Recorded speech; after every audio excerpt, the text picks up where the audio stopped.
My name is Luke Thompson. It was late into the night when I pulled up to the Elderwood Motel, a tiny, fading establishment on the outskirts of town. I had been driving for hours, and the exhaustion was hitting me hard. The only thing that mattered was finding a bed. The motel's sign was half lit, and the lobby was dark when I entered. A tall man with a pale face stood behind the desk, staring at the counter. "One night," I said. He didn't say anything, just handed me a key with a silent nod. Room dozy. As I walked away, I felt a strange sensation that I was being watched, but I shrugged it off. Room 12 was a strange place. The wallpaper was stained with age, and the air smelled faintly of something burnt. But I didn't cry, I just needed rest. I locked the door and lay down, but sleep wouldn't come. There was a faint noise, a distant sound of whispering. I sat up. The whispers grew louder, coming from somewhere inside the room. I got up and scanned the room. At first, I saw nothing, but then I noticed the mirror. It was slightly fogged up, and as I looked closer, I saw a figure in the reflection, a man, sitting on the bed. I turned around, heart racing. The bed was empty. I glanced back at the mirror. The man was still there, his face obscured by shadows, but he was moving. "Get out," he whispered, his voice echoing in my mind. I stumbled backward, panic rising in my chest. The figure in the mirror smiled, his grin widening until it seemed unnatural, stretching too far. I ran to the door, but when I opened it, the hallway was gone. Instead, there was nothing but an endless void of darkness. I slammed the door shut, my breath heavy. The whispers grew louder, and the man in the mirror started to speak again. "Leave now, or you'll never escape." I could feel the room closing in on me. The walls seemed to bend, pulling me toward the mirror. The darkness grew heavier, suffocating. I grabbed the key, turned the handle, and ran through the void, not knowing if I was still inside the motel or somewhere far worse. When I finally found myself outside, the motel was gone. In its place, only an empty field stretched before me. The sign of the Elderwood Motel was nowhere to be seen. My name is Benjamin King. I was on a road trip through the desolate stretch of Nevada when I saw the motel in the distance. It was small, isolated, and its sign flickered with a weak neon light. The Crescent Inn. The storm had worsened, and I had no other choice. The lobby smelled of stale coffee and dust. A woman with graying hair stood behind the counter, her hands shaking as she handed me a key. "Room 4, she said in a low, raspy voice. I took the key and glanced at the sign. "Vacancy. Are you sure?" I asked. "It looks empty." She nodded, almost too quickly. "You're the last guest." I felt uneasy, but the storm was fierce, and I needed a place to sleep. Room 4 was small, with cracked wallpaper and a flickering light bulb above the bed. The bed itself seemed strangely inviting, despite the state of the room. I locked the door, set my phone alarm for 7 a.m., and lay down. Then, at 3:33 a.m., I woke up to the sound of footsteps outside my door. Clump, clump, clump. I froze, my heart racing. The footsteps stopped. Then, a knock, soft, gentle, but persistent. I hesitated. My mind raced. Was it a staff member? A prank? The knock came again, louder this time. I crept to the door and peeked through the peephole. There was no one there. I opened the door, my breath catching in my throat. The hallway was empty. Suddenly, the lights flickered. A soft voice whispered from the darkness, "Time to leave, Benjamin." I slammed the door shut, my hands shaking. I grabbed my bag, ready to run. But when I opened the door again, I wasn't in room 4 anymore. I was standing outside in the pouring rain, facing the motel's empty parking lot. I turned around. The motel was gone. In its place was a cracked, rusted sign, "Closed forever." My name is Nathan Wells. I was on my way to visit my sister when a sudden storm forced me to pull off the road. The only shelter nearby was a lonely, run-down motel called Silverwood Inn. The woman at the front desk looked up with tired eyes as I entered. She seemed surprised to see me. "One night," I said, shaking the rain off my jacket. She hesitated, then handed me an old-fashioned brass key. "Room 105, she said, voice barely above a whisper. I turned to leave, but her next words stopped me. "If you leave your room, don't come back." A shiver ran down my spine. "Excuse me." But she just turned away, staring at the wall. I found room 105 at the end of a narrow hallway. The door creaked open, revealing a musty room with peeling wallpaper and a bed that looked like it hadn't been used in years. I locked the door and settled in, exhaustion pulling at me. The storm outside raged, wind howling through the cracks in the windows. Then, at 1:05 a.m., the air changed. The silence became too thick. A soft knock echoed through the room. I turned toward the door. The knock came again from inside the closet. I sat up, my breath catching slowly. The closet door creaked open. I reached for my phone, but the screen was black. A figure stepped out of the darkness. It looked just like me. Same face, same clothes, but its smile was wrong. It tilted its head. "You're in my room." I bolted for the door and flung it open only to find myself standing back inside the same room. The door slammed shut behind me. The other me grinned wider. No one ever leaves room 105. My name is Daniel Harper. I was driving through the Midwest, heading home after visiting an old friend, when my fuel gauge hit empty.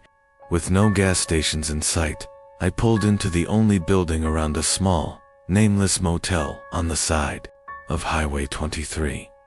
The lobby was dimly lit, the air thick with the scent of mildew. A man with hollow eyes sat behind the counter, drumming his fingers on the desk.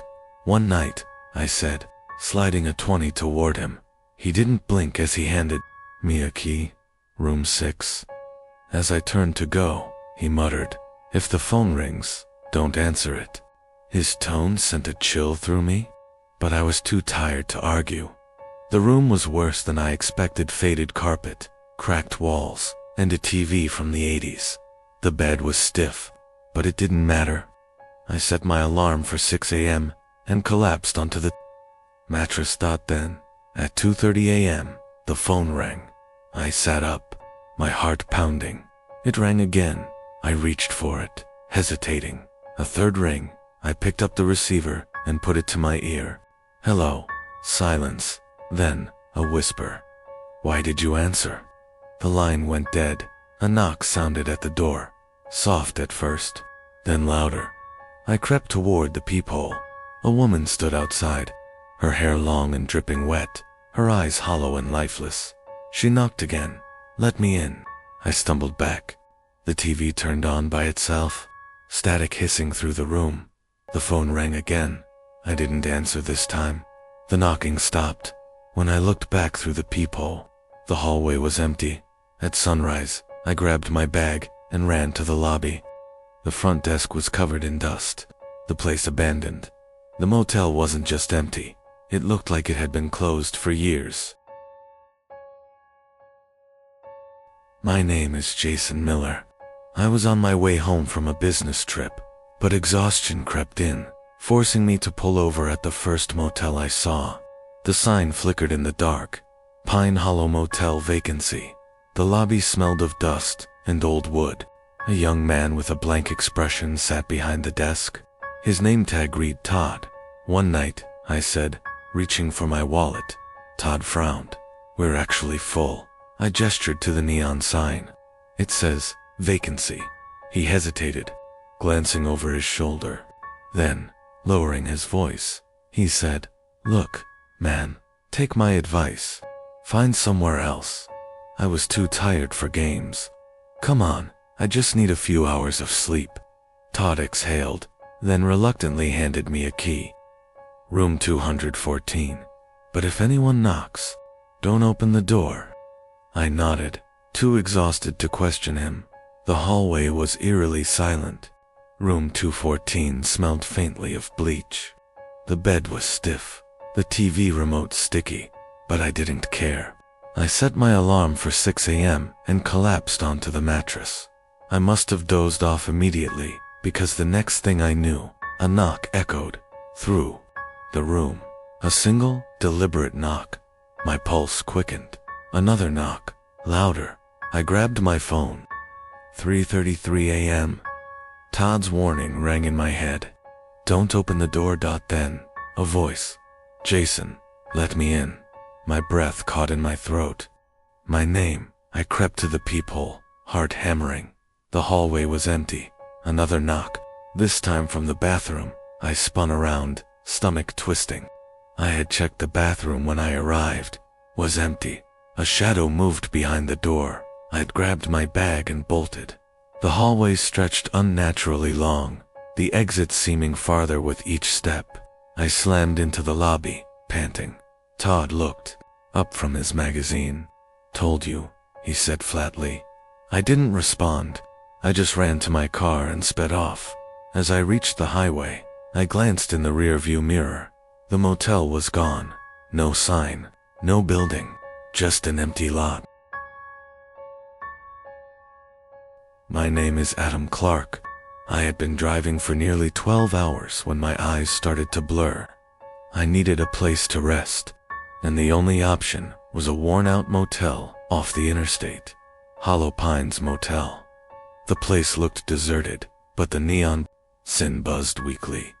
Vacancy. I walked into the dimly lit lobby, where a man in an outdated bellhop uniform sat behind the counter. His name tag was blank. One night, I said, sliding my card over. He gave a slow nod and handed me a rusted key. Room 108 as I turned to leave. His voice dropped to a whisper. No matter what happens, don't leave your room before dawn. A chill crawled up my spine. Why? But he only stared, his expression unreadable. I brushed it off and headed to my room. Inside, everything felt wrong. The wallpaper was stained, the carpet damp, but exhaustion won. I locked the door, turned off the light, and collapsed onto the bed. Then, at exactly 2:08 a.m., the sound started. A soft click, like a door unlocking. I sat up, my heart hammering. The door to my room was still locked, but the sound had come from outside. Another click. Then, slow, dragging footsteps. They moved down the hall, stopping outside different doors. Click, click, click. I held my breath, then my doorknob turned. I scrambled back against the headboard. The knob twisted again, harder. This time, then, a whisper. Time to check out. I squeezed my eyes shut, gripping the sheets. The knob stopped moving. The footsteps faded. I didn't move until sunlight streamed through the curtains. When I finally stepped outside, the hallway was silent. The other doors were wide open. Their rooms empty. At the front desk, the bellhop was gone. In his place, a dusty old sign sat on the counter. Motel closed since 1984. My name is Scott Avery. I was halfway through a cross-country road trip when fatigue hit me like a brick wall. The nearest motel was a shabby-looking place called Redwood Inn, sitting alone off the highway. It wasn't much, but it was cheap. The receptionist was an elderly woman with deep wrinkles and cloudy eyes. She barely glanced at me as she handed over the key. Room 13, she muttered. I forced a chuckle. Not superstitious, huh? She didn't laugh. Instead, she leaned in slightly. Don't look in the mirror after midnight. I frowned. What? She waved me off. Just get some rest. The room was musty, the air thick with the scent of old wood and something metallic. The only thing that stood out was the massive ornate mirror hanging on the wall across from the bed. I settled in, ignoring the uneasy feeling creeping up my spine. By the time I checked my phone, it was already 11:45 p.m. I turned off the lights, but sleep wouldn't come. Something about the room felt off. Then, at 12:01 a.m., I heard a whisper, faint, almost like my own voice. I sat up, scanning the darkness. My gaze landed on the mirror. My reflection was sitting up to my chest tightened. I slowly raised my hand. My reflection did the same, but just a second too late. A cold wave of dread washed over me. The reflection smiled. I wasn't smiling. I lunged for my bag, grabbed my keys, and bolted out of the room. The receptionist was gone. The entire lobby was empty, as if no one had been there for years. I ran to my car and peeled out of the parking lot. As I hit the highway, I dared one last glance in the rearview mirror. My reflection was still smiling, and it wasn't me. My name is Eric Dawson. I was driving through the back roads of Montana when a storm rolled in, forcing me to find shelter for the night. The only place nearby was an old, run-down motel called Moonlight Inn. I parked in front of the lobby, the neon sign flickering weakly. The place looked abandoned, but the door creaked open as I stepped inside. A middle-aged woman sat behind the counter, her face pale and expressionless. She barely looked at me as she slid the guest book forward. "One night," I said. She hesitated. "We only have one room left." "That's fine." She handed me a brass key. "Room 207. As I turned to leave, she whispered, "Don't answer if someone knocks." I sighed. "Why does everyone keep saying that?" She didn't respond. The room was old but clean. The bed was stiff, the wallpaper peeling, but it would do for the night. I locked the door and lay down. Then, at exactly 2:07 a.m., the knocking started. 3 slow knocks. I sat up, pulse racing. Another 3 knocks. I tiptoed to the door and looked through the peephole. A man stood there, dressed in an old-fashioned black suit. His face was blurred, like a smudged photograph. "Room for one more," he whispered. My breath hitched. I backed away, clutching the key in my hand. The knocking continued, growing louder. "Room for one more." I grabbed my bag and bolted out. The back door? Rain pounded against my skin as I ran to my car. As I sped away, I glanced in the rearview mirror. The man in the black suit was standing in the middle of the road, smiling. My name is Ethan Carter. I had been driving for hours, exhausted and desperate for a place to rest, when I saw the faded neon sign flickering in the darkness. Lakeview Motel vacancy. The building looked old, the paint peeling from its walls. But at that moment, I didn't care. I stepped inside the lobby, greeted by the musty scent of aged wood and something else, something metallic. Behind the counter stood an elderly man with hollow eyes and an unsettling grin. "Just one night," I said, sliding my credit card toward him. The old man's fingers trembled as he pushed the key toward me. "Room 306, he whispered. Don't answer if someone knocks." I hesitated. "What?" But he only shook his head, staring at me with those sunken eyes. I took the key and walked through the dimly lit hallway to my room. The air was stale, heavy with a dampness that clung to my skin. The room itself was small bed, dresser, and a flickering TV. I locked the door, kicked off my shoes, and collapsed onto the bed. Then came the first knock, soft, deliberate. I sat up, my heart pounding. The old man's warning echoed in my mind. I ignored it, pulling the thin blanket over myself. Minutes passed. Then, another knock. This time, it was louder. I tiptoed toward the door, peering through the peephole. Nothing, just the dimly lit hallway. A whisper slithered through the door. "Ethan, let me in." My stomach twisted into a knot. My name. I backed away, grabbing my phone. No signal. The motel was in the middle of nowhere, and I had no way to call for help. The knocking turned violent, the door rattling in its frame. I grabbed a chair from the corner and wedged it under the doorknob. Then, silence. I didn't sleep.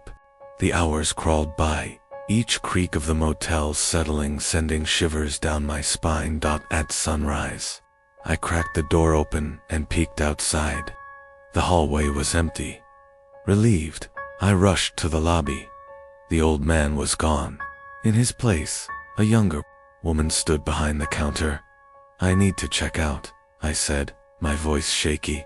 She frowned. "Sir, we don't have a room 36. I stared at her, my blood turning to ice. I turned toward the parking lot, my car in sight. I ran. I didn't stop until I was on the highway, the motel fading into the distance.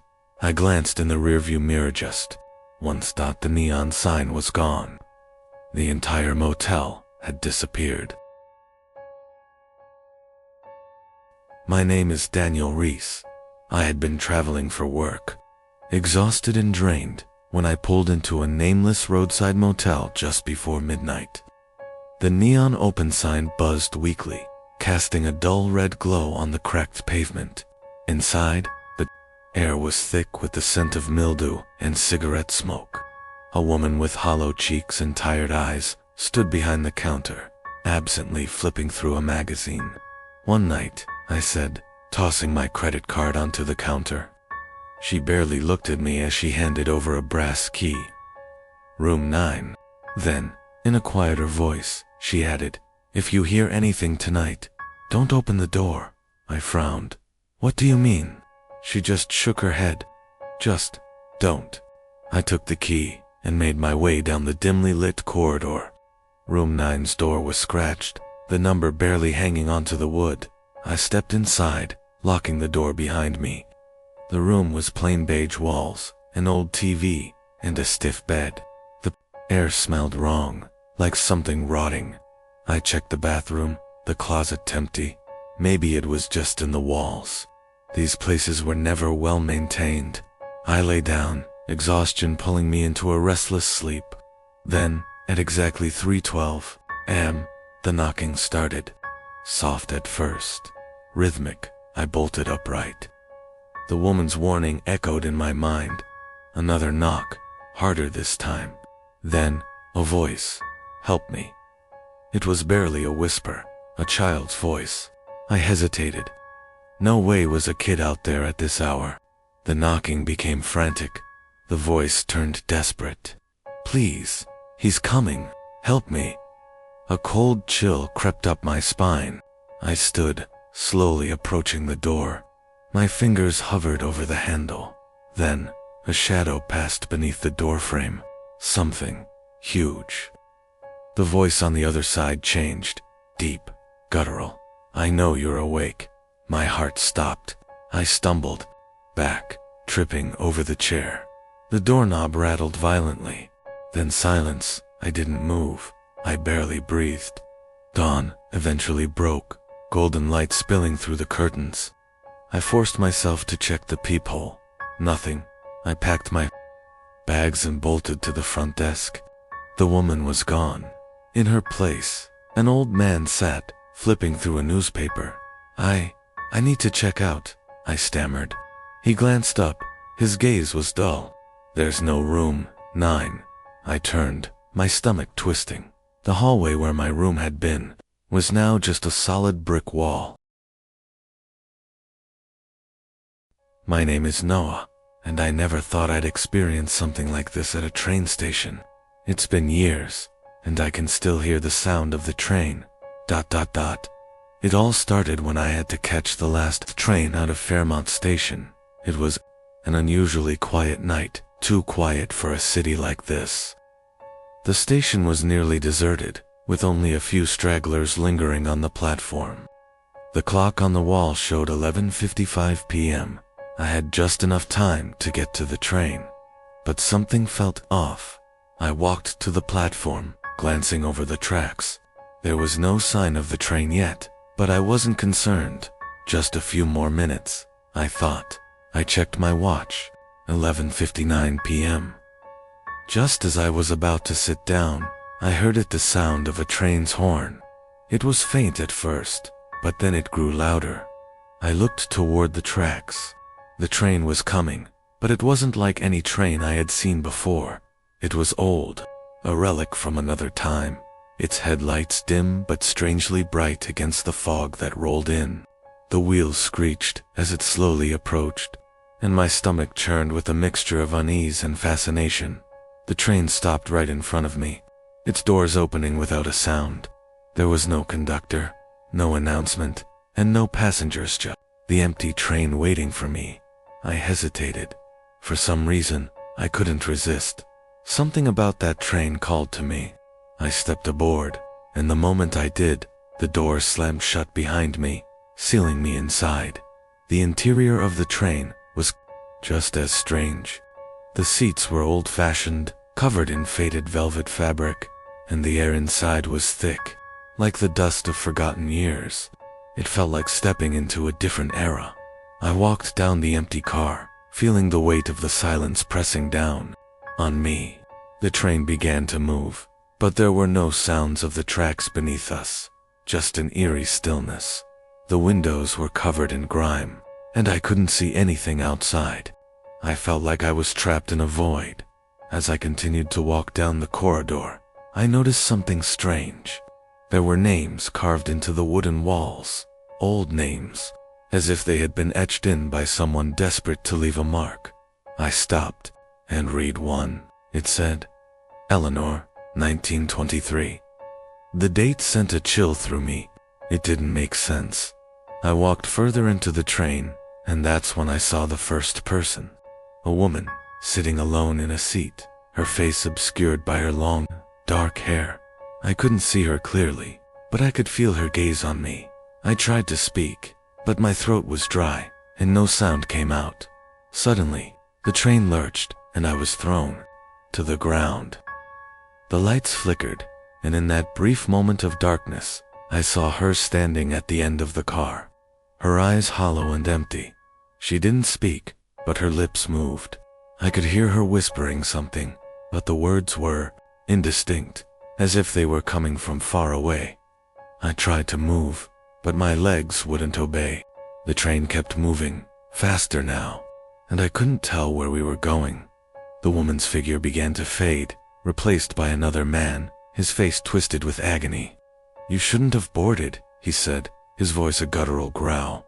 I wanted to scream, to run, but there was no escape. The train kept going, further into the darkness. Then, in a moment of clarity, I realized something that froze my blood. This train was forgotten. It wasn't on any schedule, and no one ever spoke of it. It was as if the train had been lost in time, carrying people who had no place to go. And now, I was one of them. I don't know when or if I'll ever return. All I know is that I'm still on that train, and I hear the whisper soft at first, but growing louder with each passing day. They're telling me that I'll never be forgotten. My name is Alex, and the events that happened on Platform 9 are still haunting me to this day. It was a typical Tuesday evening when I found myself at St. Andrew's Station, waiting for the 11:30 p.m. train. The platform was mostly empty, the usual crowd having already boarded their trains or left for the night. I had missed my earlier train and was left with an hour to kill. I paced along the platform, trying to shake off the unease creeping up my spine. The night air was cool, and the station had an unsettling stillness to it. I glanced at the clock on the wall. 11:15 p.m. I walked past a few scattered benches, checking my phone, then glanced up to see a man standing on the far side of the platform. He was dressed in a long coat, his face obscured by the shadows. The strange thing was, he wasn't moving. I tried not to pay attention, but something about him seemed wrong. The longer I watched, the more I felt an overwhelming sense of dread creeping over me. I told myself to ignore it and started walking toward the other end of the platform, but I couldn't shake the feeling that he was watching me. I looked back, and sure enough, the man was still there, standing in the same spot. staring directly at me. I froze, his eyes black, hollow, pierced through the darkness, and in that moment, I could feel the weight of his gaze like a physical presence. I turned and began to walk faster, but every time I glanced back, he was closer. I quickened my pace, and before I knew it, I was running down the platform. My heart was racing, and my breaths came in short gasps. I reached the end of the platform and turned to find the train finally pulling in. But when I stepped forward to board, I noticed something. There was no one else waiting to get on. I looked around, and there was the man again, standing just a few feet away from me now. His gaze locked onto mine. I couldn't explain it, but I was paralyzed with fear. I couldn't look away. The train doors slid open, and the man took a step closer, his breath shallow and quick. "You don't belong here," he whispered, his voice like a distant echo. I stumbled backward, panic flooding my veins. I reached for the door, but before I could enter the train, the lights went out. The station was plunged into darkness. I heard a faint whisper, followed by a cold, wet hand grabbing my arm. I screamed, but there was no one around. The air grew thick with the smell of decay. I looked up, and the man was gone. But there was something even worse in his place. A figure, tall and lanky, its features distorted, its body hunched and twisted. It was standing at the edge of the platform, watching me with a grotesque grin that stretched across its face. I couldn't move. My body was frozen in terror. Then, the train arrived. But it wasn't the train I had been waiting for. It was dark, the windows cracked and broken, and there was no sound coming from it, no engine, no movement. The doors slid open slowly. "Get on the train," the figure whispered. I was about to turn and run when I felt another hand on my shoulder, cold, clammy, and impossible to escape. I couldn't breathe, couldn't think. I stumbled toward the train, unable to resist. The door slammed shut behind me, and the train began to move. Its eerie silence, deafening, as I looked out the window.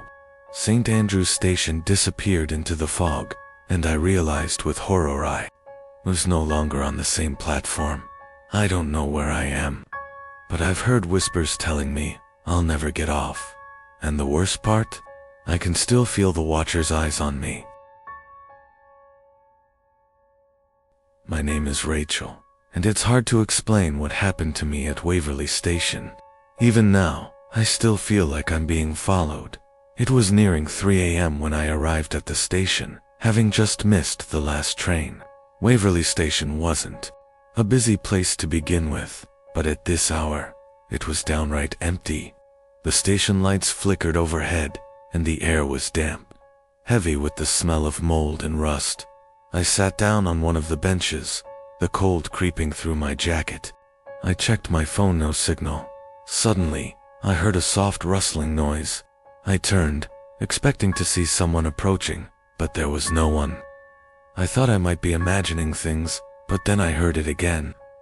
The rustling was coming from somewhere on the platform. I got up and walked toward the sound, my footsteps echoing in the quiet. To my surprise, there was a train at the far end of the platform. It wasn't listed on the schedule. It wasn't on the board, and there was no announcement. The train was an old steam locomotive, its metal body tarnished and worn. I approached cautiously.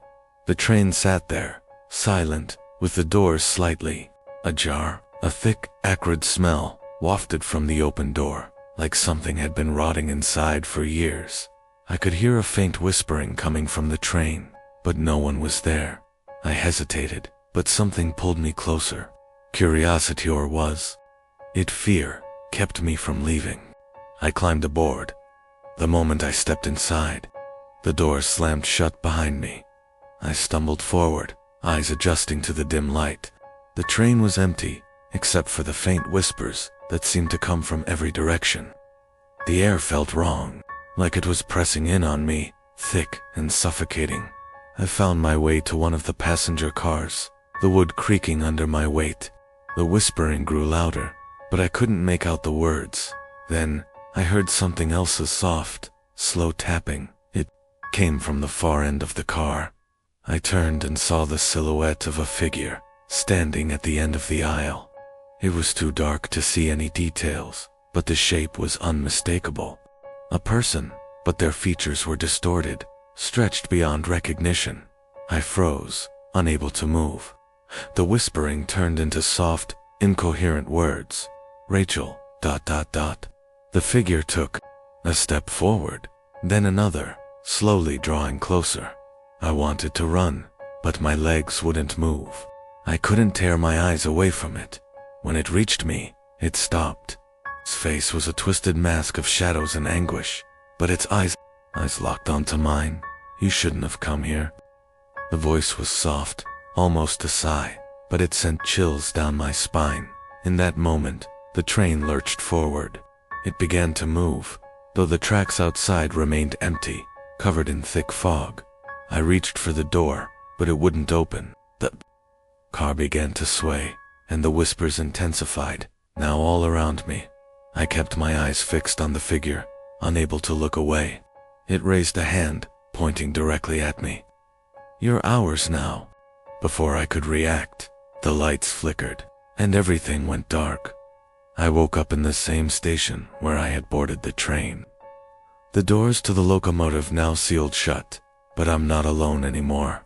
I can hear the whispers following me, no matter where I go. And sometimes, when I'm alone, I see the figure in the shadows, still watching.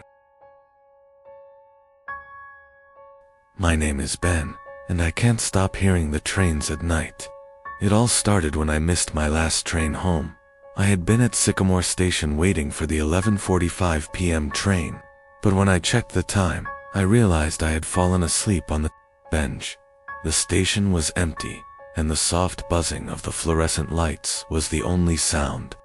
I jumped up, cursing under my breath, and ran toward the platform, hoping the train was still there. But it wasn't. I checked my phone. It was now 12:10 a.m. There was no sign of the train, and the schedule board was blank. Panic started to creep in. I waited for a few minutes, but no one else came. It was just me, alone in the station. I sat back down on the bench, trying to calm my racing heart. The air was unusually cold for that time of year, and the stillness was suffocating. Then, I heard the unmistakable sound of a train approaching. I looked up, and in the distance, I saw the headlights piercing through the fog. The train was coming. I couldn't believe it. The next train wasn't supposed to arrive until the morning, but this one was different. It was old, rusted, with broken windows and peeling paint. It slid into the station with a screech that made my teeth hurt. The doors opened, but there were no announcements. The platform was eerily silent. I didn't know why, but I felt compelled to get on. I boarded the train, the dim lighting casting long shadows down the corridor. The air inside was thick and smelled faintly of mildew. The doors slammed shut behind me, and the train began to move. I took a seat by the window, peering out into the fog, but the landscape never changed. We passed the same dark, empty fields, over and over again. The train didn't stop at any stations. There was no conductor, no passengers, just the constant rumble of the train beneath me. I don't know how long I had been on that train when I heard the whisper. It started soft, just a faint rustling in the corner of the car. I glanced around, but there was no one else. Then it came again, clearer this time. Ben, ... double quotes. My heart dropped. I knew no one else was on the train. Ben, this is your stop. I looked down at the floor, and when I looked back up, the figure was standing in front of me. It was a man, tall and gaunt, his eyes black as coal. He was staring at me with an intensity that made my blood run cold. "You've been on this train too long," he whispered, his voice barely audible above the screeching wheels. I tried to get up, but my legs wouldn't move. It felt like the train was no longer moving, like we were stuck in an endless loop, circling the same tracks over and over again. "This is the last stop," he said, his lips curling into a cruel smile. Suddenly, the train lurched to a stop. The lights flickered out, and the whispers grew louder, all around me. When the lights came back on, I was back at Sycamore Station, just like before. The platform was empty. The train was gone. I rushed out, but the man's voice echoed in my ears. "This is your stop, Ben. You're never leaving." That was the night I realized I'm still on that train. It never really stopped. I just never got off. My name is Emma. The events that unfolded that night at Westfield Station have left me questioning everything I thought I knew about the world. It was just past 1 a.m. when I arrived at Westfield Station. The night was cold and the wind bit through my coat as I walked to the platform. I had missed the last train home and was forced to wait for the first one in the morning. There was no one else around, only the flickering streetlights casting long shadows. I sat down on a bench, wrapped in my coat, trying to keep warm. The station was eerily quiet, no footsteps, no conversations, just silence. The only sound came from the occasional crackling of the loudspeakers. I checked my phone 1:15 a.m. A sudden noise caught my attention. Footsteps, slow, deliberate, and getting closer. I glanced up and saw a man in a dark suit, his face obscured by a wide-brimmed hat. He was walking toward the platform, but something felt off. His steps were too heavy for someone walking at such a slow pace, like they were forced. I turned away, deciding to ignore him, but the air around me grew heavy, almost suffocating. I could feel his presence, the weight of it, pressing in on me. I looked up again, and the man was standing in front of me. He hadn't made a sound. "Excuse me," I said, attempting to be polite. "Are you waiting for the train too?" He didn't respond. His face was still hidden beneath the hat. I repeated myself, louder this time, but the man remained motionless. Something about his silence was unnerving. Suddenly, the loudspeakers crackled to life, and the station lights flickered. My heart skipped a beat as the announcement came through. "Next train to Westfield will arrive in 5 minutes." The man slowly turned around, his face still hidden, and walked toward the tracks without saying a word. My curiosity got the best of me. I followed him, keeping my distance. I watched as he stepped closer to the edge of the platform, and then, without warning, he jumped. The sound of his body hitting the tracks was horrifying, like a wet thud. I gasped in shock and rushed forward, expecting to see him sprawled out on the rails. But when I looked down, the tracks were empty. There was no sign of him. I stood there, frozen, my heart pounding in my chest. Had I imagined it? The train arrived moments later, its brakes screeching as it pulled into the station. The doors opened, and a rush of cold air spilled out. But I noticed something strange. The train was completely empty. No conductor, no passengers. Just the low hum of the lights overhead. I didn't think twice. I boarded the train, desperate to leave. But as the doors slid shut, I heard it a whisper, soft and chilling, coming from the corner of the car. "You shouldn't have followed me." I spun around, but there was no one else on the train. As we pulled away from the station, I glanced out. The window, Westfield Station, was gone. There was nothing left, just an empty void stretching out into the darkness. I haven't been able to sleep since that night. I keep hearing the footsteps, getting closer every time, and sometimes, I swear, I see him standing in the corner of my room, silent as ever. My name is Henry, and I should have never waited alone at Holloway Station. That it was a freezing winter night, and I had just missed my train. The next one wasn't due for another 40 minutes.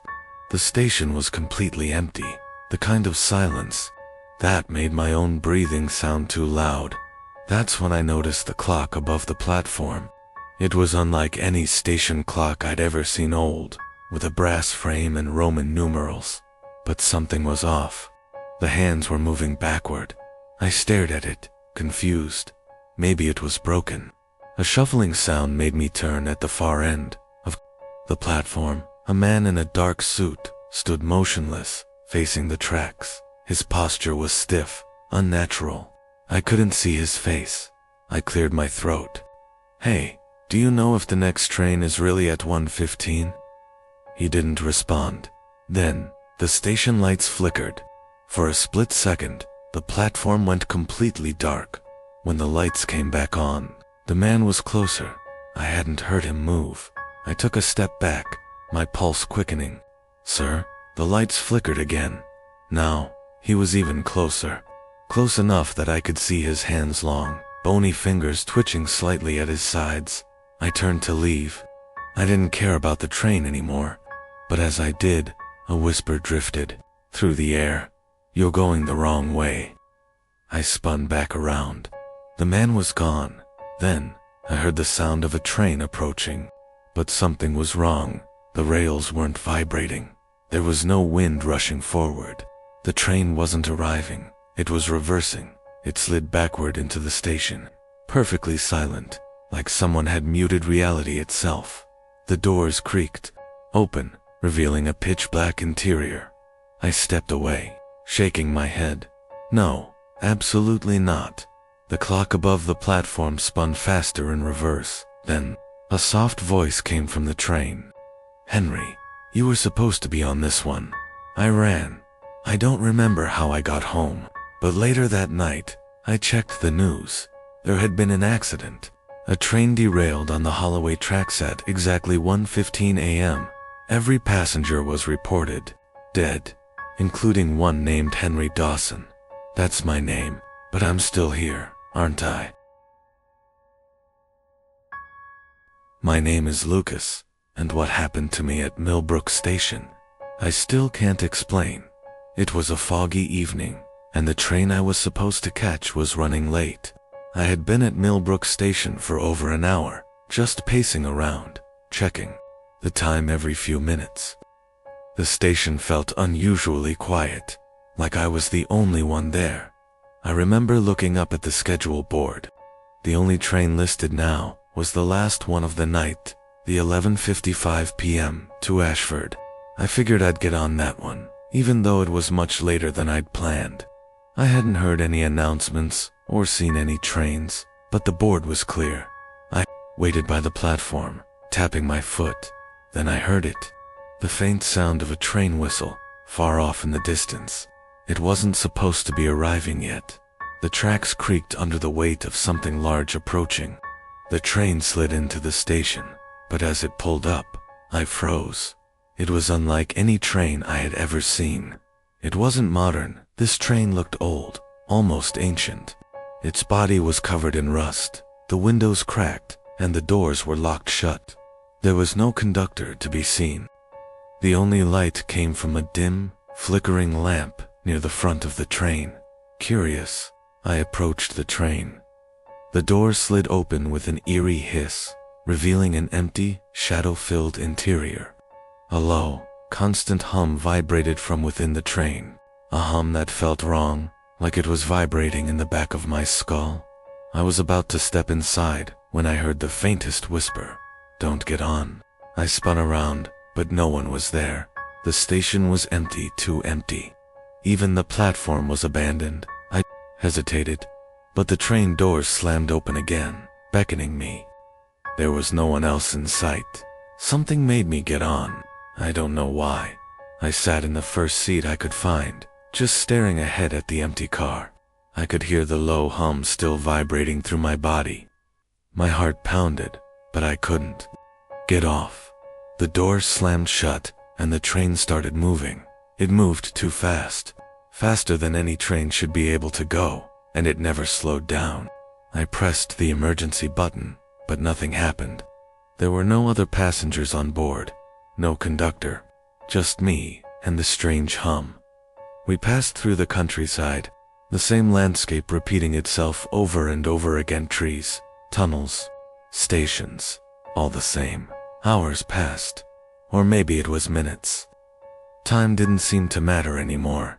Eventually, the train slowed to a stop, but we were nowhere near Ashford. We were at a station I had never seen. The sign was cracked, the name barely legible. It read, Millbrook. I opened the door, stepping out onto the platform. It looked just like the station I had gotten on at, except darker, older, and abandoned. I turned back to the train. It was gone, no trace of it anywhere, and when I checked the time on my phone, it was still 11:55 p.m. I'm still at Millbrook Station, waiting for a train that will never leave. My name is Oliver. What happened to me at Ashford Station still keeps me up at night. It was past midnight, and I was waiting for the last train home. The station was nearly deserted, except for a station worker mopping the floor and a man in a long coat sitting at the far end of the platform. He kept his head down, his hat obscuring most of his face. The electronic schedule board flickered. My train, the 12:30 a.m. to Harrow, was delayed. Sighing, I sat on a cold metal bench and pulled out my phone. That's when I heard a faint tapping sound, like fingernails against glass. I looked around. The station worker had left, and the man in the coat hadn't moved, but the tapping continued. It was coming from below.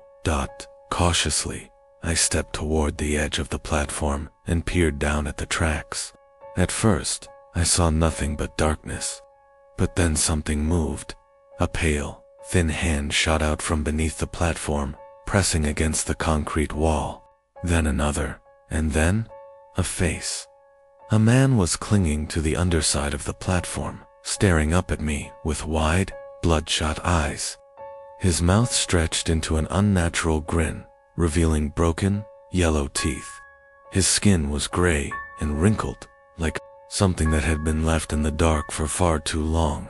I stumbled backward, my breath catching in my throat. He opened his mouth, but no sound came out. Instead, I heard a voice behind me. "You saw him, didn't you?" I spun around. The man in the coat was now standing right next to me. I hadn't heard him move. His eyes were dark, his face expressionless. "You shouldn't have looked," he whispered. A loud screech echoed through the station, the sound of an approaching train. I turned back to the tracks, but the thing under the platform was gone. The train pulled in, its doors sliding open with a hiss. The man in the coat stepped inside without another word. My instincts screamed at me not to follow, so I did in single quotes as the train pulled away. I caught a glimpse of the windows. The thing from under the platform was inside, grinning at me. I took a taxi home that night. I haven't used that station since. My name is Elliot, and this is a story I wish I had never been a part of. It happened 2 years ago when I was traveling alone, taking late-night trains to save money on hotels. I found myself at an old, nearly abandoned train station called Blackridge. My phone battery was dead, and the ticket machine was broken, so I had to rely on an outdated schedule board that still had handwritten updates. The station had an eerie stillness. The air was thick with the scent of rust and something rotting. The only sound was the occasional flicker of a dying fluorescent light overhead. The old wooden benches were cracked, and the station walls were covered in faded graffiti. Warnings in languages I couldn't understand. There was only one other person there, an old man in a tattered coat, sitting in the far corner of the waiting area. He never moved, never acknowledged my presence, just stared at the tracks. At exactly 12:15 a.m., a train arrived, an old-fashioned steam locomotive. That was impossible. No trains like this were in service anymore. Yet, there it was, hissing and breathing like a living thing. The doors creaked open, revealing a dark interior with dimly lit, dusty seats. I hesitated, but the old man, finally, spoke. His voice was dry, almost a whisper. "Don't get on. It doesn't stop where you think it does." I looked back at the train. The conductor, a pale, expressionless man in an old uniform, nodded at me, waiting. I checked the schedule again. There was no train listed at this time. Something was very wrong. Then I noticed the passengers. They were seated inside, completely still, their heads down as if they were asleep. But something about them was off. Their clothes were outdated, some from decades ago. Others looked burnt, damaged, like they had survived disasters, but never changed their attire. The train let out a deep, guttural whistle. It wasn't steam. It sounded like a scream. I stepped back, and the old man shook his head. "Smart boy," he muttered. The doors slammed shut. The train didn't pull away in the usual wait, simply disappeared. 1 second it was there, the next, it was gone, leaving only a trail of black smoke that vanished into the night air. The old man stood up and began walking toward the exit. Not everyone gets a second chance. Next time, you won't. I never saw him again, and I never took another midnight train. My name is Daniel. I swear on everything I know, what I'm about to tell you is real. It happened last winter. I was coming home from a business trip, exhausted and desperate to catch the last train of the night. The station was nearly empty, just a few late-night travelers huddled on the benches. I checked the schedule. My train was due at platform 3 in 10 minutes. I made my way there, dragging my suitcase behind me. But as I walked past the empty platforms, I noticed something odd. There was a platform 7 at the very end of the station. That was strange. I had used this station dozens of times before. There were only supposed to be 6 platforms. Curious, I stepped toward it. The overhead sign flickered, its letters struggling to stay visible. 7, 12:45 a.m., arrival. A train was coming. The platform itself felt wrong. The tiles were cracked, the walls damp, as if it had been abandoned for years. I looked around. There were no other passengers, no announcements, no staff. Then, the train pulled in. It was old rusted, its windows fogged up from the inside. The doors opened with a metallic groan, revealing a dimly lit interior.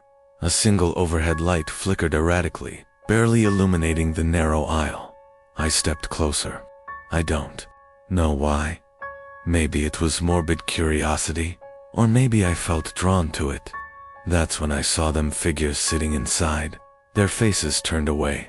They didn't move, not even a twitch.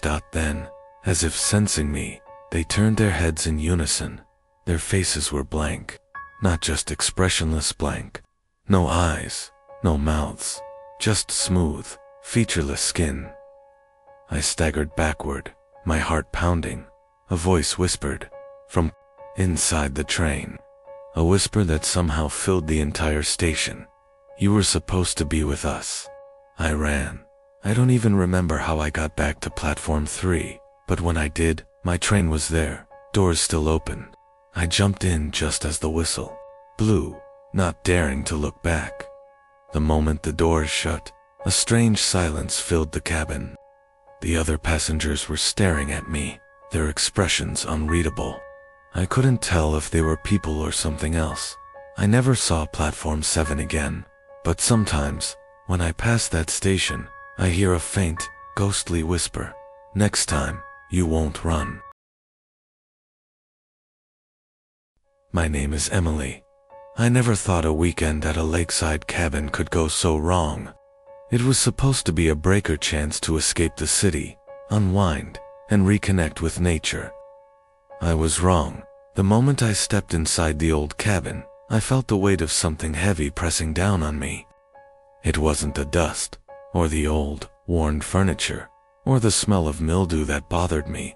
It was something deeper, a sense of being watched. I couldn't shake it, no matter where I went. The walls felt too close. The floorboards creaked under my every step, and outside, the lake stretched out endlessly, dark and deep. The first day was uneventful. I spent most of the afternoon by the water, taking in the view. But as dusk began to settle in, the calm of the lake became unsettling. The water, which had been still and glass-like all day, began to ripple without cause.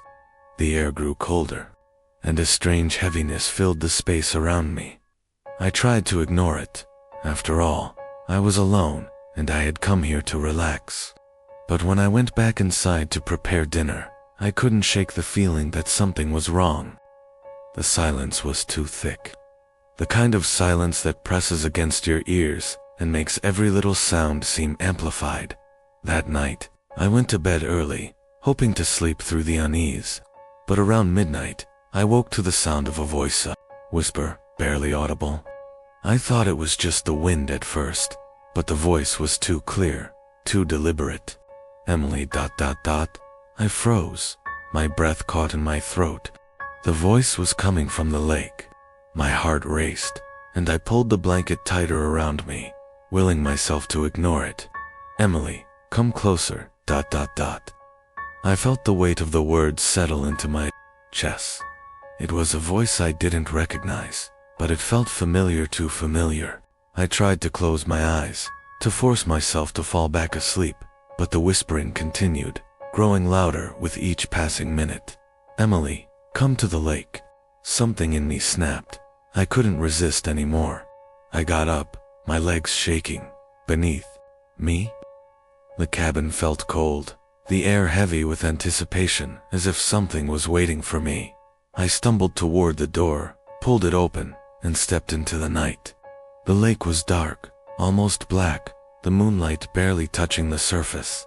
The whispering was louder now, coming from every direction, like it was all around me. Rising from the water itself, I walked toward the shore, my feet sinking into the cold earth. The closer I got, the more the voices intensified, merging into a chorus of whispers, begging me to come closer, to step into the water. I stopped, just at the edge, my toes brushing the water.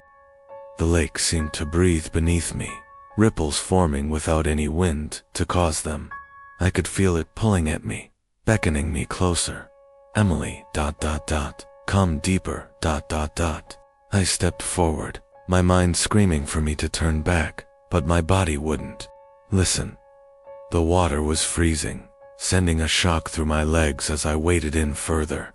I could feel the pull now, stronger, as if something beneath the surface was reaching up to drag me under. Then I heard a sound, a deep, guttural growl coming from the lake's depths. My heart pounded in my chest as something massive stirred beneath the surface. The water churned, and I saw something huge move beneath me, its form barely visible through the murky water. Emily ... It called my name, the voice now filled with hunger, with a darkness that chilled me to my core. I wanted to run, but I couldn't. My legs were frozen, weighed down by the water. As the creature's shape grew clearer, emerging from the depths, and then I saw its eyes. Hollow, black eyes that burned with malice. It was a face, but not human. The features were twisted, monstrous, as it surfaced, reaching out toward me with long, webbed hands. I screamed, but the sound was swallowed by the vast emptiness of the lake, as the creature dragged me under. My name is Sam. I should have known that a weekend getaway at a secluded lake house was a terrible idea. I'd been searching for a way to escape the noise of the city, but I never expected this place to bring me to the edge of madness. When I arrived, everything seemed too perfect. The house was isolated, perched on the edge of a serene lake. There were no neighbors for miles, just tall trees that stretched up like silent sentinels. The air was fresh, crisp, the kind of air that cleanses the soul. But something was off. A subtle unease lingered in the air, like a storm waiting to break. The first night, I felt fine, even peaceful. I sat by the fire with a glass of whiskey, watching the flames dance. The lake, however, didn't seem to be as calm as the rest of the place. Its surface rippled, though there was no wind. It was as if something below the water was stirring, waiting to surface. That night, I woke to the sound of whispers. At first, I thought it was the wind, or perhaps the trees creaking in the dark, but it wasn't. The whispers were coming from the woods though, woods that surrounded the house. The sound was soft, like a chant, low and rhythmical, almost hypnotic. I ignored it, thinking it was nothing more than the wind playing tricks on me. But the next night, the whispers came again, louder this time, more urgent. I stood by the window, staring into the dark expanse of trees. And then, I saw them, dot figures. Shadows moving between the trunks, not quite human, not quite anything. They didn't walk, they glided, as if they were floating just above the ground. I couldn't see their faces, but I could feel them watching me. I rushed to the door, my heart pounding. The air felt colder, the temperature dropping suddenly, and I couldn't shake the feeling that I wasn't alone. I opened the door, but the instant my foot hit the porch, the whispers stopped. Everything was silent. Too silent. I stepped outside, my breath visible in the chilly air. I walked toward the woods, my footsteps crunching against the frost-covered ground. The moment I stepped onto the path leading into the trees, the whispers returned, but now they were clearer, louder, surrounding me. "Sam, come closer." I froze. The voice was familiar, yet foreign. It sounded like my own voice, but distorted, as if it had been twisted by the wind. I took a step back, my eyes scanning the trees. That's when I saw her, a woman, standing in the distance, just beyond the reach of the trees. Her long white dress flowed around her like mist. Her face was pale, almost glowing, but her eyes were dark, empty pits that seemed to pull at me, sucking in every ounce of warmth and life. I wanted to turn and run, but my feet wouldn't move. The woman stepped closer, her feet never touching the ground, her lips parted, and once again, I heard my name. "Sam, come to me." I didn't understand why, but I couldn't resist. Slowly, I took a step toward her, then another, drawn in by her presence, as if my body no longer belonged to me. The closer I got, the more the woods seemed to close in around me. The trees twisted and bent, their branches reaching toward me, like hands. I could feel the weight of 1,000 eyes on my back. The whispers grew louder, maddening. When I was just a few feet from her, I could feel the cold emanating from her, like the touch of death itself. Her eyes met mine, and in that instant, I knew she wasn't human. She wasn't even alive. She was something far worse. The moment I reached out to her, everything went black. "My name is Alex. I didn't know what I was getting myself into when I agreed to stay at the lake house for the weekend. A secluded place, surrounded by thick woods, far from the buzz of the city. It was supposed to be peaceful. But now, looking at the water from the dock, I realized that everything was a mistake. It started the night I arrived. The house was old, its floorboards creaking underfoot with each step. The air smelled of damp wood and rot, though the owner swore it was just the house's character. But what got my attention was the lake. It was enormous, its surface still as glass, reflecting the moonlight like a perfect mirror. Too perfect. The first night, I heard nothing. Silence, like the kind you only find in the deepest corners of the world. But by the second day, I felt a unsettling presence, like someone was watching me from the shore, or perhaps from beneath the water. At first, I brushed it off as my imagination. The second night, it became harder to ignore. I went to bed early, hoping a full night's sleep would calm my nerves. But around 3 a.m., I woke up to a sound of soft, rhythmic tapping on the window. My heart raced, and I couldn't breathe. Slowly, I turned my head toward the sound. Nothing. The lake was still, but when I turned back to the window, my reflection wasn't mine. I could see myself, but not as I was. It was like someone else was inside me, staring back from the glass. I jumped out of bed, stumbling backward, my breath coming in short, sharp bursts. I was alone in the room, but the image in the window never left. It seemed to shift, like it was watching me, studying me, waiting. I couldn't shake the feeling. The reflection, whatever it was, stayed with me as I moved through the house. Every time I passed a window, I could feel its gaze, lurking just behind my own reflection. At times, I thought I saw the figure moving, but when I turned to look, the room was always empty. The next morning, I decided to explore the surrounding woods. I hoped the fresh air would clear my mind, maybe even help me find a rational explanation. As I ventured deeper into the forest, the feeling of being followed grew stronger. I couldn't see anyone, but I could hear footsteps in the distance, always behind me. When I stopped, they stopped. Eventually, I reached the edge of the lake, where a small boat was docked. It looked abandoned, covered in algae, but something about it called to me. Without thinking, I climbed in and paddled out, hoping the isolation of the water would calm my nerves. The farther I drifted from shore, the more suffocating the silence became. The lake felt ... wrong. It wasn't just still, it was too still. The air hung thick around me, the weight of the world pressing in from all sides. I was about to turn back when I heard the softest whisper, like a voice coming from beneath the water. "Come closer." I froze. The voice wasn't loud, but it was clear.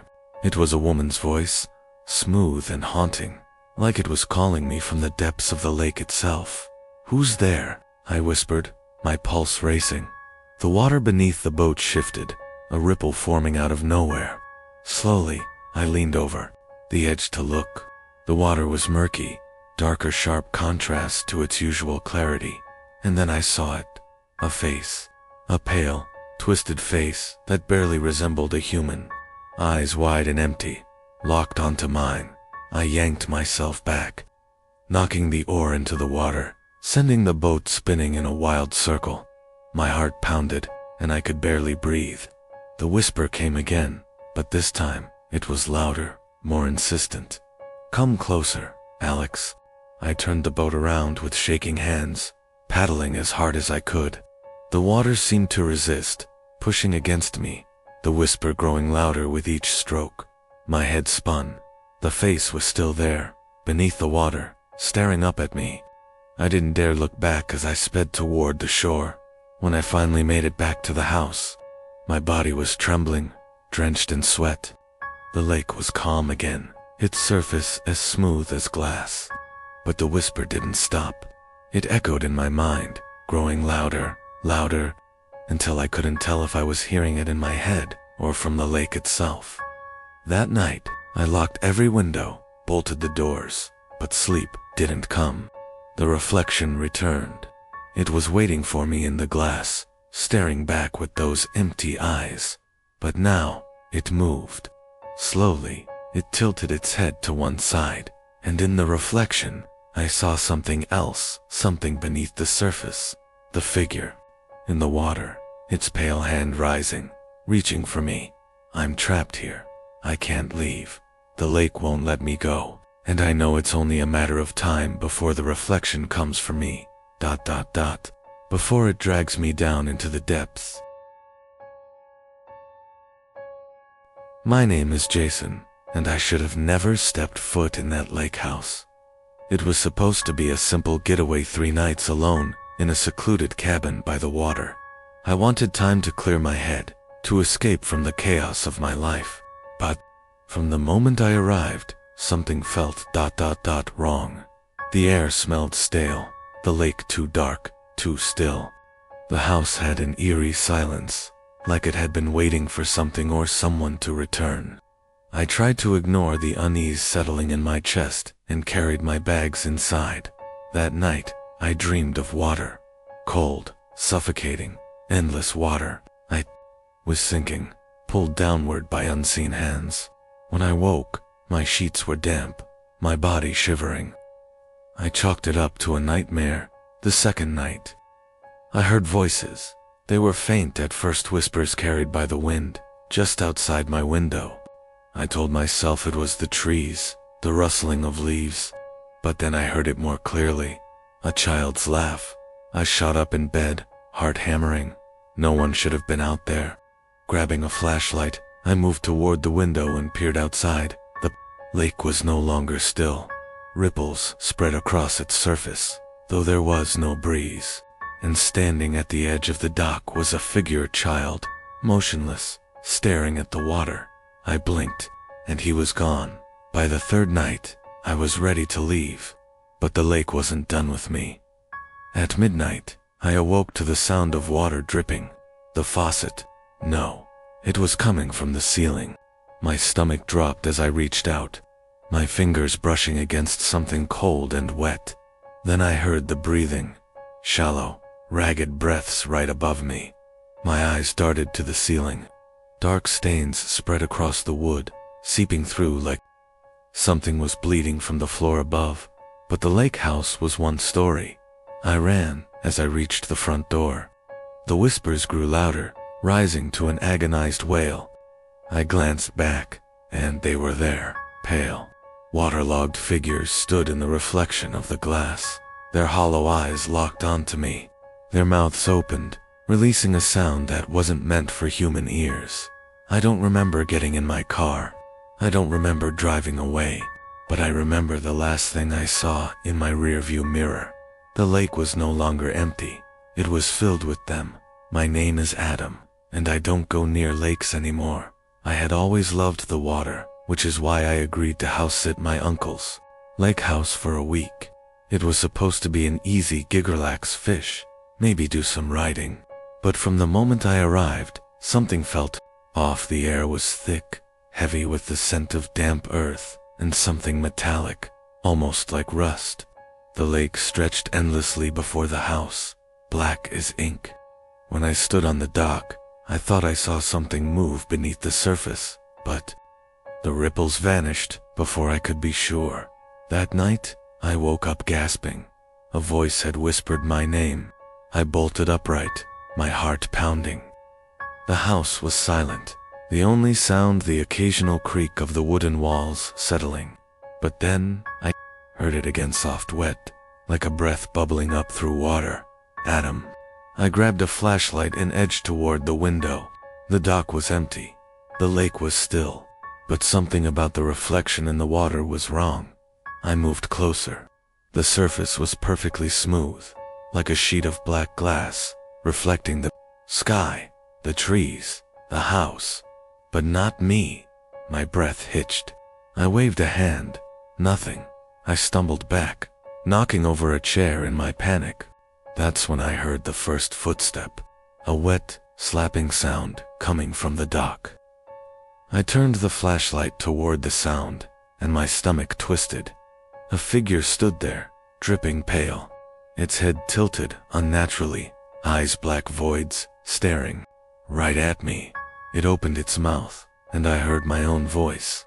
Help me. I slammed the curtains shut and locked the door, my hands trembling. The footsteps didn't stop. They moved closer, up the porch steps.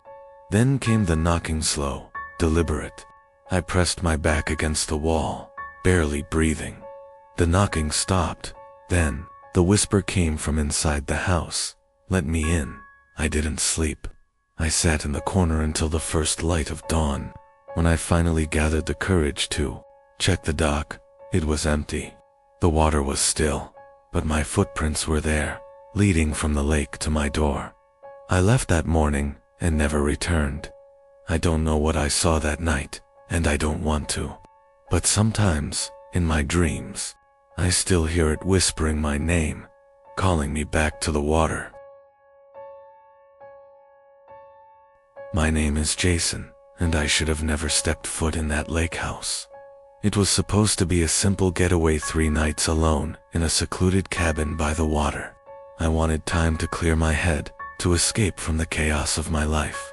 But from the moment I arrived, something felt wrong. The air smelled stale, the lake too dark, too still. The house had an eerie silence, like it had been waiting for something or someone to return. I tried to ignore the unease settling in my chest and carried my bags inside. That night, I dreamed of water, cold, suffocating, endless water. I was sinking, pulled downward by unseen hands.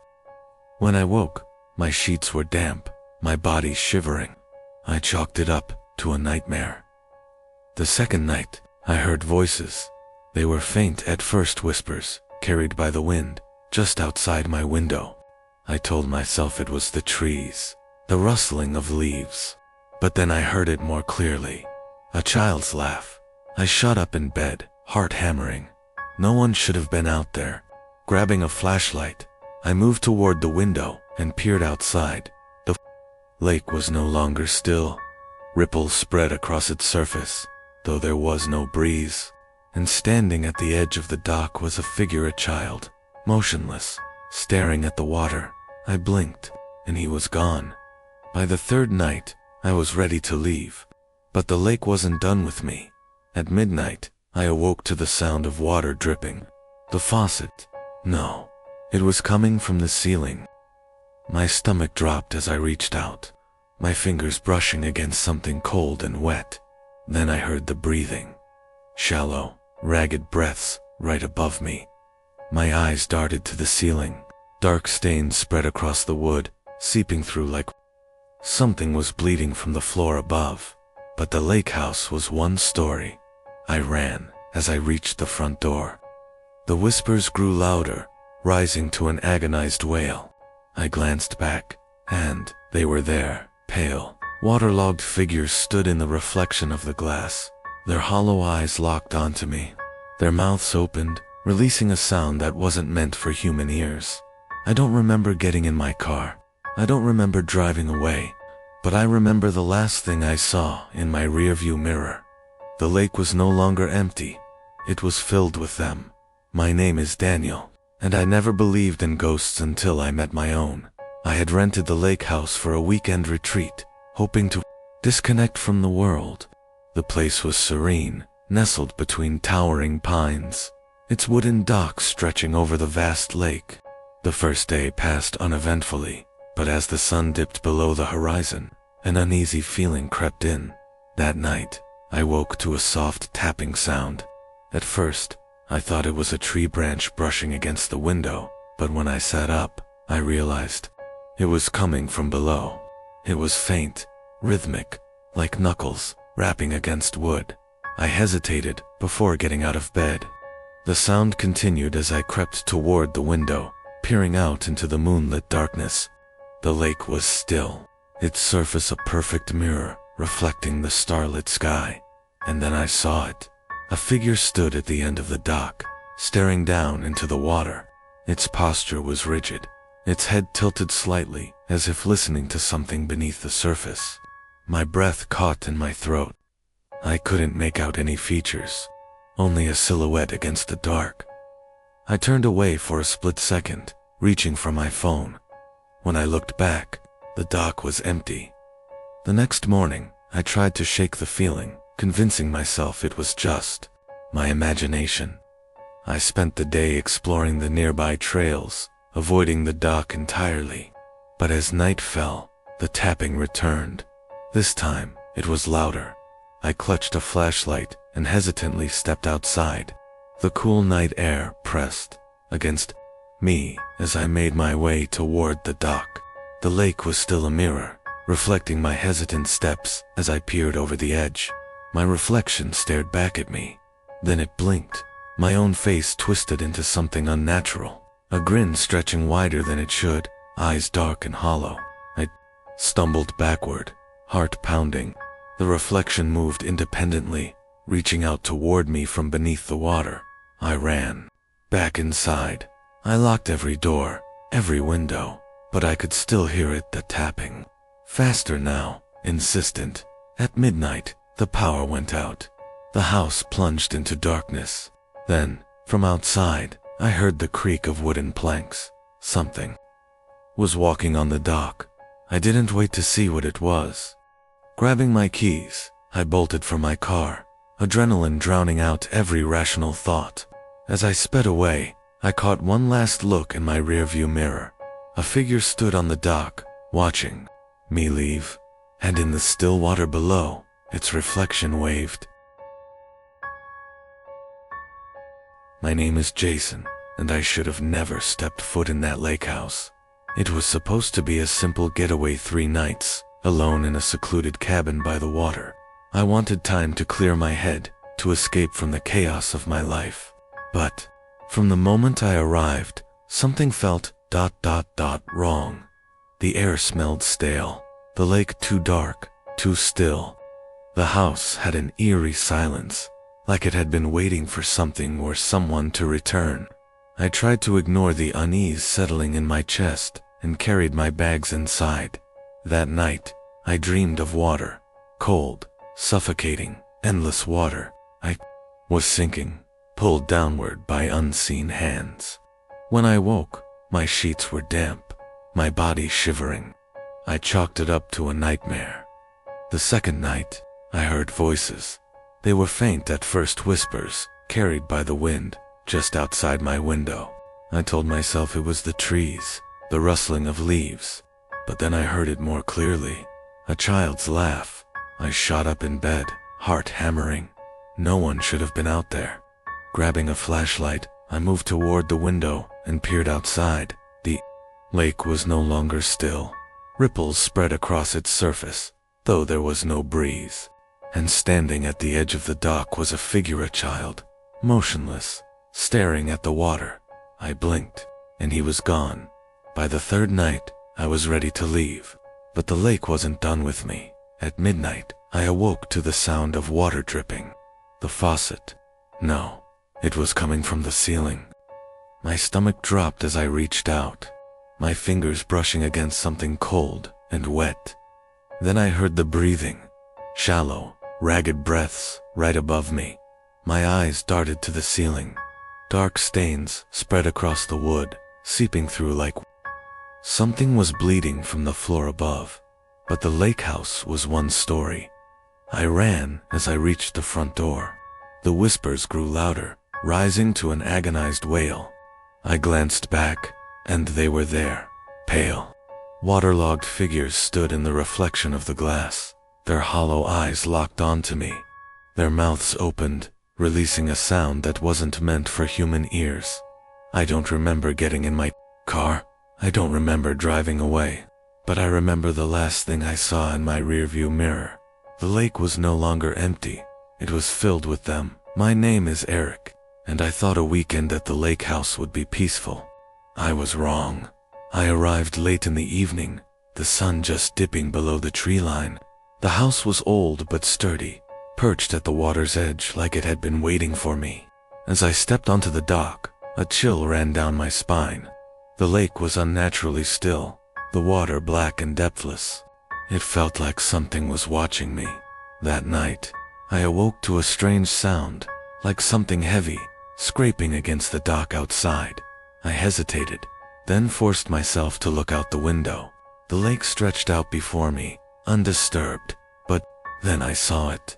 Something was floating just beneath the surface, a pale shape, barely visible in the moonlight. It wasn't a log or debris. It was a face, eyes wide open, staring UNMOVING. I stumbled back, my breath caught in my throat. When I looked again, it was gone. The next day, I convinced myself I had imagined it. But I couldn't shake the feeling of being watched. Every time I stepped outside, I felt unseen eyes burrowing into me from the water. That evening, I sat on the dock, trying to clear my mind. That's when I saw bubbles rising, breaking the surface. Something was moving beneath me. Then, a hand shot up from the water, grasping at the dock's edge. I scrambled back, my heart hammering. The hand was bloated and pale, fingers stretching toward me before slipping back into the depths. The water rippled violently, then went still. I wanted to leave, but my keys were gone. I searched frantically, overturning everything in the house. I was trapped for one more night. At midnight, the house groaned as if it were breathing. The temperature plummeted. Then came the knocking, slow, deliberate, coming from the floorboards beneath me. My blood turned to ice. The knocking grew louder, more urgent, until suddenly, the wooden planks of the floor split open with a sickening crack, and the water rushed in. Hands reached up from below, grasping, clawing, pulling me toward the icy depths. I screamed, struggling against their grip. Just as my vision blurred, the house shuddered and went still. The water was gone. The floor was intact, but the air reeked of rot and lake water at dawn. I found my keys sitting in the middle of the dock, wet and covered in silt. I didn't question it. I ran to my car and never looked back. As I drove away, I stole one last glance at the lake house in my rearview mirror, and on the dock stood a figure, watching me leave. It had my face. My name is Jason, and I should have never stepped foot in that lake house. It was supposed to be a simple getaway, 3 nights, alone in a secluded cabin by the water. I wanted time to clear my head, to escape from the chaos of my life. But from the moment I arrived, something felt ... wrong. The air smelled stale, the lake too dark, too still. The house had an eerie silence, like it had been waiting for something or someone to return. I tried to ignore the unease settling in my chest and carried my bags inside. That night, I dreamed of water, cold, suffocating, endless water. I was sinking, pulled downward by unseen hands. When I woke, my sheets were damp, my body shivering. I chalked it up to a nightmare. The second night, I heard voices. They were faint at first, whispers, carried by the wind, just outside my window.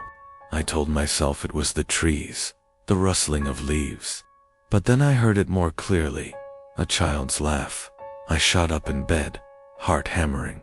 No one should have been out there. Grabbing a flashlight, I moved toward the window and peered outside. The lake was no longer still.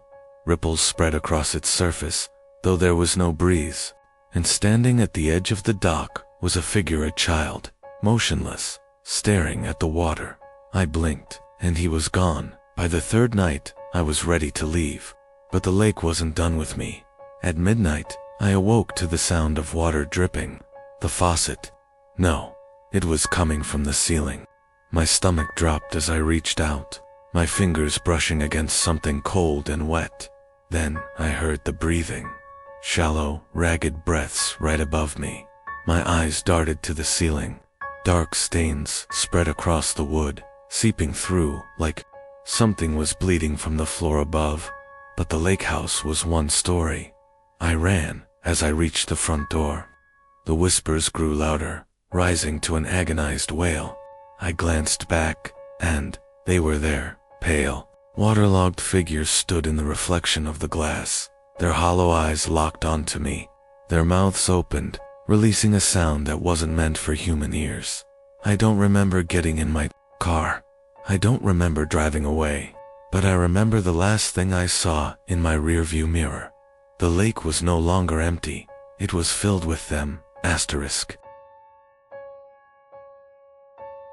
My name is Daniel, and I don't know if what I saw was real or if I was losing my mind. I rented a lake house for a weekend of solitude. No distractions, no noise, just me, my thoughts, and the open water. The first day was peaceful. The second was not. It started with the mirror. The lake house had a large antique mirror hanging in the living room, positioned so you could see the water through its reflection. I barely paid attention to it till I noticed something wrong. I was standing in front of it, sipping my coffee, when I saw the lake's reflection shift. The water in the mirror wasn't still like in real life. It rippled. Something dark moved. Beneath its surface, I turned to the window. Nothing. The real lake was as still as ever. But when I looked back into the mirror, I saw her, a woman, standing at the water's edge, her back to me. She was dressed in something tattered and old, her long hair dripping wet. My pulse pounded in my ears as I slowly turned to the window. She wasn't there. But in the mirror, she took a step closer. I stumbled backward, nearly dropping my coffee. My mind raced for an explanation. Some trick of the glass, an illusion, exhaustion. I refused to believe what I was seeing. But that night, I heard the knocking, soft, rhythmic, coming from the window facing the lake. I held my breath, heart hammering. The knocking came again. I forced myself to look. There was no one there then. From the corner of my eye, I saw movement. I turned toward the mirror. The woman was inside it now, standing within the reflection of my living room. But she wasn't just standing anymore. She was knocking. I bolted out of the house, into the freezing night. The sky was empty, the lake undisturbed, but I could still hear the knocking from inside, louder, more desperate. I ran to my car and drove until I couldn't see the lake anymore. I don't know what I saw. I don't know if she was ever real, but I do know this. When I checked my phone the next morning, I found a single new photo in my camera roll, a picture of the lake house, and, in the window, the reflection of a woman staring back at me. My name is Elliot. I should have never come to this lake house. It was supposed to be a weekend getaway. My best friend Jake had inherited the cabin from his late uncle and invited me to spend a few days there. The idea of an isolated retreat by the water seemed perfect until the first night. The cabin was old but sturdy, with creaky wooden floors and a musty scent that hinted at years of abandonment. The lake stretched infinitely beyond the dock, its surface eerily still, reflecting the dense pines surrounding it. Something about the silence unsettled me.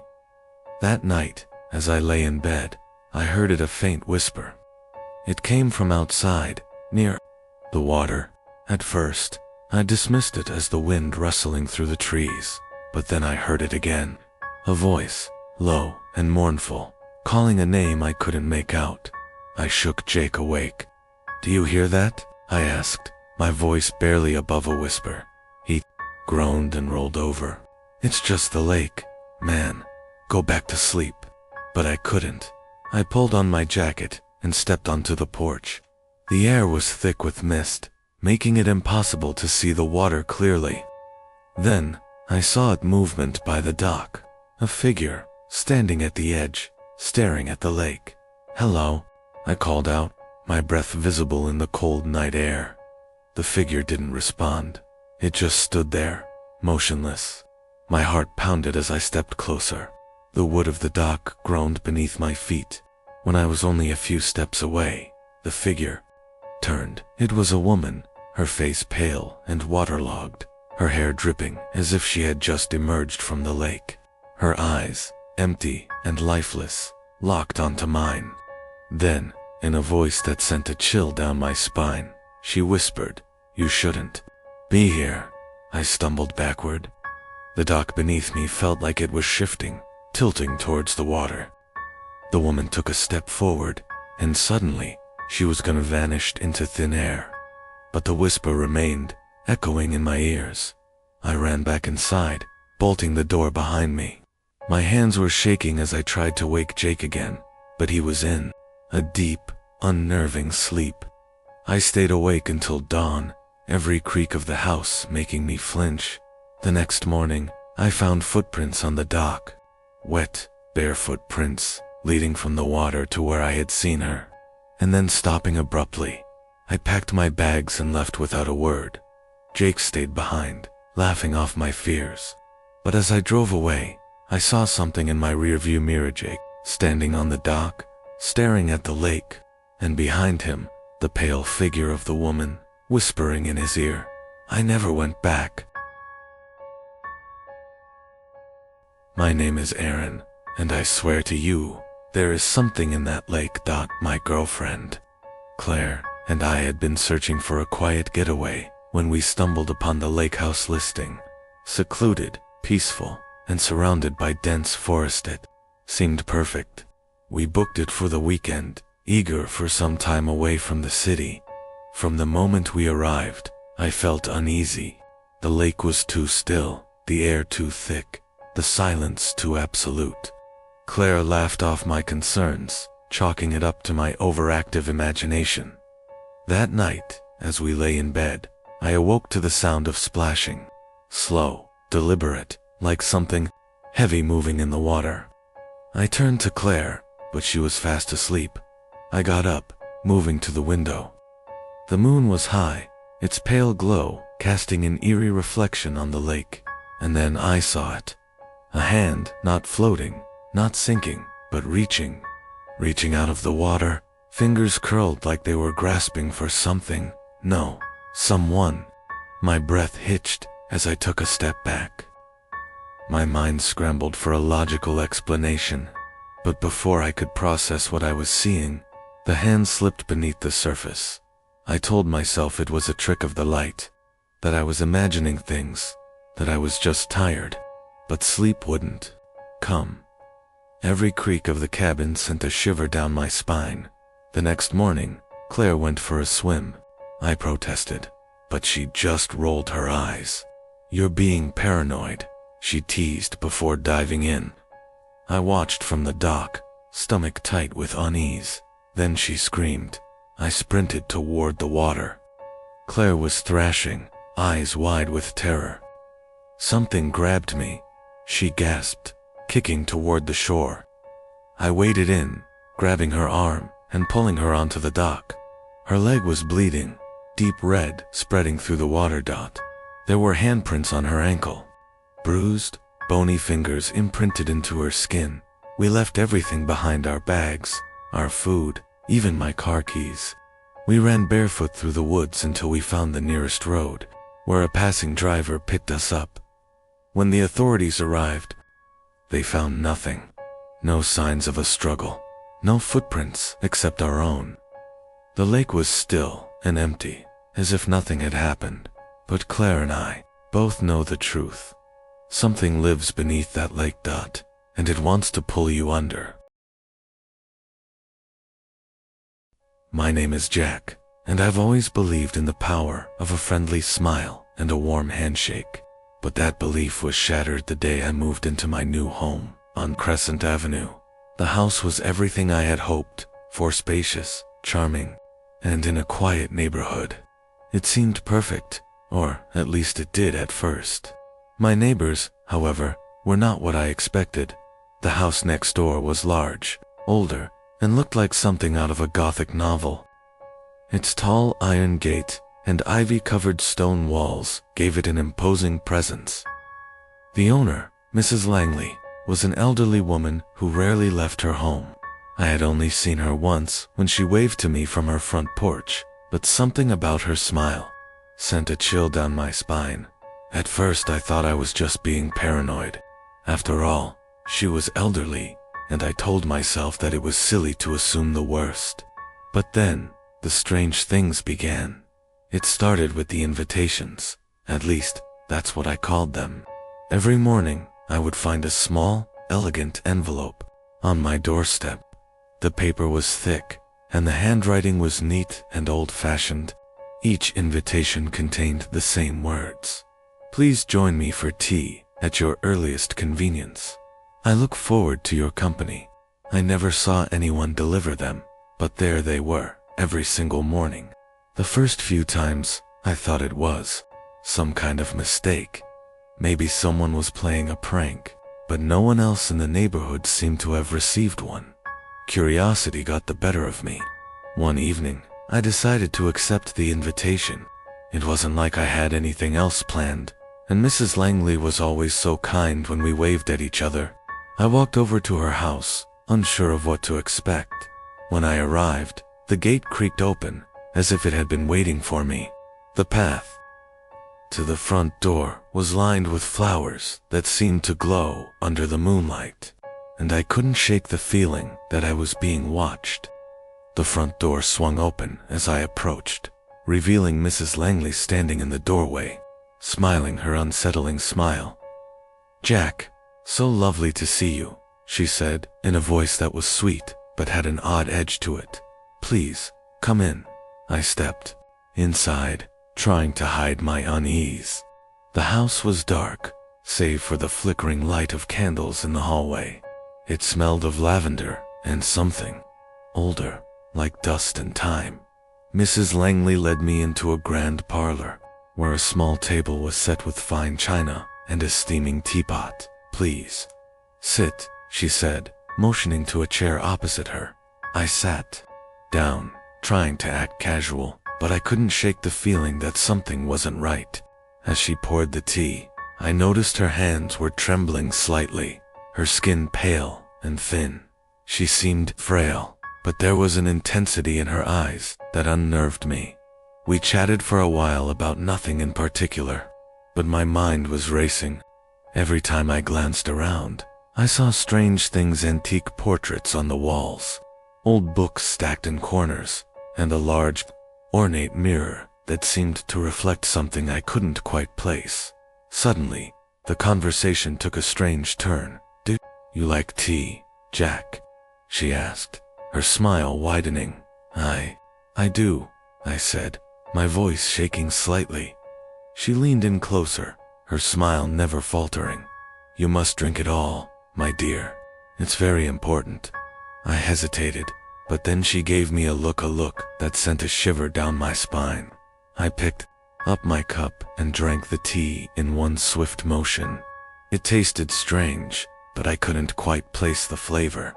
As soon as I finished, everything changed. The room seemed to close in on me, the walls shrinking.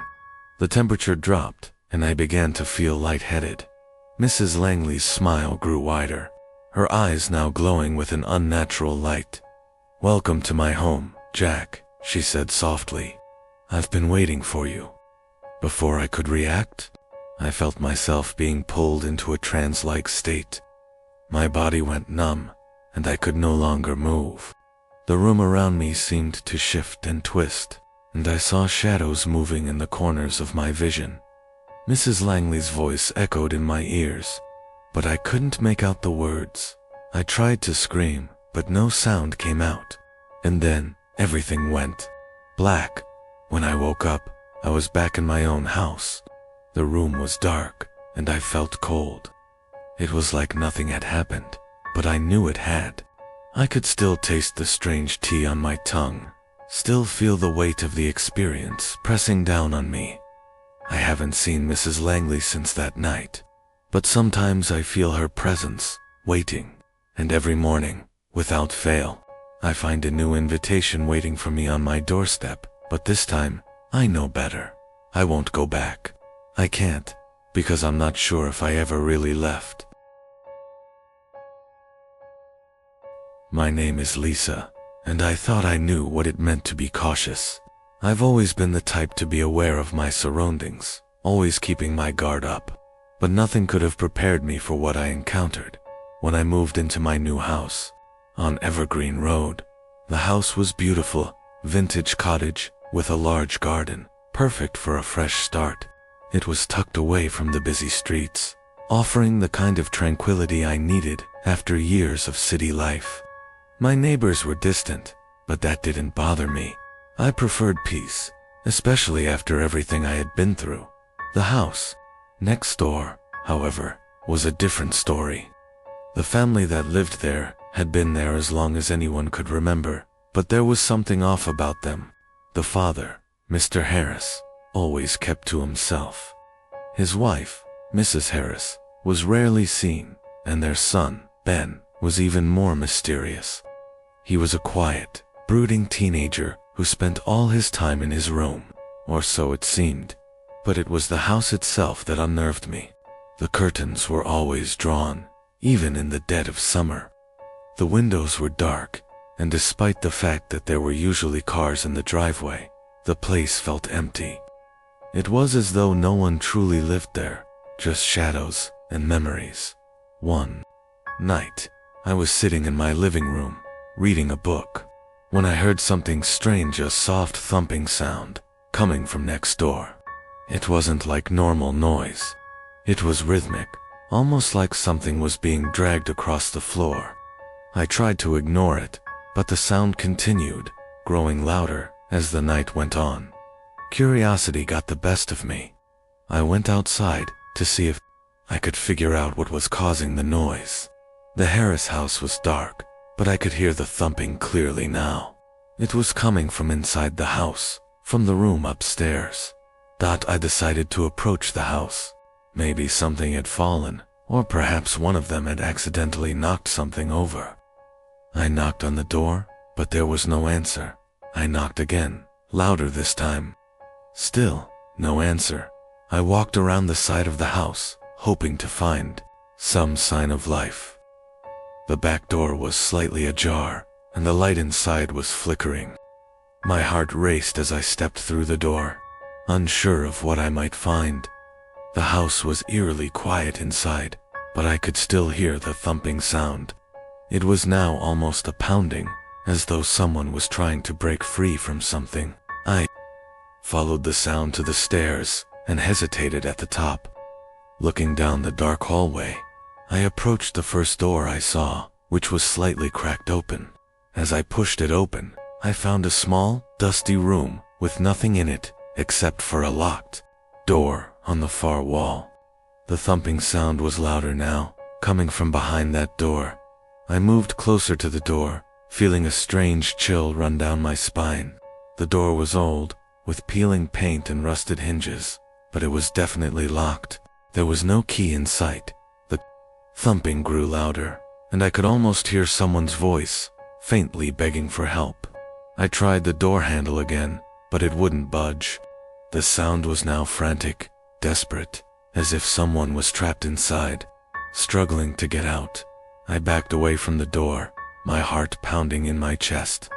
That's when I noticed something, a photograph on the wall beside the door. It was a picture of the Harris family, taken years ago. In the photo, the father, Mr. Harris, stood with his wife and son, but there was something strange about it. The son, Ben, was missing from the photo. His face had been scratched out, as if someone had intentionally erased him. I turned to leave, but as I did, the thumping suddenly stopped. The silence that followed was suffocating. The next day, I didn't hear the sound again, but I couldn't shake the feeling that something wasn't right. I tried to reach out to the Harris family, knocking on their door several times, but they never answered. After a week of strange occurrences and restless nights, I decided to do some digging. I learned that Ben Harris had gone missing years ago, right around the time the family moved into the house. No one knew what had happened to him. He was simply gone. Some people whispered that he had run away. Others said something darker had happened. But no one could explain the locked room I had discovered. I haven't heard the thumping sound again. But sometimes, when the night is still, I can feel something watching me from next door. The Harris family never leaves their house, and I have a feeling they never will. I still hear the thumping at night, and I'm starting to wonder if I've become part of the story. Now, just like the locked room, I may never escape.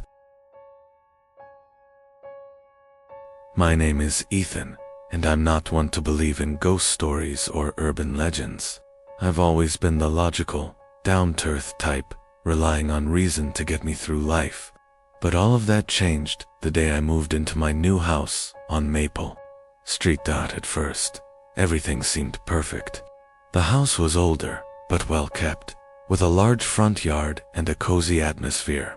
The neighborhood was quiet, a far cry from the hustle and bustle of the city. I thought I'd found the ideal place to settle down and escape from the stress of my old life. But there was something unsettling about the neighbor's house, the one next door. It wasn't particularly spooky on the outside, but the way it always seemed to be in shadow, even during the brightest days, made me uneasy. The curtains were always drawn, and I never saw anyone coming or going. It wasn't just that the house was empty, it was as if no one had lived there for years, despite the fact that I could see a faint light in the upstairs window each night. It wasn't until the third night that I started noticing something strange. I was sitting in my living room, reading a book, when I felt it ties on me. I glanced around the room, but there was nothing unusual. Still, the feeling didn't go away. I stood up and looked out the window, and that's when I saw them eyes there, in the upstairs window of the neighbor's house. Two dark eyes were staring at me. They were so deep, so black, they seemed to absorb the light around them. I froze, my heart pounding in my chest. The eyes didn't blink, didn't move, just stared at me with an intensity that made my skin crawl. I shook it off, thinking it was just my mind playing tricks on me. But the next night, the eyes were back. And this time, they were closer. I could see a figure standing just behind the window, their face hidden in shadow. But those eyes, they were unmistakable. Every night after that, the eyes were there, watching, waiting. I tried to ignore it, tried to convince myself that it was just my imagination, but the longer I stayed in the house, the more paranoid I became. I couldn't sleep, couldn't relax. The eyes were always there, even when I turned off the lights. It wasn't until I decided to confront the situation that things really started to get strange. One evening, I walked next door, determined to meet the mysterious neighbor. The house seemed even darker up close, the windows black and lifeless. I knocked on the door, but there was no answer. I knocked again, louder this time, but still nothing. I tried the doorbell, but it was silent. Curiosity got the better of me, and I decided to check around the back of the house. That's when I saw it, a small window, cracked open just enough for someone to see out. But when I peered inside, the room was empty. There was no furniture, no sign of life, just dust and decay. I turned to leave, but as I did, I heard a faint sound. It was a whisper, so soft I almost didn't catch it. "Help me." I spun around, but no one was there. The whisper seemed to come from inside the house, from deep within its walls. My heart raced as I ran back to my own house, slamming the door behind me. The next few days were a blur of sleepless nights and growing fear. The eyes in the window never stopped watching. They followed me from room to room, even when I tried to leave the house. It was as if they were always there, always waiting. Finally, I couldn't take it anymore. I packed up my things, ready to leave Maple Street behind. As I was about to drive away, I glanced back at the neighbor's house one last time, and there, in the upstairs window, were those eyes, watching me, waiting for me to leave. But what scared me the most wasn't the eyes, it was the realization that the eyes hadn't been mine the whole time. They were someone else's, someone who had been watching me, not the other way around. I haven't been back to that house since, but I still hear the whisper sometimes, drifting on the wind. Help me. My name is Sarah, and I've always been the type to stay in my own lane. I keep to myself, and I don't get involved in anyone else's business. But when I moved into the house on Birchwood Avenue, I found myself involved in something I couldn't ignore, even if I wanted to. The house was perfect, charming, cozy, and just far enough away from the busy part of town to offer some peace. But the neighborhood, that was a different story. It wasn't exactly friendly, and the people were all a bit distant. Still, I didn't think much of it. The neighbor next door was an older man, Mr. Donovan. He was quiet and reclusive, always keeping to himself. But there was something unsettling about his house. It was a tall, narrow building with overgrown ivy creeping up the walls. The windows were always shut, and there was an eerie sense of stillness that surrounded the place. It was late one evening when I first heard the sound of crying. At first I thought it was just a passing car, but when the noise continued night after night, I realized it was coming from Mr. Donovan's house. The crying was soft at first, almost like a whimper, but then it would grow louder, almost as if someone was in pain. It would echo through the walls, disturbing the silence of the night. I tried to ignore it, telling myself it was probably just the wind or maybe a broken pipe, but something about it felt wrong. One night, I couldn't take it anymore. The sound was louder than usual, and it was nearly unbearable. I decided to go over and see if everything was okay with Mr. Donovan. I knocked on the door, but there was no answer. The crying continued from inside, but it was strange. There was no movement from behind the windows, no sign of life. I hesitated for a moment, but then I turned the doorknob. To my surprise, the door creaked open. Inside, the house was dark, the air thick with dust. I called out, but the only response I got was the faint sound of crying coming from upstairs. It wasn't a normal cry. There was a desperation in it, like someone was pleading for help. I made my way up the stairs, each step creaking under my weight. At the top, I found a hallway with closed doors on both sides. The crying was coming from the last door on the left. My heart pounded in my chest as I reached for the knob. When I opened the door, I was hit by a wave of cold air. The room was empty, except for a rocking chair that faced the corner. But as soon as I stepped inside, I heard the crying again, louder this time. It was coming from the corner, where the chair sat. I slowly approached, my breath visible in the air. When I reached the chair, I saw something that made my blood run cold. A woman, her face hidden in her hands, rocking back and forth, crying uncontrollably. She was wearing an old-fashioned dress, the kind I'd only seen in pictures. "Are you okay?" I asked, my voice trembling. The woman stopped rocking and slowly lifted her head. Her face was pale, and her eyes were hollow, as though she hadn't slept in years. There was something deeply wrong with her, a sadness that seemed to consume her entire being. "You shouldn't be here," she whispered, her voice weak and hoarse. "He's coming." Before I could respond, I heard a sound behind me. I turned around, but the door had slammed shut on its own. The air grew heavier, and the temperature dropped even further. Suddenly, the woman stood up and rushed toward me, grabbing my arm with an iron grip. "You need to leave," she hissed. "He's coming for you." I pulled away, fear surging through me, but the door wouldn't open. I tried again, and this time, it flew open on its own. I stumbled out of the room, running down the stairs, and out the front door. As I looked back, I saw Mr. Donovan standing on the porch, his eyes locked onto mine. His expression was empty, lifeless, and for a moment, I saw something flash in his gaze, something dark and malicious. I ran back to my house, slamming the door behind me. The crying from next door continued that night, louder than ever, but I didn't dare go back. The woman in that room, her warnings, and Mr. Donovan's hollow eyes haunted me. I found out later that Mr. Donovan's wife had died years ago under mysterious circumstances. Some people say he never fully recovered from her death. They say he's been trying to bring her back ever since, and that the crying I heard every night was the sound of his failure. But there's one thing I'll never forget. The woman in the rocking chair wasn't Mr. Donovan's wife. It was something else. And whatever it was, I don't think it's ever going to leave. My name is Jason, and I've always been a skeptic. I don't believe in the supernatural, not even for a second. When I moved to the quiet suburb on Oakwood Lane, I was looking for peace and quiet, a break from the chaos of city life. The house I bought was charming, but the neighborhood, it felt strange from the start.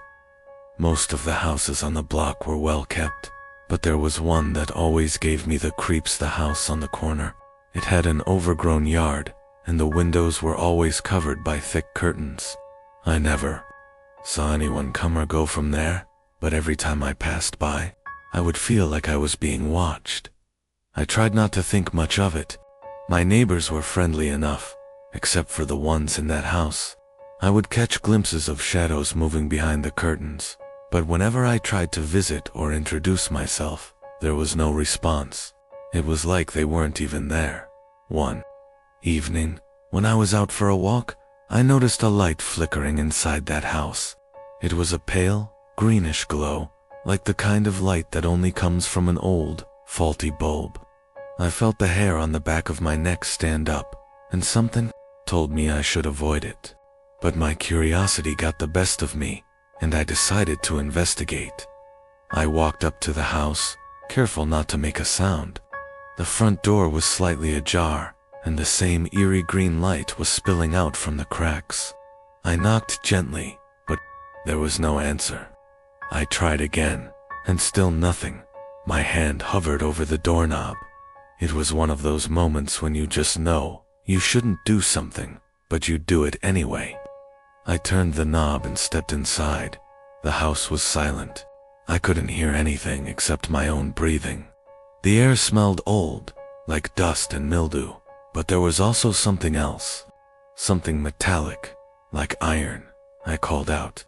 But my voice seemed to get swallowed by the darkness.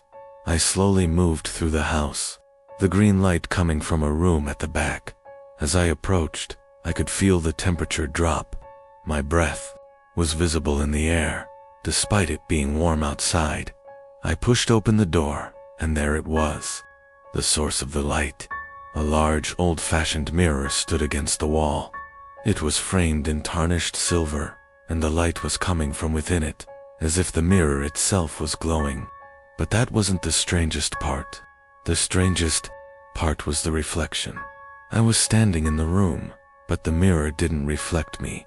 It reflected a figure, a man, wearing a black suit and standing in the exact spot where I was. His face was pale, his eyes hollow, and he seemed to be smiling at me, though there was no sound. I froze. My heart pounded in my chest as I backed away, but the reflection didn't move with me. It stayed there, staring at me with that unsettling smile. Suddenly, I heard a voice, soft and rasping, coming from behind me. "Don't look at it." I spun around, but no one was there. The house was empty, just as it had been before. My eyes darted back to the mirror, and I saw the figure begin to move. It took a step toward me, its smile widening. "Leave now," the voice whispered again, but this time it was louder, like it was right next to me. I turned and ran, slamming the door behind me as I fled into the night. My legs felt like they were made of lead, but I didn't dare look back. I didn't stop until I was safely inside my own house, locking the door behind me. For days after, I couldn't shake the feeling of being watched. Every time I looked into a mirror, I felt like something was just behind me, waiting. And I couldn't get the image of that man out of my head, his hollow eyes and his terrible, twisted smile. But the worst part, I know I'm not the only one who's seen him. A few days ago, I spoke to one of my neighbors, a woman named Linda. She mentioned the house on the corner, and when I told her about the man in the mirror, she went pale. "He's been there for years," she said, her voice trembling. "No one ever goes near that house because of him. He's the neighbor who never left." My name is Emily, and I recently moved to a quiet neighborhood in the outskirts of town. The houses were all charming, with large yards and old trees lining the streets. My house was no exception, but it was the one next door that caught my attention. It wasn't the house itself, but the garden. The house seemed normal enough, an old cottage-style place, slightly overgrown with ivy, but the garden next to it was strange. The plants were unlike anything I had ever seen before.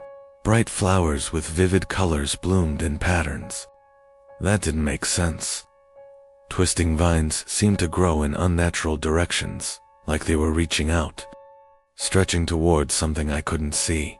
I had never really noticed it until I moved in. But when I did, I started seeing the man who lived there. Mr. Blackwell, as he was called, was a reclusive person. He rarely left his home, but when he did, he would stare at his garden for hours. I once saw him standing in the yard, muttering to the plants as if they were alive. At first, I thought it was just an eccentricity, but then I began noticing the oddities. At night, I could hear whispers coming from his garden, soft voices floating through the air, barely audible. Sometimes, I would wake up in the middle of the night, and the lights in his house would be on, but he would never be visible, only the shadows moving behind the curtains. One day, my curiosity got the better of me. I decided to take a walk in the garden, just to see what was so special about it. The moment I crossed the fence, a strange chill ran through me. The flowers were still as beautiful as ever, but now I could see that some of them had faces. Strange, contorted faces twisted into expressions of pain, anguish, and anger as I stepped further into the garden. The vines seemed to reach out to me, brushing against my skin like cold fingers. I felt an overwhelming sense of dread, but I couldn't turn back. Something was drawing me closer to the center of the garden. There, I found a stone statue in the middle of the flowers. It was a woman, her arms outstretched as though she were trying to embrace something or someone. The statue's face was eerily lifelike, with eyes that seemed to follow me, glowing faintly in the dark. I tried to turn away, but something stopped me. I couldn't tear my eyes away from the statue. Suddenly, I heard Mr. Blackwell's voice behind me, his tone sharp and accusing. "You shouldn't have come here." I spun around, but there was no sign of him.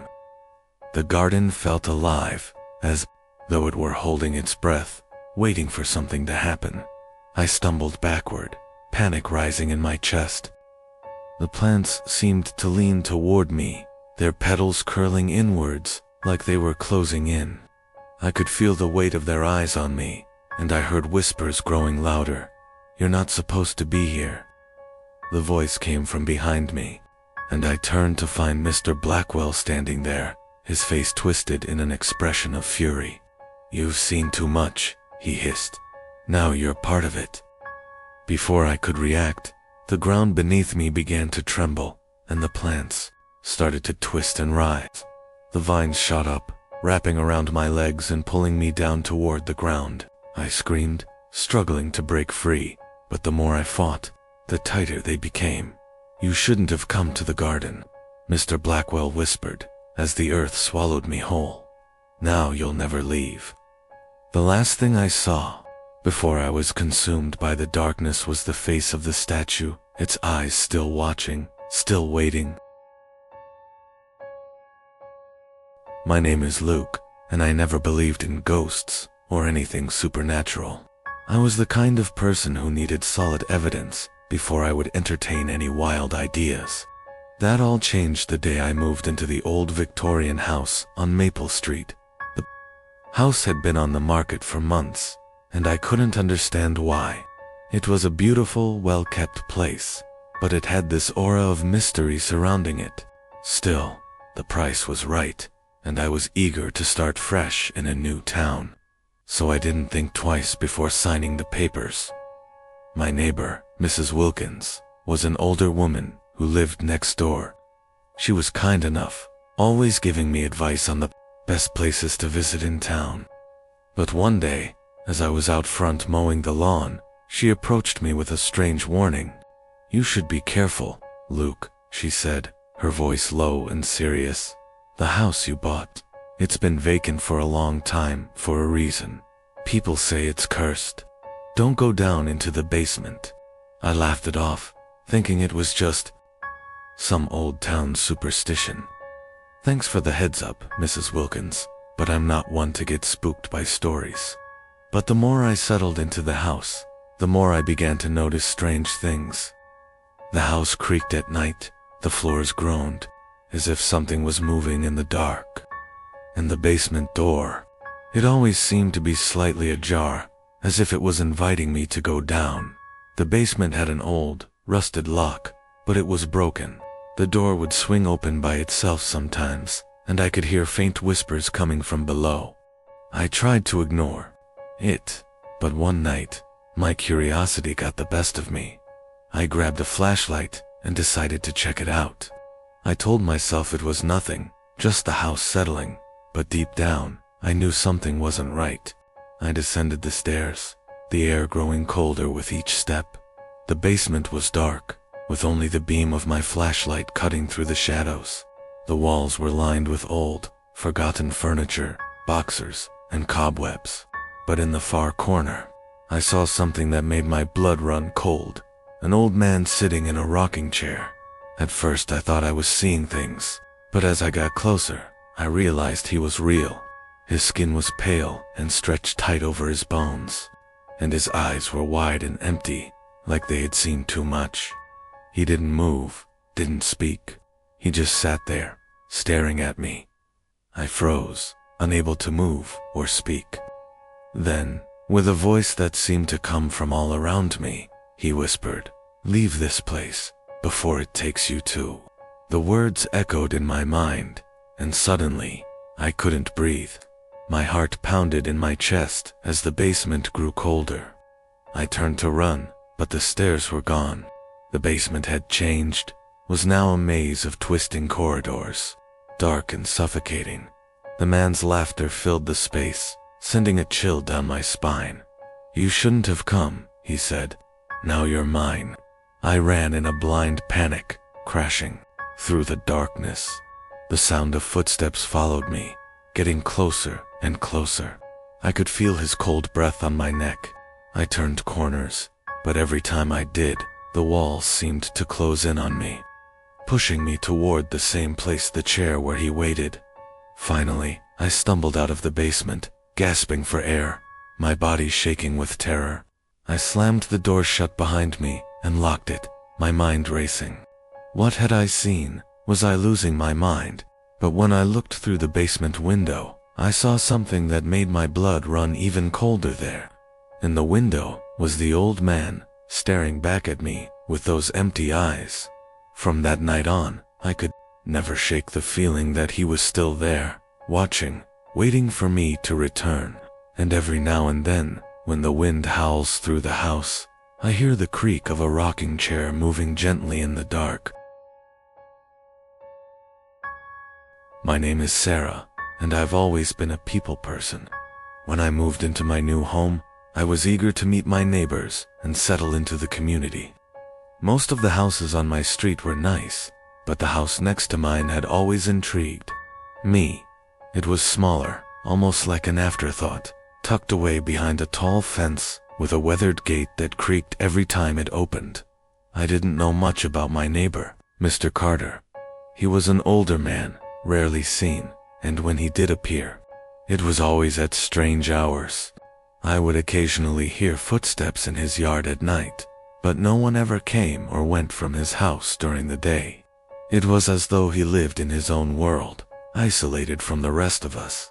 One day, while I was out watering my garden, I noticed something odd. The door to his house, which I had always assumed to be locked, was slightly ajar. My curiosity got the better of me, and I walked closer to take a look. The door creaked as it moved just enough to reveal the dark interior of his home. The faint smell of mildew and something rotting seemed to leak from the crack. I couldn't resist. I gently pushed the door open a bit further. The inside was dim, and I could barely make out shapes through the grime on the windows. It was the kind of place that felt like it had been untouched for years. But there was something unsettling about it, a coldness that seeped into my bones. The hairs on the back of my neck stood up as I stepped closer to the door, listening for any signs of movement. But the house was eerily silent. I was just about to step inside when I heard a voice behind me. "You shouldn't be here." I spun around and saw Mr. Carter standing there, his eyes wide with a strange urgency. "Mr. Carter," I stammered, caught off guard. I didn't mean to intrude. I just thought the door was open." He gave me a sharp look, his face pale and tired. "It's not safe. You shouldn't be here. Not now." Before I could ask him what he meant, he grabbed the door handle and slammed it shut, locking it with a force that made the entire house rattle. I backed away, trying to process what had just happened. Was he trying to warn me? Or was something else going on behind that door? Over the next few days, I tried to forget this strange encounter. But every time I looked at Mr. Carter's house, it seemed like something was different. The house looked darker, like the shadows inside had deepened. And sometimes, I thought I could hear soft murmurs coming from within, almost like whispers. One evening, after another strange occurrence at his house, I couldn't resist any longer. I had to know what was behind that locked door. I grabbed a flashlight and waited until midnight, when the street was empty and quiet. The gate creaked as I entered Mr. Carter's yard, the old wood groaning under my weight. I crept up to the door and tried the handle. It was locked, just as I expected. But I noticed something else. There was a small window on the side of the house, partially hidden by ivy. I could just barely make out the outline of the window frame and a small opening at the top. I climbed up, heart racing, and peered inside. What I saw chilled me to the core. The room was filled with old furniture, broken chairs, dusty shelves, and piles of strange, old books. But the most disturbing thing was the wall. The entire wall was covered in what appeared to be symbols, strange, intricate patterns, some of them scrawled in what looked like blood. In the center of the wall was a large, ornate door, one that seemed to pulse with an unnatural energy. I felt a shiver run down my spine as I backed away from the window. My mind was racing. What had Mr. Carter been hiding? What was behind that door? Suddenly, the window above me slammed shut, and I heard footsteps inside the house. My heart nearly stopped as I scrambled to the ground, my breath caught in my throat. I knew I had to leave before Mr. Carter caught me there, but as I turned to run, I felt a hand grab my shoulder, pulling me back. "You shouldn't have seen it," Mr. Carter whispered in my ear, his voice trembling with fear. "Now you're part of it." My name is Jack, and I recently moved into a small, quiet neighborhood on the outskirts of town. The house was perfect for me, tucked away at the end of a cul-de-sac with a large backyard. It was exactly what I needed after years of living in busy, cramped apartments. Everything about the place felt peaceful until I met my neighbor. Mrs. Gray was an elderly woman who lived 2 houses down from mine. At first, she seemed sweet enough, always smiling and waving when I passed by, but something about her house unsettled me. It was old and dilapidated, with overgrown ivy crawling up the sides and windows that were always shut tight. No matter how hot it got outside, it wasn't long before I began noticing strange things happening around her house.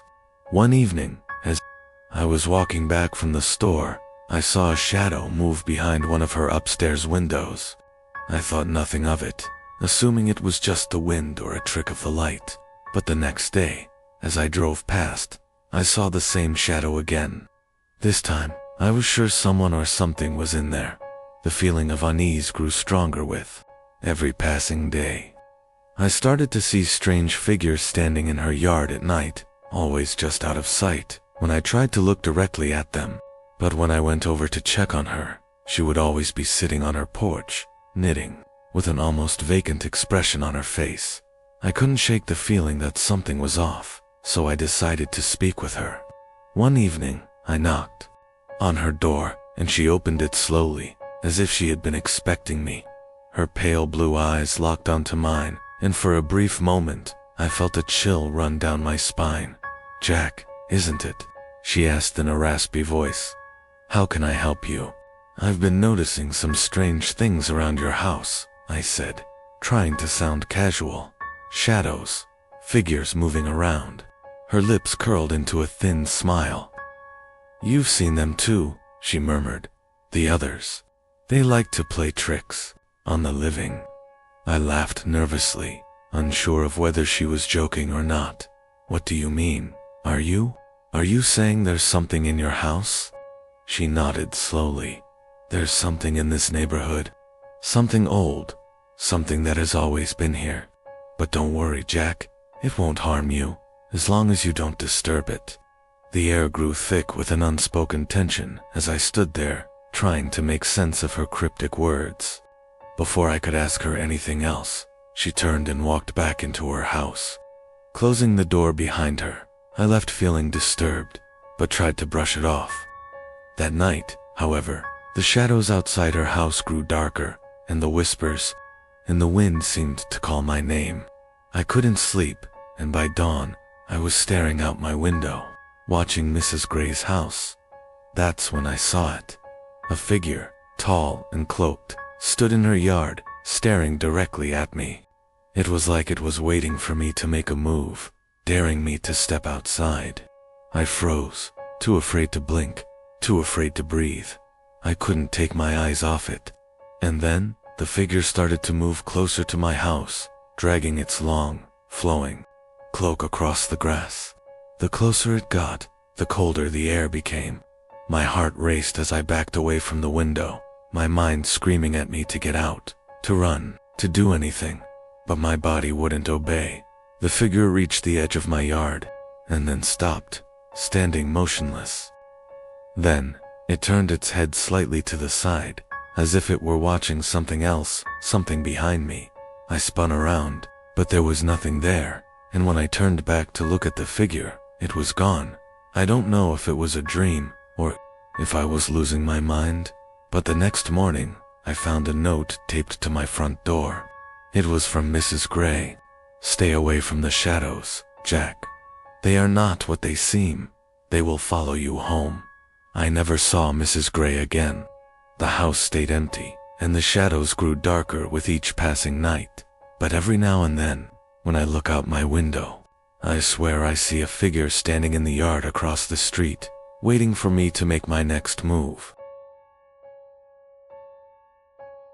I'm Emily, and I moved into a new neighborhood just a few months ago. The house was everything I had dreamed of: charming, a little old-fashioned, and quiet. But it didn't take long for me to realize that my new neighbor, Mr. Collins, wasn't quite as harmless as he seemed. At first, I noticed little things, strange noises coming from the house next door late at night. The faint sound of something dragging across the floor, or the way the blinds in his window never seemed to move. I chalked it up to the quirks of an older man living alone. But it wasn't long before my curiosity got the best of me. One evening, I was outside on my porch when I saw him, a thin, hunched figure moving behind his curtains. I waved, but he didn't respond. His house was old, like mine, with an attic that seemed to always be locked. But on that night, I noticed something odd. The attic window was open just a crack, and the silhouette of a figure was standing there, staring out at me. I didn't think much of it at first. Maybe he had visitors, or it was just a trick of the light. But as the days passed, the strange occurrences grew more intense. I started to hear soft tapping on my walls at night, as though someone was trying to communicate from the other side. The tapping always seemed to follow the rhythm of Mr. Collins's footsteps, always on the same days. At the same time, I decided to confront him. I knocked on his door, my heart pounding in my chest. When he answered, his cold eyes met mine, and I felt an unsettling shiver crawl down my spine. "What can I do for you, Miss Emily?" he asked, his voice too smooth. "Well, I was wondering if you could explain the noises coming from your house." ISTAMMERED. Mr. Collins gave a quiet chuckle, but there was something in it that didn't feel right. "I'm afraid I can't help you with that," he said, "but you'll learn soon enough." Before I could ask him what he meant, he slammed the door in my face. I stood there, stunned, and made my way back home, the eerie feeling growing stronger with every step.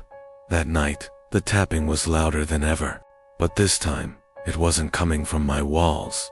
It was coming from the attic. I tried to ignore it, but the noises grew more frantic. I couldn't sleep, couldn't think straight. In a panic, I grabbed my phone and tried calling Mr. Collins, but his line was disconnected. As I stood in the middle of my living room, trying to figure out what to do, I heard a voice, a low whisper that sent a wave of ice through my veins. "Come upstairs."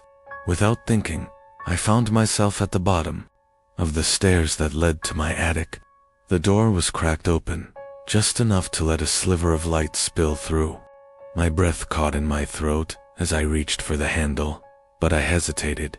Something told me not to open that door, but my feet moved before my mind could catch up. I turned the handle and stepped inside. The attic was freezing, colder than any place I had ever been.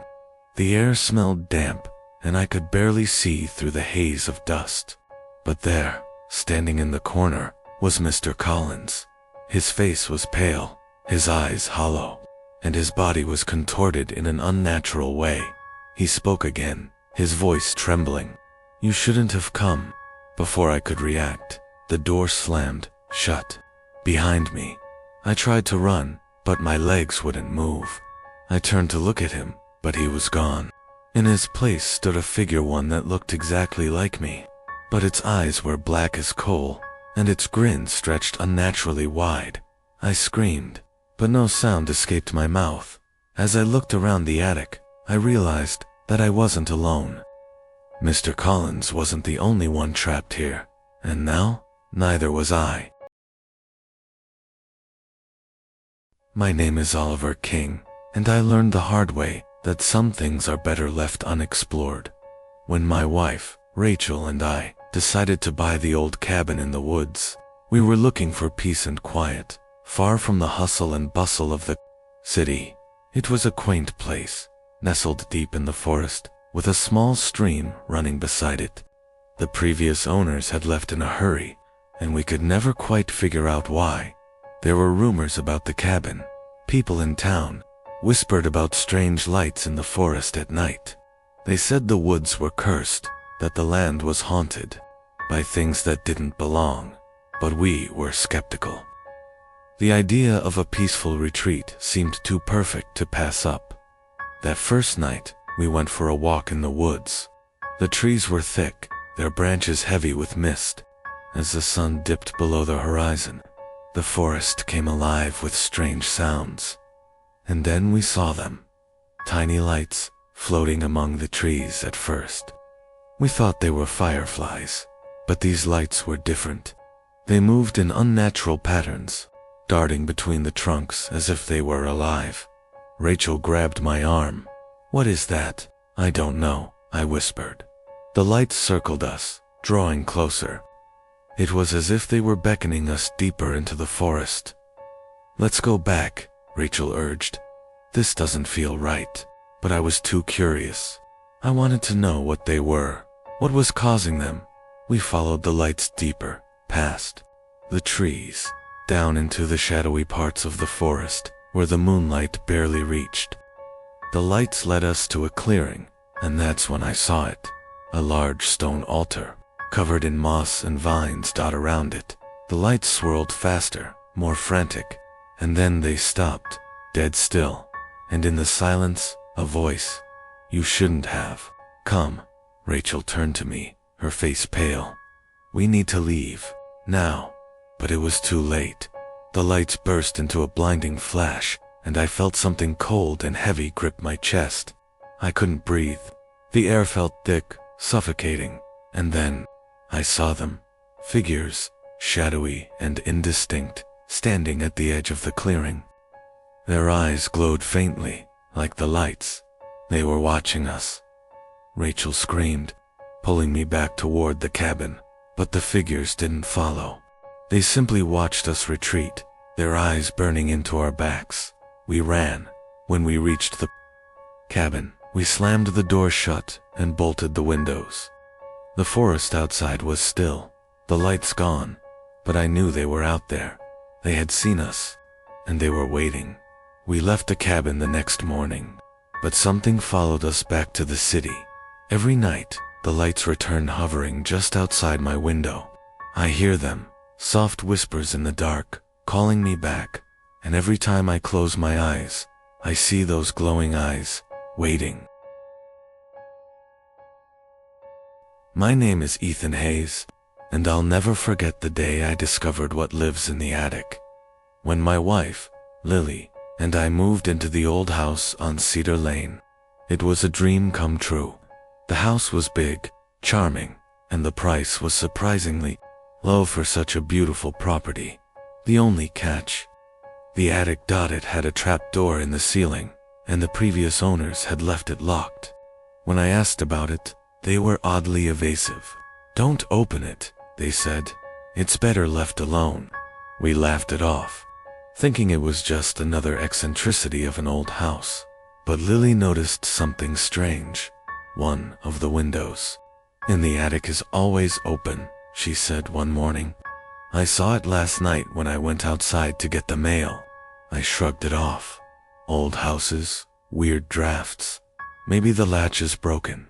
But that evening, as we were settling in, I heard something, a sound coming from above, a dragging noise, slow and deliberate. Lily and I exchanged uneasy glances. "Do you think it's animals?" she asked. I wasn't sure. It didn't sound like animals. It sounded human. The next morning, I decided to check the attic. The trapdoor was still locked, but the noise was growing louder. I grabbed a ladder from the garage and pried it open. The attic was dark, filled with old boxers and forgotten furniture. There were cobwebs everywhere. But something was wrong. It was too cold. I stepped inside, my breath fogging in the air. The noise had stopped, but there was someone in the far corner at first. I thought it was just a pile of old clothes. But then I saw movement. A shadow dot. It was standing there, staring at me. The figure was tall, cloaked in darkness. I couldn't make out any details, just the outline of a body. "Hello?" I called out, my voice trembling. The shadow didn't respond. I backed away, my heart racing. But then the figure moved. It didn't walk. It glided across the floor, toward me. I turned and ran, stumbling down the ladder. But when I reached the bottom, I heard it. The footsteps slow, deliberate, following me down. I slammed the trapdoor shut and locked it, breathing heavily. Lily was standing in the hallway, wide-eyed. "What happened?" I couldn't speak. I just pointed to the ceiling. But she didn't understand. We moved out that night. But when we returned to retrieve our things a week later, the attic door was open, and the shadows inside had changed. They were closer now. My name is Ryan Miller, and I will never go back to that house. When my wife, Sarah, and I bought the old farmhouse on the outskirts of town, we were looking for a fresh start. It was just the two of us, and the house was secluded enough that we could have the peace and quiet we needed. The house itself was a bit run down, but it had character, and that's what mattered. The first night we spent there, we heard footsteps upstairs. I froze in bed. The floorboards creaked, one heavy step after another, as if someone was walking down the hallway above us. "Did you hear that?" Sarah whispered. I nodded, heart pounding. It's probably just the house settling. But the footsteps didn't stop. The next morning, I went upstairs to check. There was nothing, no sign of anyone. The rooms were empty, the windows shut tight. I told Sarah not to worry about it. It was probably the wind, or maybe animals on the roof. But the sound of footsteps kept coming back. Every night, they always started around midnights, slow, deliberate steps across the floor. Sometimes they would stop outside our bedroom door, as if someone was waiting there. One night, I decided to confront it. I grabbed a flashlight and crept upstairs, determined to find out what was going on. The house was silent, but as I reached the top of the stairs, the footsteps began again. I turned the corner, shining the light down the dark hallway, and that's when I saw it. A figure. It was standing at the end of the hall, facing away from me. The footsteps had stopped, but the figure didn't move. I called out, "Hello?" Nothing. I slowly started walking toward it, my heart thundering in my chest. The closer I got, the more I realized something was off. The figure was too still, too lifeless. When I was just a few feet away, the figure slowly turned its head, and I saw the face. It was my face, but twisted, wrong. A smile too wide, eyes too dark. Before I could scream, the figure lunged at me. I ran downstairs, tripping in panic. The footsteps echoed behind me, closer, faster. I reached the front door and yanked it open, but it slammed shut in my face. I turned to see the figure standing in the doorway, smiling, and then everything went black. I woke up in the living room, Sarah beside me, looking terrified. "Ryan," she whispered, "we need to leave. You weren't responding. You were just staring at the door." I didn't understand.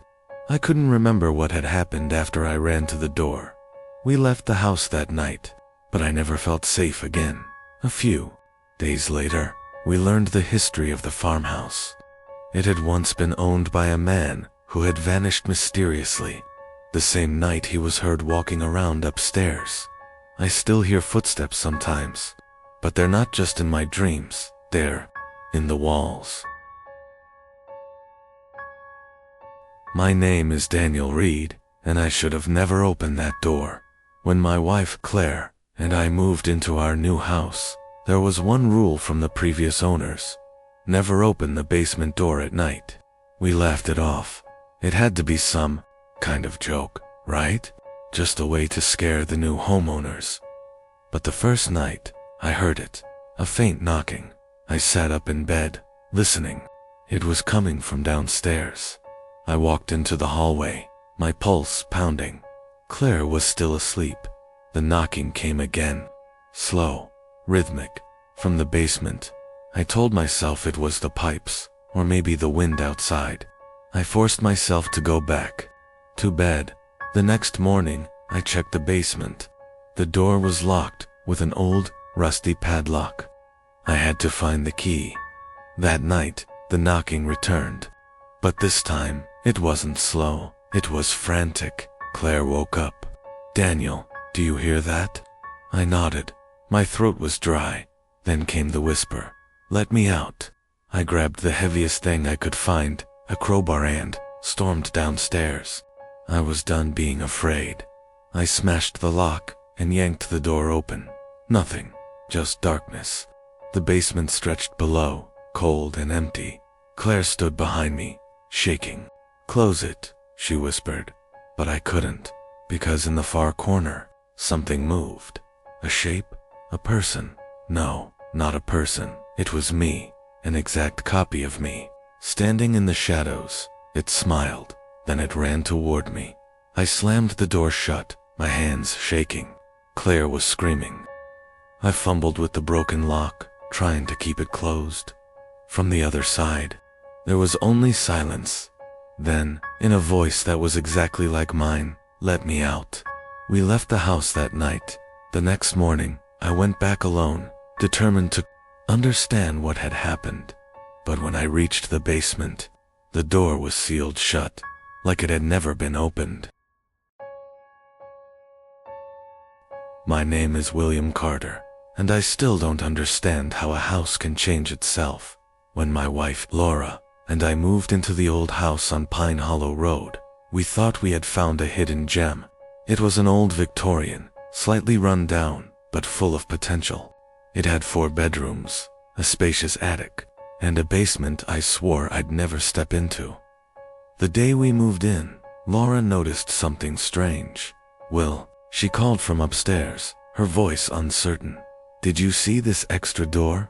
I climbed the stairs to find her standing in front of a narrow wooden door at the end of the hallway. I frowned. That door wasn't there during the house tour. I tried the handle, locked. We shrugged it off. The house was old, maybe we had just overlooked it. That night, I woke up to creaking floorboards. I turned to Laura, but she was sound asleep. Then I heard it. A soft knock, coming from inside the locked room. I held my breath, waiting. Nothing, just silence. The next morning, I grabbed a crowbar and pried the door open. Behind it was a small, empty room, dust-covered wooden floors. No windows, just 4 walls. But something felt wrong. Laura stepped inside and shivered. "It feels colder in here," I nodded. It was at least 10 degrees cooler than the rest of the house. A faint, damp smell clung to the air like rotting wood. That night, we heard the knock again. Louder this time. Laura squeezed my hand. "We should leave." I wanted to agree, but something about the room fascinated me. It shouldn't have been there. The blueprints didn't show it. The house tour didn't include it. It had appeared. The next day, I measured the hallway. I pressed against the walls. If this room existed, something else in the house should have been smaller. But everything checked out, and then Laura screamed. I ran upstairs to find her standing in front of the room. The door was open again, and inside, there was furniture, an old rocking chair, a dresser, a child's bed, covered in dust. I stepped inside, heart hammering. The air was thick, with something unseen. Then I saw it. Scratches on the floor, like someone had been dragged. We left that night. When we returned the next day with a real estate agent, the door was gone. Just a smooth wall, as if the room had never existed. My name is Christopher Lane, and I no longer trust reflections. When my wife, Anna and I moved into our new house. Everything felt normal at first. It was a cozy suburban home, nothing too fancy, but perfect for starting our family. The only thing we found strange was the mirror. It was built into the hallway wall, floor to ceiling, and it wouldn't budge. The previous owners had left it behind, claiming it was part of the house's original structure. At first, we barely noticed it, but soon, little things started happening. The first time I felt uneasy was when I walked past the mirror late. One night, I swear I saw my reflection move wrong, just a fraction of a second behind me, like it was lagging. I blamed it on exhaustion. Then Anna mentioned something strange. "Chris, did you notice the mirror?" she asked one evening. "What about it?" She hesitated. "Sometimes, I think I see something else in it. Behind us." I laughed it off. It's just our minds playing tricks. But I wasn't laughing a week later. One night, I got up for a glass of water. As I passed the mirror, I saw myself, but something was off. My reflection wasn't looking at me. It was staring at Anna, asleep in our bedroom. A cold chill ran through me. I waved my hand. My reflection followed. But when I stepped forward, it didn't move immediately. It hesitated, like it was thinking. I didn't tell Anna. The next day, she screamed. I ran to find her standing in front of the mirror, pale as death. "Chris, look." On the surface of the glass, near the bottom, were smudged fingerprints, small ones, like a child's. We didn't have kids. That night, I covered the mirror with a blanket, but around 3 a.m., I woke up to a rustling sound. The blanket was on the floor, and my reflection was smiling. I grabbed Anna, and we left the house that night. When we returned with a contractor to remove the mirror, he looked at us like we were crazy. "There's no mirror here," he said. I turned, my heart pounding. The wall was bare, no mirror, no frame, just smooth plaster, like it had never existed. My name is Jonathan Hayes, and I still don't know if what happened to my family was real or if we were just losing our minds. When we moved into the house on Briarwood Lane, everything felt perfect. It was a quiet neighborhood.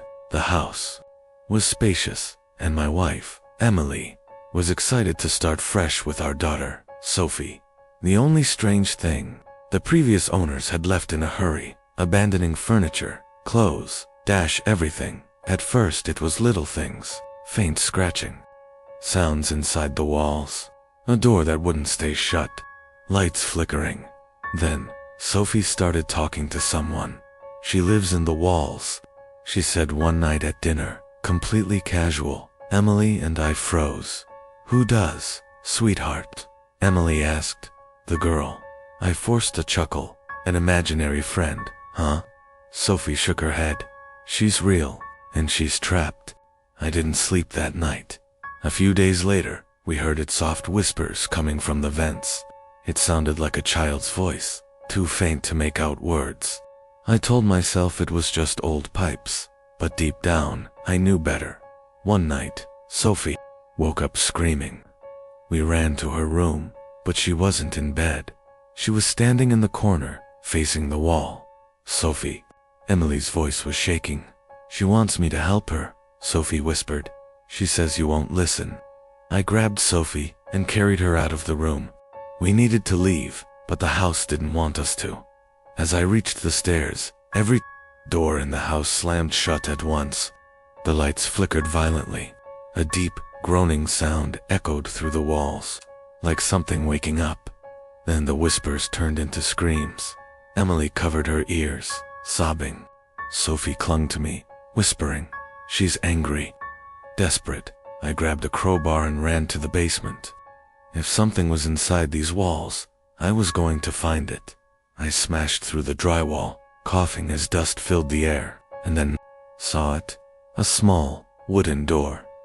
I hesitated, but the moment my fingers touched the handle, everything went silent. I pulled it open. Inside was a tiny, hidden space, and in that space, a single, rotting crib, and next to it, a name scratched into the wood. Margaret. Then cold fingers brushed my neck. A voice right behind me. Thank you. I ran upstairs, grabbed Emily and Sophie, and we never looked back. The house was sold within a month. But sometimes, late at night, I swear I still hear the whispers.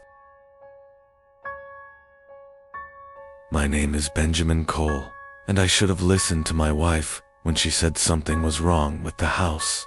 When Olivia and I bought the old colonial home on Maplewood Drive, it felt like a dream come true, a fresh start, a place to build, a life. The house had been sitting vacant for years, but we didn't mind. It had character. The first time I heard the noise, I was alone. A faint scraping sound coming from above. Mice, I told myself. Just mice in the attic. I was wrong. One night, Olivia shook me awake. Ben, there's someone in the house. I listened. The sound was there again. Slow, deliberate footsteps above us. I grabbed a flashlight and pulled down the attic ladder. The moment I poked my head inside, the air changed. It was thick, stale. And then, in the beam of my flashlight, I saw them. Footprints in the dust. But they weren't normal. They started in the middle of the attic like someone had just appeared there. A chill ran down my spine. I backed away, closed the hatch, and told Olivia we'd check it in the morning. But that night, something else happened. At exactly 3:12 a.m., our bedroom door creaked open. I sat up, heart pounding. The hallway was pitch black, but I swear I saw something move. A tall, shadowy figure, just standing there, watching. Then it stepped back and disappeared. The next morning, Olivia begged me to leave. Something is wrong here, Ben. I feel it, but I was stubborn. I wanted proof. That evening, I set up an old baby monitor in the attic, one of those motion-activated ones. I told myself it was just for peace of mind. At 3:12 a.m., the monitor crackled. 2. LIFEA faint static. Then, breathing. Slow, deep, right next to the microphone. And then, a whisper, "Get out." That was enough for me.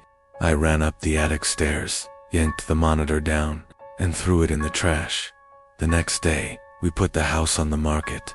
But before we could leave, Olivia called me into the hallway. She was holding something in her trembling hands, an old photograph, dusty and torn at the edges. It was a family, a man, a woman, and their child standing in front of our house, and behind them, barely visible in the attic window, was a tall, shadowy figure, watching. My name is Ethan Carter, and I never believed in ghosts until we moved into that house. It was supposed to be a fresh start. My wife, Olivia, and I had saved 4 years to buy our dream home, a beautiful Victorian house on Willow Street. It had a wraparound porch, towering oak trees, and enough space for our son, Henry, to grow up in. Everything seemed perfect, until the first night. As we were settling in, Olivia called me from the kitchen, her voice trembling. "Ethan, did you hear that?"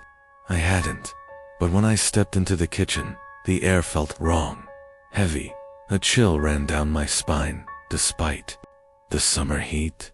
That night, I woke up to the sound of whispers, faint, distant, like a conversation happening just out of reach.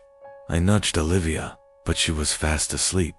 The whispering grew louder. I turned on the bedside lamp.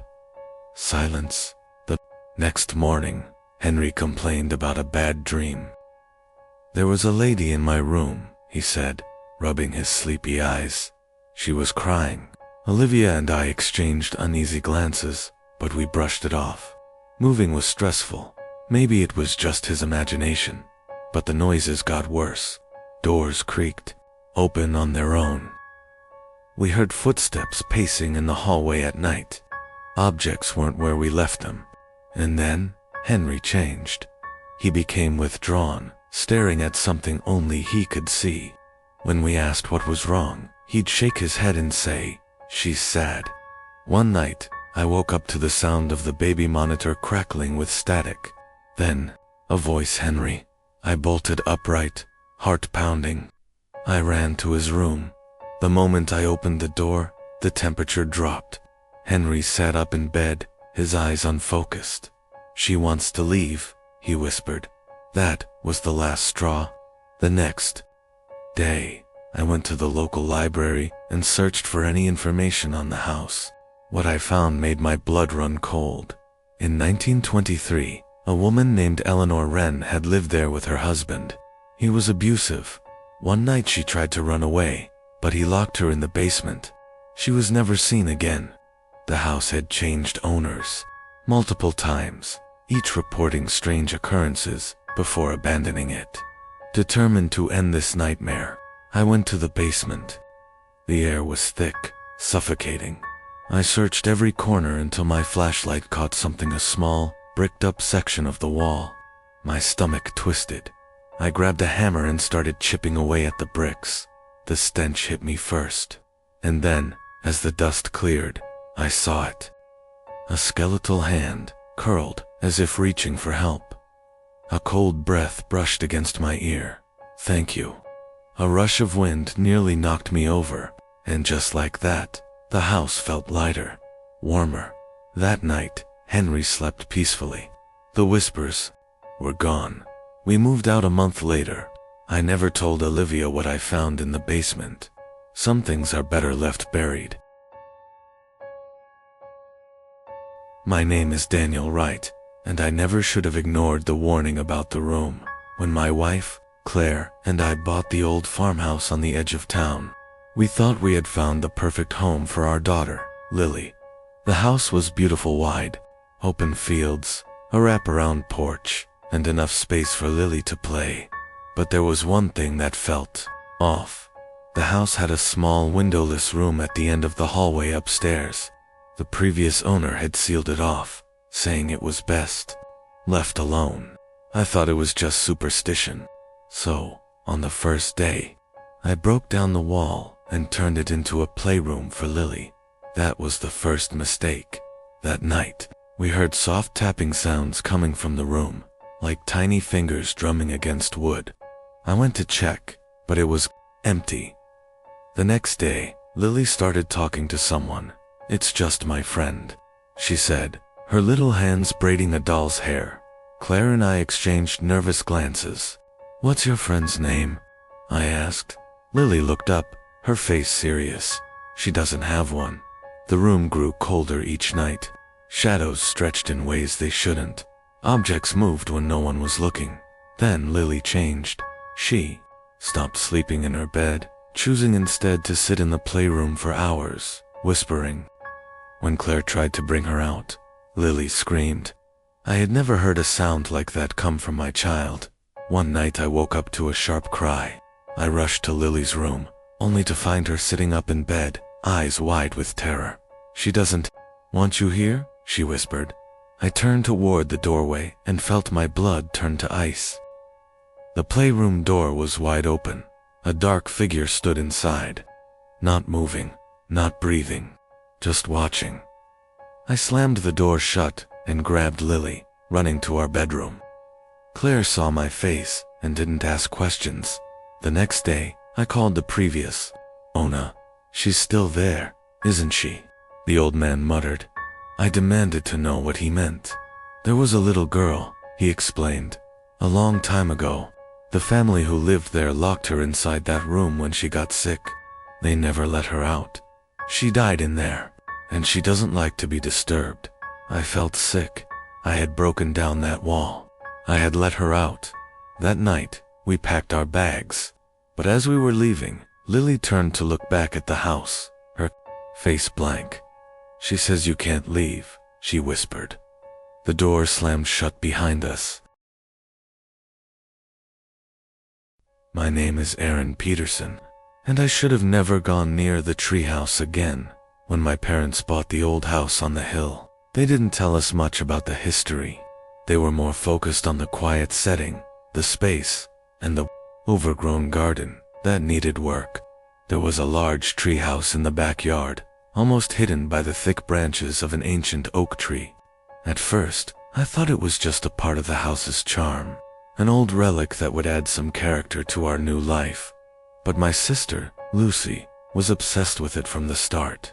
She'd spend hours in the treehouse playing with her dolls and speaking to herself. I never paid much attention to her stories, dismissing them as childish imagination. That is, until I started to hear her strange conversations. One day, I climbed up to see what she was doing, but the treehouse was empty. I didn't think much of it until the following night, when Lucy came running into my room, her face pale. "Aaron," she whispered, "I don't want to go back to the treehouse." "What do you mean?" I asked, rubbing my eyes. "What happened?" It's different. There are things in there. Things that whisper." She shuddered, her voice trembling. I laughed it off, thinking it was just her wild imagination, running away with her. But the next day, I noticed something strange. The treehouse was darker than usual, even though the sun was high in the sky. The air around it felt thick, suffocating. I tried to shake off the unease creeping up my spine, but I couldn't. That night, I heard it too. The whispering. It started as a soft murmur, barely audible, but it grew louder. I thought it was just the wind, but then I realized it wasn't the wind. It was a voice. "Aaron, Aaron, come closer." I froze, my breath catching in my throat. The voice wasn't coming from the wind. It was coming from the treehouse. Without thinking, I grabbed my flashlight and crept outside. The moon hung low, casting an eerie glow on the treehouse. It was even darker now, the branches twisted in strange, unnatural angles, as if they were reaching for something or someone. I shined my flashlight up at the treehouse. The whispers continued, now clear, but still indecipherable.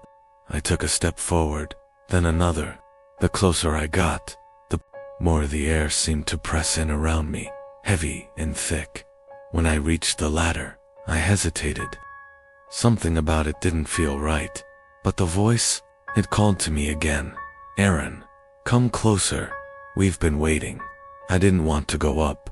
Every instinct in my body screamed for me to turn back, but I couldn't. The pull was too strong. I climbed the ladder. As soon as I stepped into the treehouse, I felt it. The air was thick, choking. I couldn't breathe. The whispers intensified, now all around me. But when I looked around, I saw nothing. Then, I heard the crack. The branches, which had once been sturdy and unmoving, shifted. They groaned and creaked, as if something were pushing them from within. I turned to see what was happening, and that's when I saw it.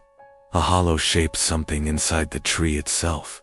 It was like a cavity in the bark, pulsating, alive.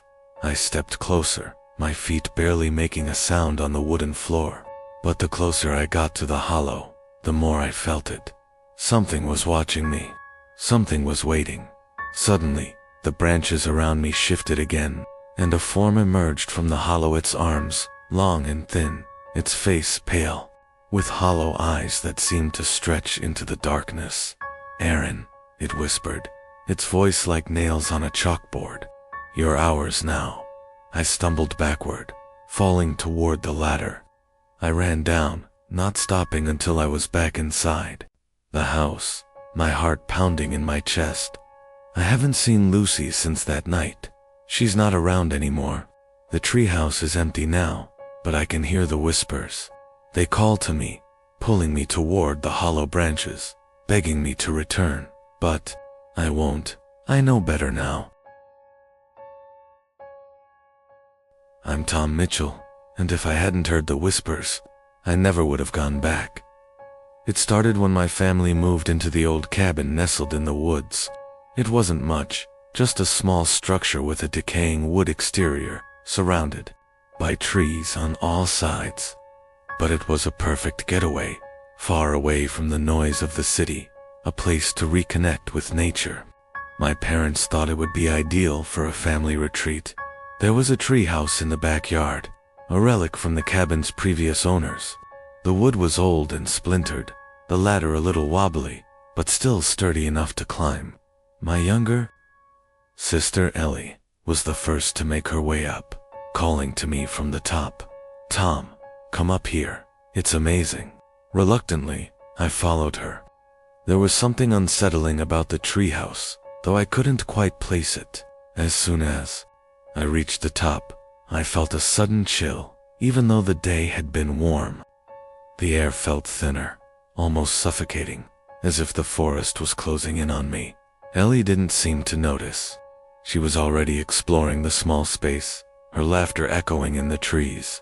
I tried to push the feeling away, but I couldn't ignore the unease growing in the pit of my stomach. It was that night when things started to change. I woke up to a sound, a whispering voice, drifting through the open window. It was faint at first, but it grew louder the longer I listened. At first, I thought it was just the wind, rustling through the trees, but the whispers weren't natural. They were words that I couldn't quite make out. Tom, Tom. Come to the treehouse. My heart raced.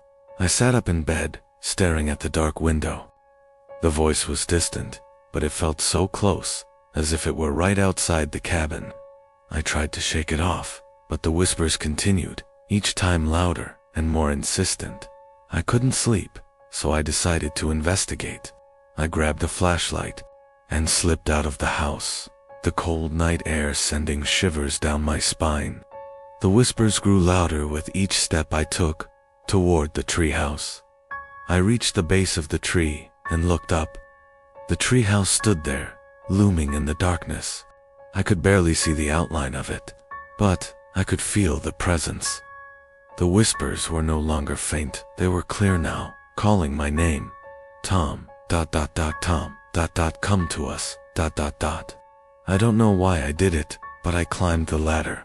Step after step, I forced myself upward, even though every instinct told me to turn back. When I reached the top, the whispers stopped, and then I saw it.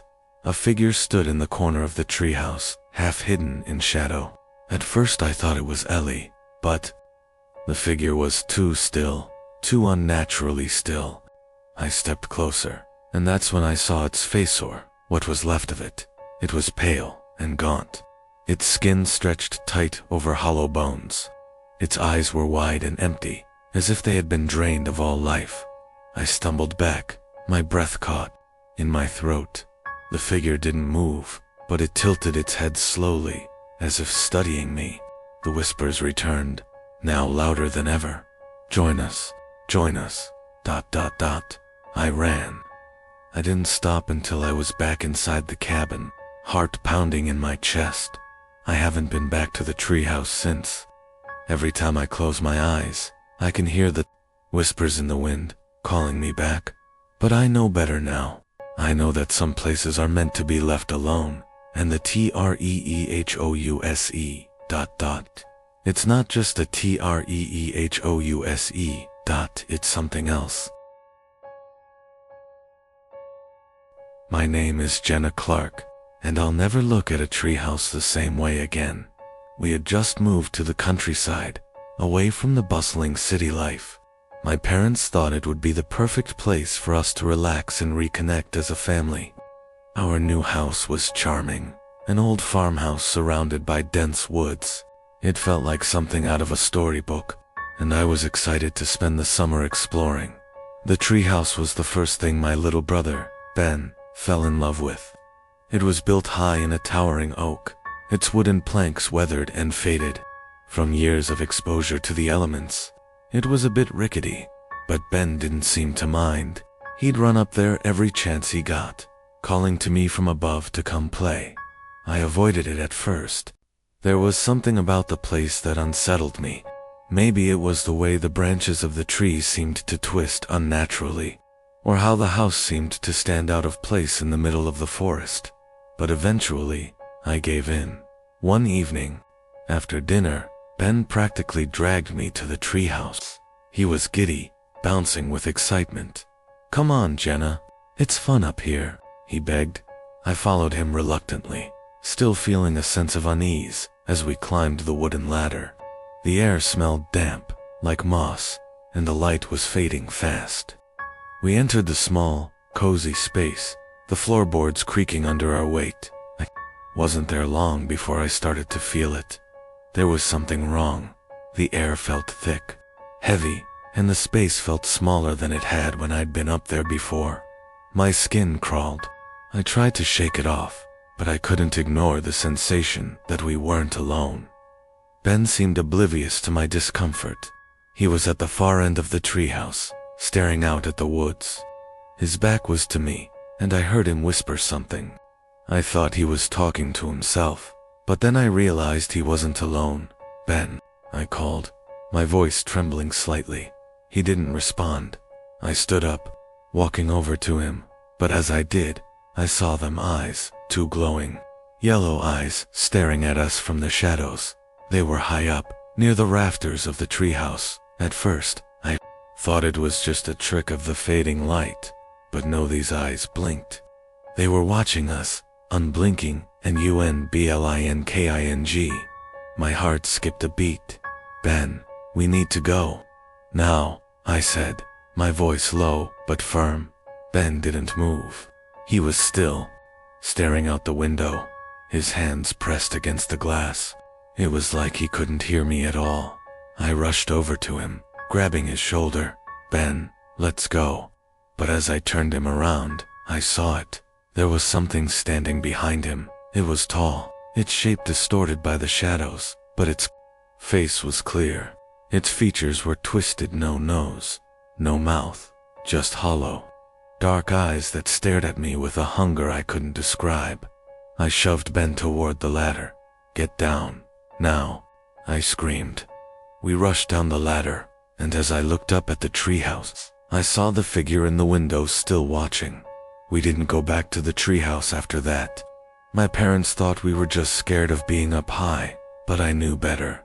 The eyes were still there, and they were still watching. I'm Owen Bailey, and there's something I'll never forget about that. TREEHOUSE.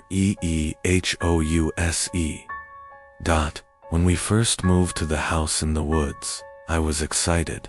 It was a fresh start, a chance to escape the chaos of city life. My brother, Nathan, and I had spent weeks exploring the forest, discovering hidden trails, and just soaking in the peace that surrounded us. The treehouse was a perfect addition to our new home, built high up in a tall pine, far away from anyone's reach. I remember the first time I went up there alone. I had been avoiding it for a while, convinced that it was just a place for kids to play and imagine, not a place for a 14-year-old like me. But one afternoon, I decided to check it out. I climbed a ladder and sat on the wooden floor, looking out over the forest. It was quiet, too quiet. The trees were still, and the air was thick with the scent of pine. I could hear nothing but the occasional rustle of leaves. But then I noticed something strange. Carved into the wood of the floor was a message. At first, I thought it was just the typical graffiti that kids leave behind. But as I leaned closer, I saw that it was different. The words were jagged, uneven, and the carving wasn't new. It had been there for years, maybe decades. The message read, "Don't let them in." It sent a chill down my spine. I ran my fingers over the words, but there was no indication of who had written it. My mind raced with questions. Who had been here before? What did it mean? I tried to brush it off, telling myself that it was probably just some prank. But something in the back of my mind told me it wasn't. Something felt wrong. The next few days were peaceful enough. Nathan and I spent more time in the treehouse, playing, talking, pretending. But every now and then, my gaze would drift to that message, and the unease would return, and then it happened. One night, long after we'd gone to bed, I woke up to a strange sound. It was faint, like scratching, coming from outside. At first, I thought it was just an animal in the trees, but the sound grew louder, sharper, and it started to move, moving closer to the house. I went to Nathan's room and woke him up. "Do you hear that?" I whispered. He nodded, his eyes wide with fear. It's coming from the treehouse. We grabbed flashlights and crept outside, the cool night air sending shivers down my spine. As we reached the treehouse, the scratching sound stopped. Everything was still. But there, on the floor of the treehouse, was something new, a new carving. This one was fresh, recent, and it looked like it had been made with frantic, trembling hands. The message was short, but it sent a shock through me. There. Here. We didn't wait around. We ran back to the house, heart pounding in my chest. But no matter how fast we ran, we couldn't shake the feeling that something was following us. The feeling that something was just beyond the trees, watching us. We never went back to that treehouse. Years later. After we moved away from the house, I found out that the previous owners had vanished without a trace. They were a family pair, 2 kids, but no one knew what had happened to them. They had just disappeared. I don't know what was in that treehouse, but I know it wasn't friendly, and I know it's still waiting for someone else to read its messages. My name is Alex Harper, and the treehouse was the last place I ever wanted to be. We had just moved into the house at the edge of town, a large, old place surrounded by trees. The first thing my dad did was build me and my sister, Emma, a treehouse. He thought it would be a fun way for us to settle into our new home. At first I loved it. I'd climb up there every day, reading books, playing games, just enjoying the peace and quiet. But as the days went on, I started feeling uneasy. The treehouse was built high in a massive oak tree, its roots stretching deep into the ground. It was sturdy, but the higher I climbed, the more it felt like the air grew heavier. There was a sense of being watched, even when no one was around. One evening, I decided to spend the night up there. Emma wasn't interested in joining me, so I went alone, bringing only a flashlight and a blanket. The wind was blowing softly, and the trees whispered in the distance. I was comfortable at first, lying on the floor of the treehouse, gazing up at the stars. But then I heard it, a faint, hollow sound at first. I thought it was just the tree swaying, but it came again. It sounded like something moving within the trunk of the tree itself, low, thudding noise, like a heartbeat. I got up and shone my flashlight into the dark, but there was nothing there then. A scraping sounds, slow and deliberate. I turned, shining the beam of light across the wooden floor, and that's when I saw it. A small hole, barely noticeable, in the corner of the treehouse. It looked like something had burrowed into the wood, creating a hollow space inside the tree. It wasn't big, just a small gap, but there was something strange about it. I couldn't shake the feeling that it was watching me. I tried to ignore it. Maybe it was just a knot in the wood, or a crack formed by the weather. But the thudding sound continued. And then I heard a whisper, "Help me, ... The voice was soft, desperate. It sounded like it was coming from the hole, from inside the tree. My heart raced. I wasn't alone in that treehouse. I quickly grabbed my things and tried to leave, but the ladder was gone. I couldn't see it. The entrance was blocked. I felt trapped. Panic set in as I heard the whisper again, louder this time. "Help me, Alex, ... I turned toward the hole, and that's when I saw it. A pair of eyes, glowing faintly in the darkness inside the tree.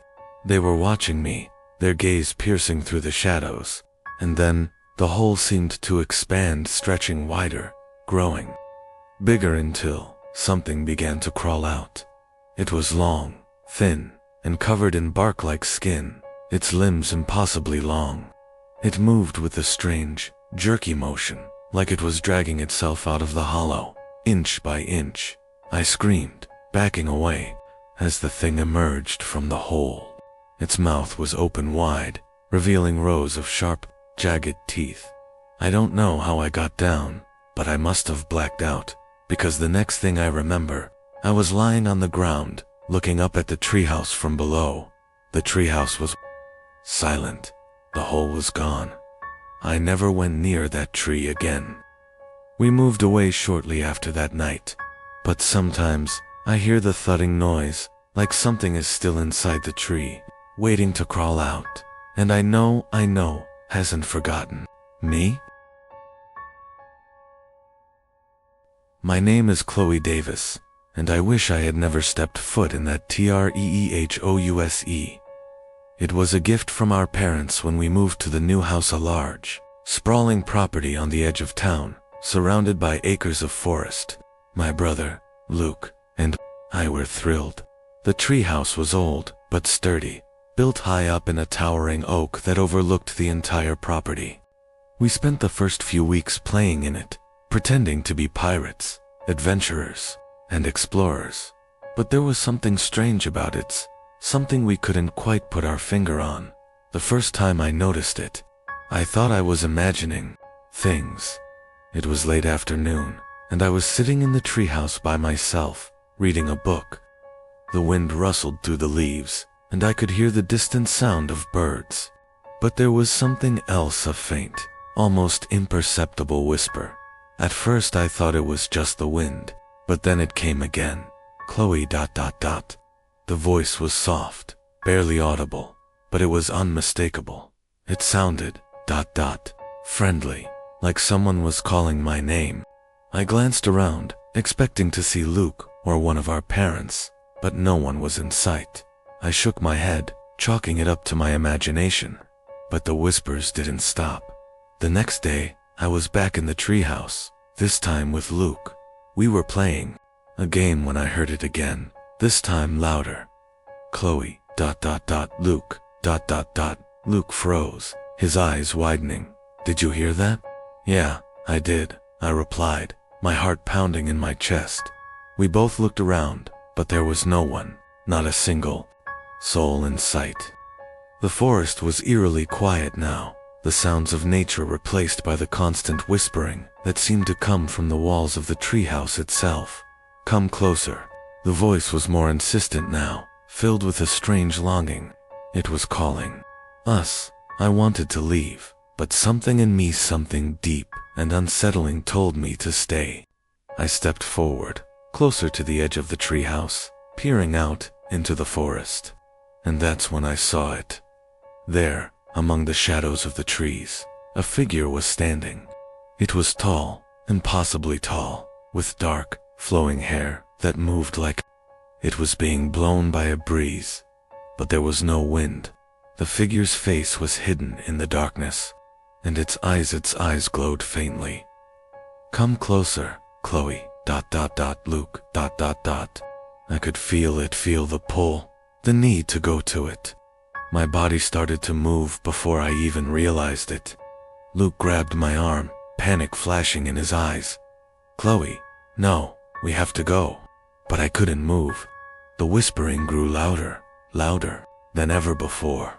It was like the trees themselves were speaking, urging us to follow. Suddenly, everything went silent. I don't remember what happened next. One moment, I was standing in the treehouse, and the next, I was on the ground, lying on the grass, the treehouse miles away. Luke was beside me, shaking me awake. Chloe, are you okay? I looked up at him, confused. I didn't know how I'd gotten there. I didn't know what had happened to the treehouse. But the whispering had stopped. We never went back to the treehouse. It remained there, abandoned, its eerie presence hanging over us. The whispers, the figure, everything about that place seemed to vanish, almost as if it had never existed at all. But I know it did.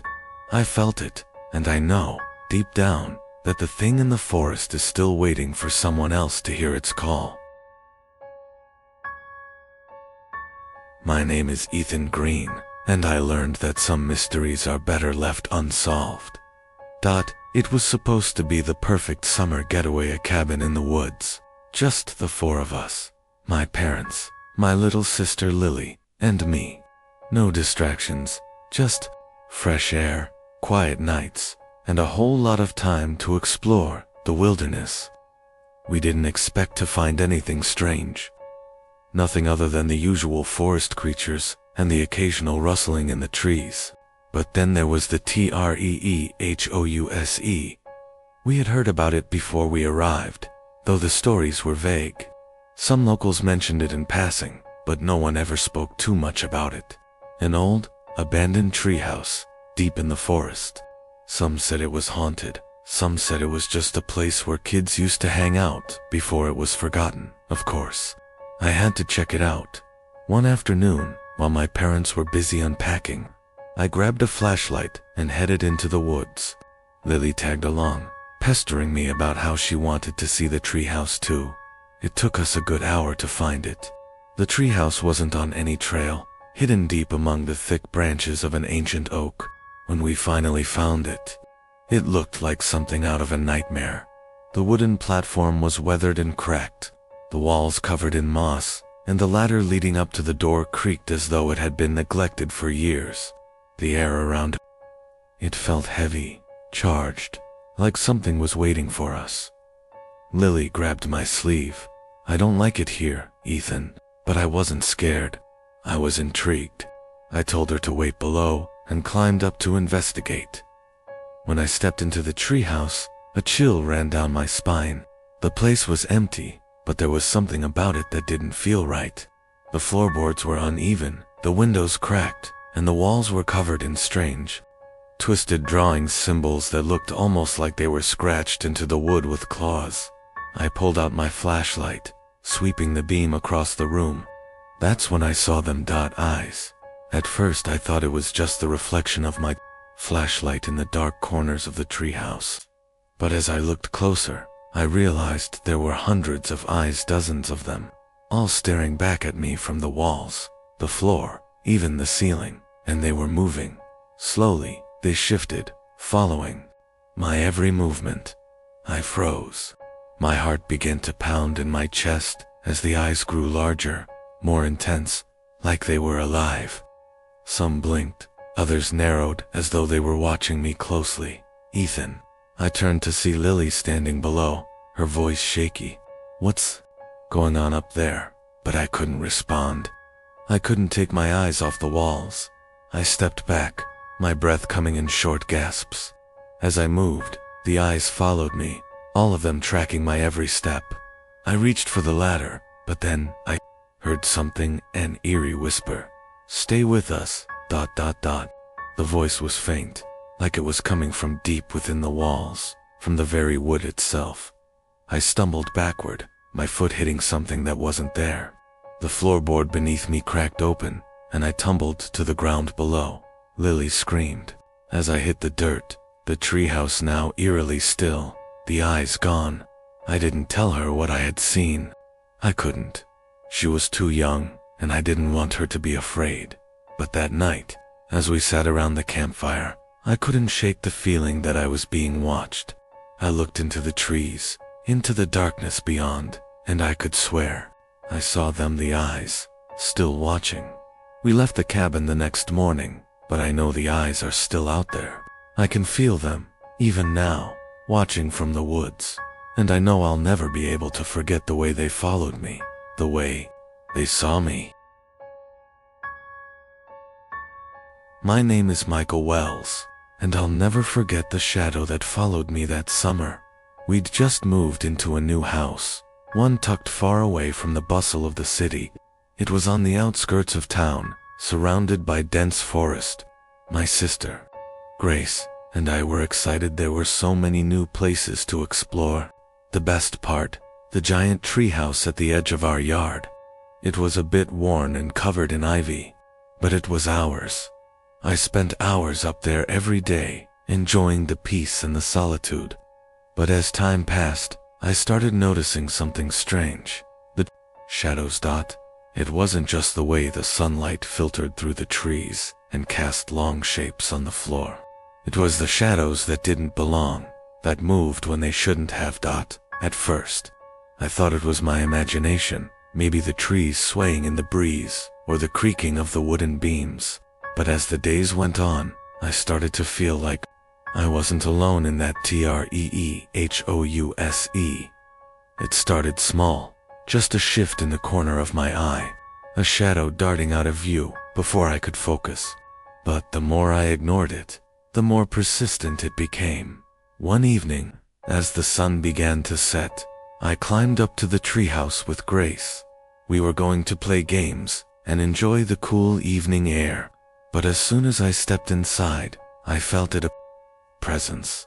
The shadows were thicker now, pressing in from all sides.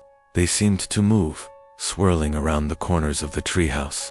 The walls felt suffocating, and I could see dark shapes flickering just outside my line of sight. Double quotes, Michael, ... What's wrong?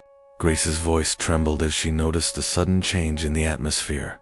I don't know, I whispered, my breath catching in my throat. Something's not right. That's when I saw it. In the far corner of the treehouse, a shadow took form. It wasn't just a shape anymore. It had depth.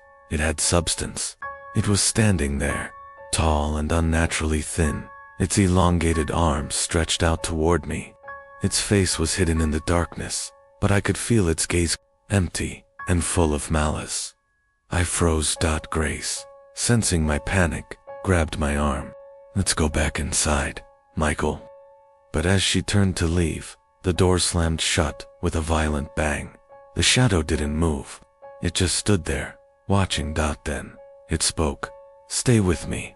The voice was deep, gravelly, like something ancient, and it sent a wave of terror through my entire body. I tried to move, to scream, but I couldn't. My body felt paralyzed, locked in place by the coldness in the air. Grace was tugging at the door, her eyes wide with fear. Michael, we need to get out of here. I could see the shadow creeping closer, its long fingers stretching out to touch the walls. The temperature dropped, and I could feel a pressure building in the air, like the whole treehouse was about to collapse. With a final, desperate tug, Grace managed to pry open the door, and we ran down the ladder, not daring to look back. We never went near the treehouse again. In the days that followed, things got worse. Every time I passed by the treehouse, I could feel the shadow watching me from within, just out of reach. At night, I could hear whispers in the dark, calling me back. The pressure, the presence, it was always there. Lingering just out of sight, we moved away from the house a few months later, but the memory of the shadow still haunts me. And every time I see a house, I can't help but remember the thing that was waiting for me, the thing that is still waiting.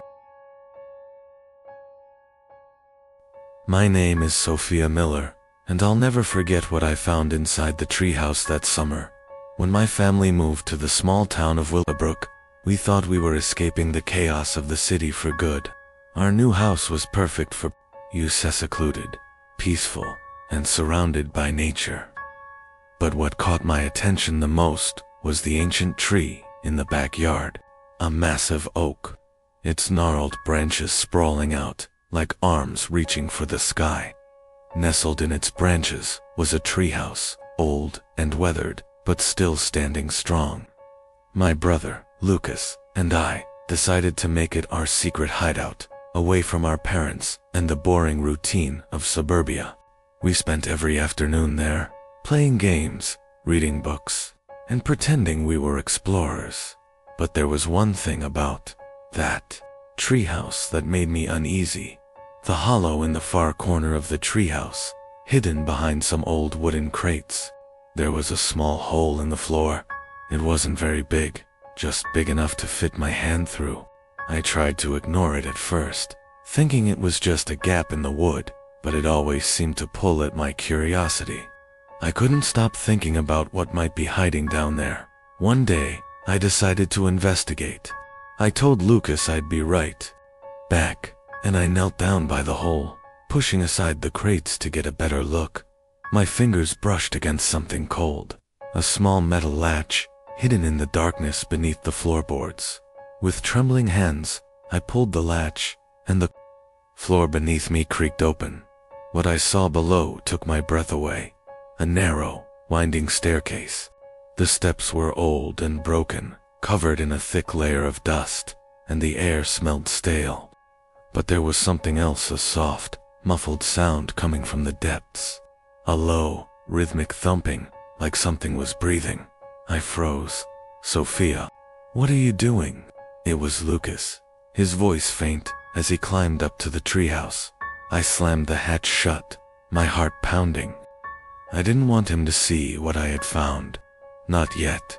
That night, I couldn't stop thinking about the staircase.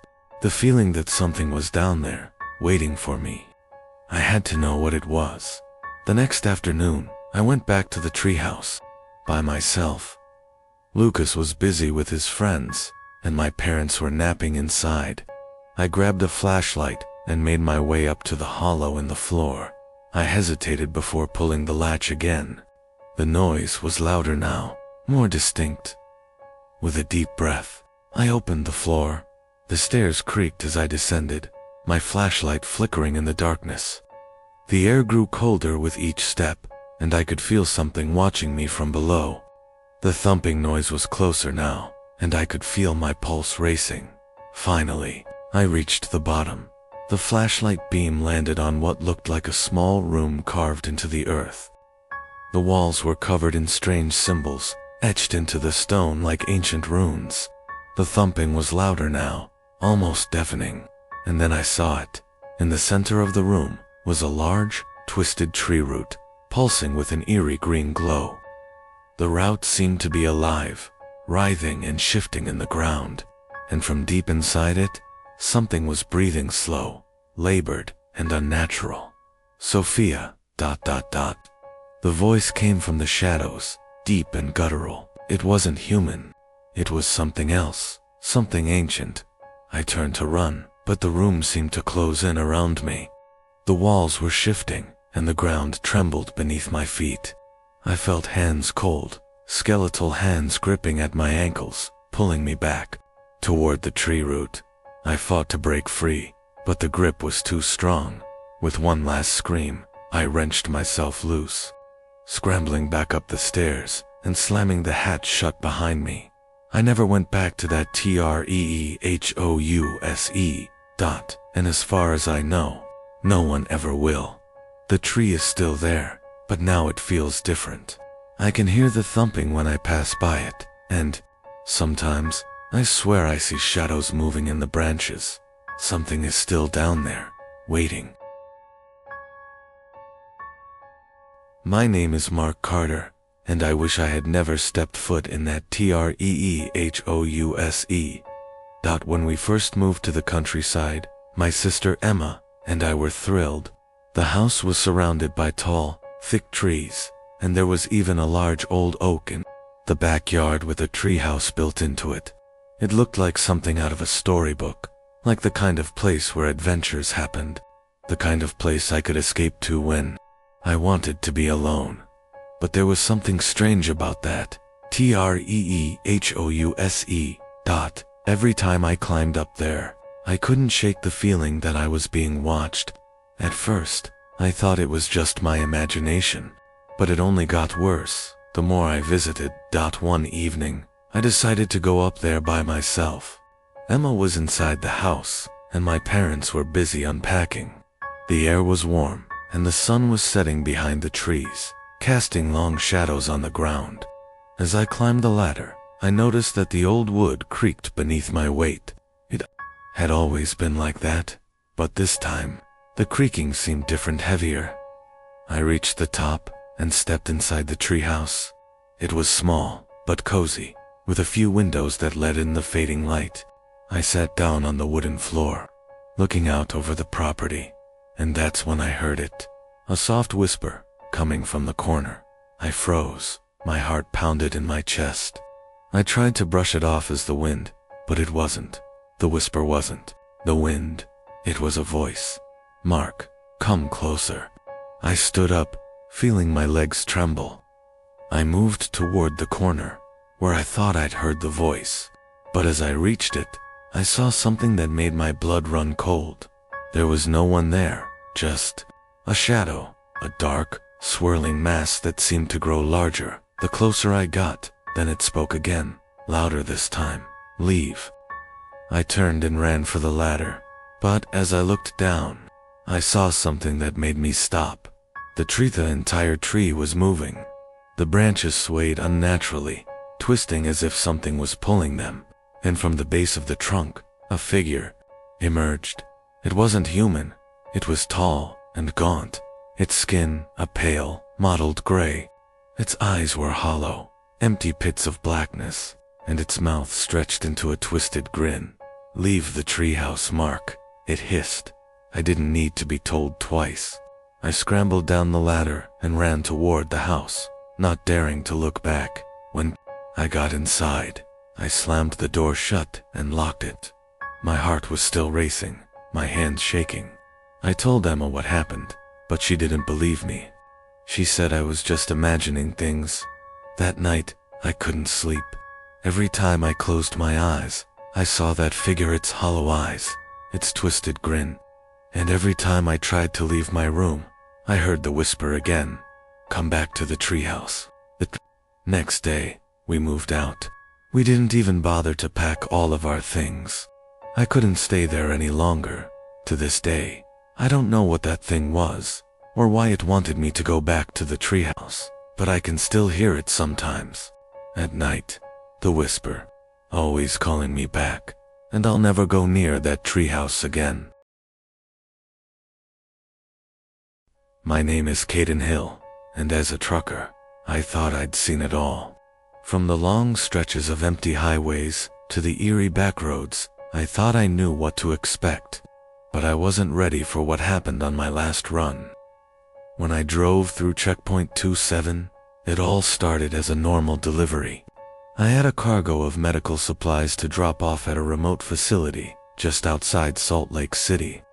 It was an overnight drive, nothing out of the ordinary. The roads were clear, the weather was good, but as I neared the checkpoint, I noticed something strange. There was no sign of life. This checkpoint was notorious for being a security hub, usually bustling with military vehicles and patrols. But there were no cars, no guards, nothing. Just a faded, barely legible sign reading, "Checkpoint 27, proceed with caution." I slowed down, checking my watch. It was already late, and the last thing I wanted was to get stuck. But something told me that I needed to stop. I pulled over and climbed out, the night air biting at my skin. That's when I saw them. A group of soldiers standing in a tight formation near the gate, their faces hidden in shadow, the air around them thick with an unnatural chill. They didn't move, didn't speak. They just stood there, perfectly still, as if waiting for something. I hesitated, but I needed to get through. I approached them cautiously, asking, "Is everything all right? I've got a delivery." One of the soldiers finally turned to face me, his eyes hollow and lifeless. He gave a slight nod, then turned back to the others. The entire group remained silent. I moved past them, driving the truck through the gate. But as soon as I crossed the threshold, I felt a wave of unease wash over me. The atmosphere changed instantly. The air grew heavier, the temperature dropped, my headlights flickered. I looked in my rearview mirror, and the soldiers were still there, standing at attention. But now, their faces were distorted, like masks that didn't quite fit. I blinked, and they were gone. I pressed on, trying to shake the feeling that something was terribly wrong. The road ahead stretched endlessly, winding through thick forests and barren fields. I glanced at the GPS and froze. There was no route. The screen was completely blank, and when I looked up, I realized I wasn't driving on any map. I recognized the checkpoint was no longer visible. The road seemed to stretch on forever, with no signs, no landmarks, just endless darkness. I didn't stop, didn't even think. I floored the gas pedal, trying to escape whatever this place was. But no matter how fast I went, the road kept going. Finally, I saw another checkpoint ahead, a much older, more dilapidated version of the first one. I could barely make out the sign, "Checkpoint 28. I pulled up to it, desperate for any kind of answer. A man stepped out from the shadows. He was older, his face weathered and worn, and his eyes glinted with something like sadness. "You shouldn't have come here," he said quietly, his voice rough, like it hadn't been used in years. "What is this place?" I demanded. "Where am I?" The man didn't answer. He just pointed to the road behind me. I turned, and the checkpoint was gone. The road was empty, as if it had never existed. I don't know how I got out of there, but I eventually found my way back to a normal highway. The sun was rising, and everything felt like a dream. But I'll never forget the faces of those soldiers, and the endless, empty road that led me to nowhere now. Every time I drive at night, I always check the signs.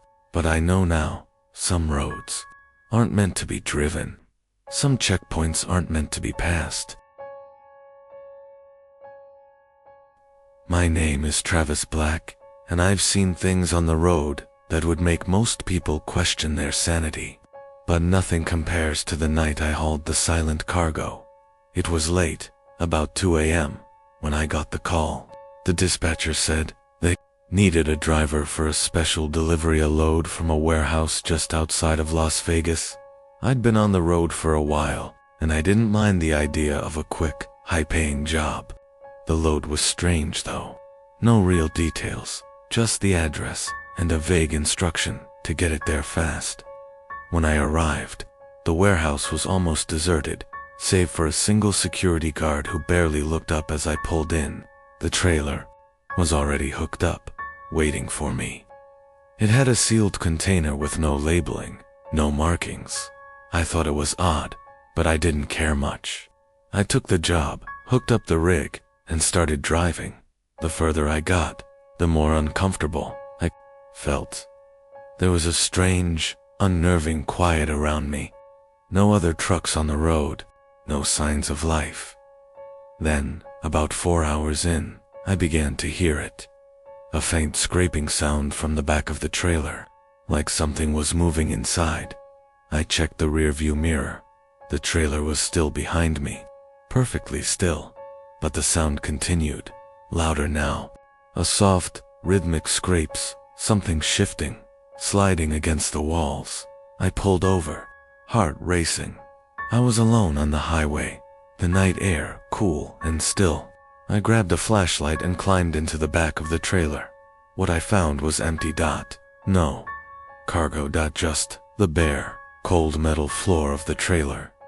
I checked the locks, made sure everything was sealed. But when I stepped back into the cab and started driving again, I heard it, that scraping sound, and then it changed. It wasn't scraping anymore.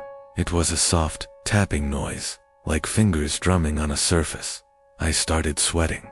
I couldn't shake the feeling that someone was in the trailer with me.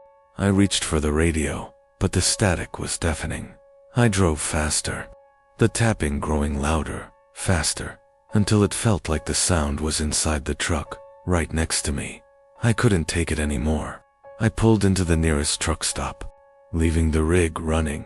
I ran inside, told the cashier what had been happening, but when I went back to check the trailer, there was nothing. The tapping had stopped. The trailer was still empty. I didn't feel any better. I finished the delivery, but I never found out what was in that trailer. I'm not sure I want to know. The weird part, the warehouse was empty when I went back to drop the keys. The place didn't exist anymore. My name is Jace Winters, and I've driven more miles than I care to count. You learn a lot about people when you're on the road alone for hours on end, but I've never seen anything quite like the night I ended up on the endless highway. It started like any other long haul. I picked up a load in Phoenix, heading to Albuquerque. The skies were clear, and the sun was just setting, casting an orange glow over the desert. But as I cruised along the highway, I noticed something strange. There was no exit sign, no mile markers. At first, I thought I was just in the middle of nowhere, but after a while, I realized something was off. No other cars, not a single truck, not a single vehicle on the road. It was just me and the road stretching on for miles. I checked my GPS, nothing. It wasn't working. I pulled over to the side of the road, grabbed my phone. No signal. I was starting to feel uneasy. I'd been driving for hours, and the road didn't seem to end. I pushed on. As the night wore on, I noticed the lights on my dashboard flickering. I chalked it up to a glitch until I realized the road signs had started repeating. First, it was the miles to Albuquerque sign, then the speed limit sign, and then the same truck stop appeared in my rearview mirror, exactly as it had been when I passed it hours ago. I slammed on the brakes. I turned the wheel, trying to shake the feeling that I was trapped in some sort of loop. But there it was again. The same stretch of highway, the same truck stop. No matter how many turns I made, no matter how many times I tried to reset my course, I ended up right back where I started. And that's when I saw it in the distance. Up ahead, the headlights of another truck.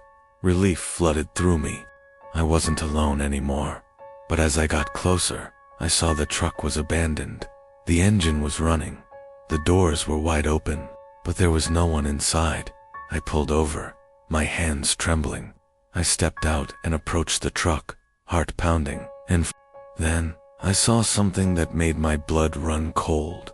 A figure sitting in the driver's seat. But it wasn't a person. It was just a shadow, black and shifting, as if it were made of smoke. I turned and ran back to my rig. I drove 4 hours faster, harder, until I finally saw an exit sign. I took it, but when I stopped at a gas station to catch my breath, I checked the map. There was no exit, there was no road, and there was no highway, only the endless stretch of empty, desolate land where the highway had been. I haven't been able to find that road again, but every now and then, late at night, I see headlights in my rearview mirror, and I wonder, am I still on that highway? My name is Ethan Grady, and I've been a trucker long enough to know the road has rules. Some are written, some aren't. One of those unwritten rules: never pick up hitchhikers. I broke that rule once.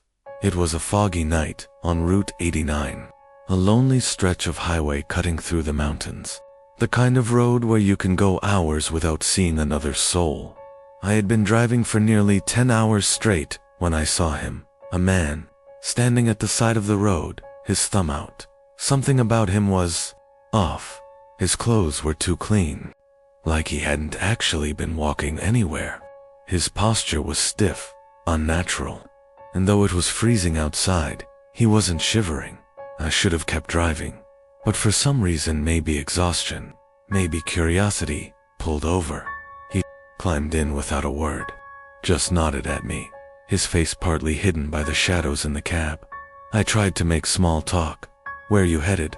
No answer. I glanced at him. His face was expressionless, his eyes locked on the road ahead. "You got a name?" Silence. I felt a chill crawl up my spine. The air inside the truck had turned ice cold. Then, finally, he spoke. "You should drive faster." His voice was low, almost a whisper. A deep, gut-level fear twisted inside me. I pressed the gas. The CB radio crackled. A voice, an unfamiliar trucker, came through. "You need to pull over. Right now." I glanced at my mirrors, and that's when I saw it. The reflection. The man wasn't sitting in the passenger seat. He was in the back of the cab. Grinning, I slammed on the brakes. The truck skidded to a stop, my heart pounding. When I turned, the seat was empty. The door hadn't opened. There were no footprints outside, but the radio crackled again. "You saw him, didn't you?" I swallowed hard. Who the hell was that? A long pause. "Then they call him the wrong passenger. He only shows up on foggy nights. And if you don't get rid of him fast enough, ... The voice trailed off. I didn't ask what happened if you didn't get rid of him fast enough. I never take Route 89 anymore. And I never stopped for hit.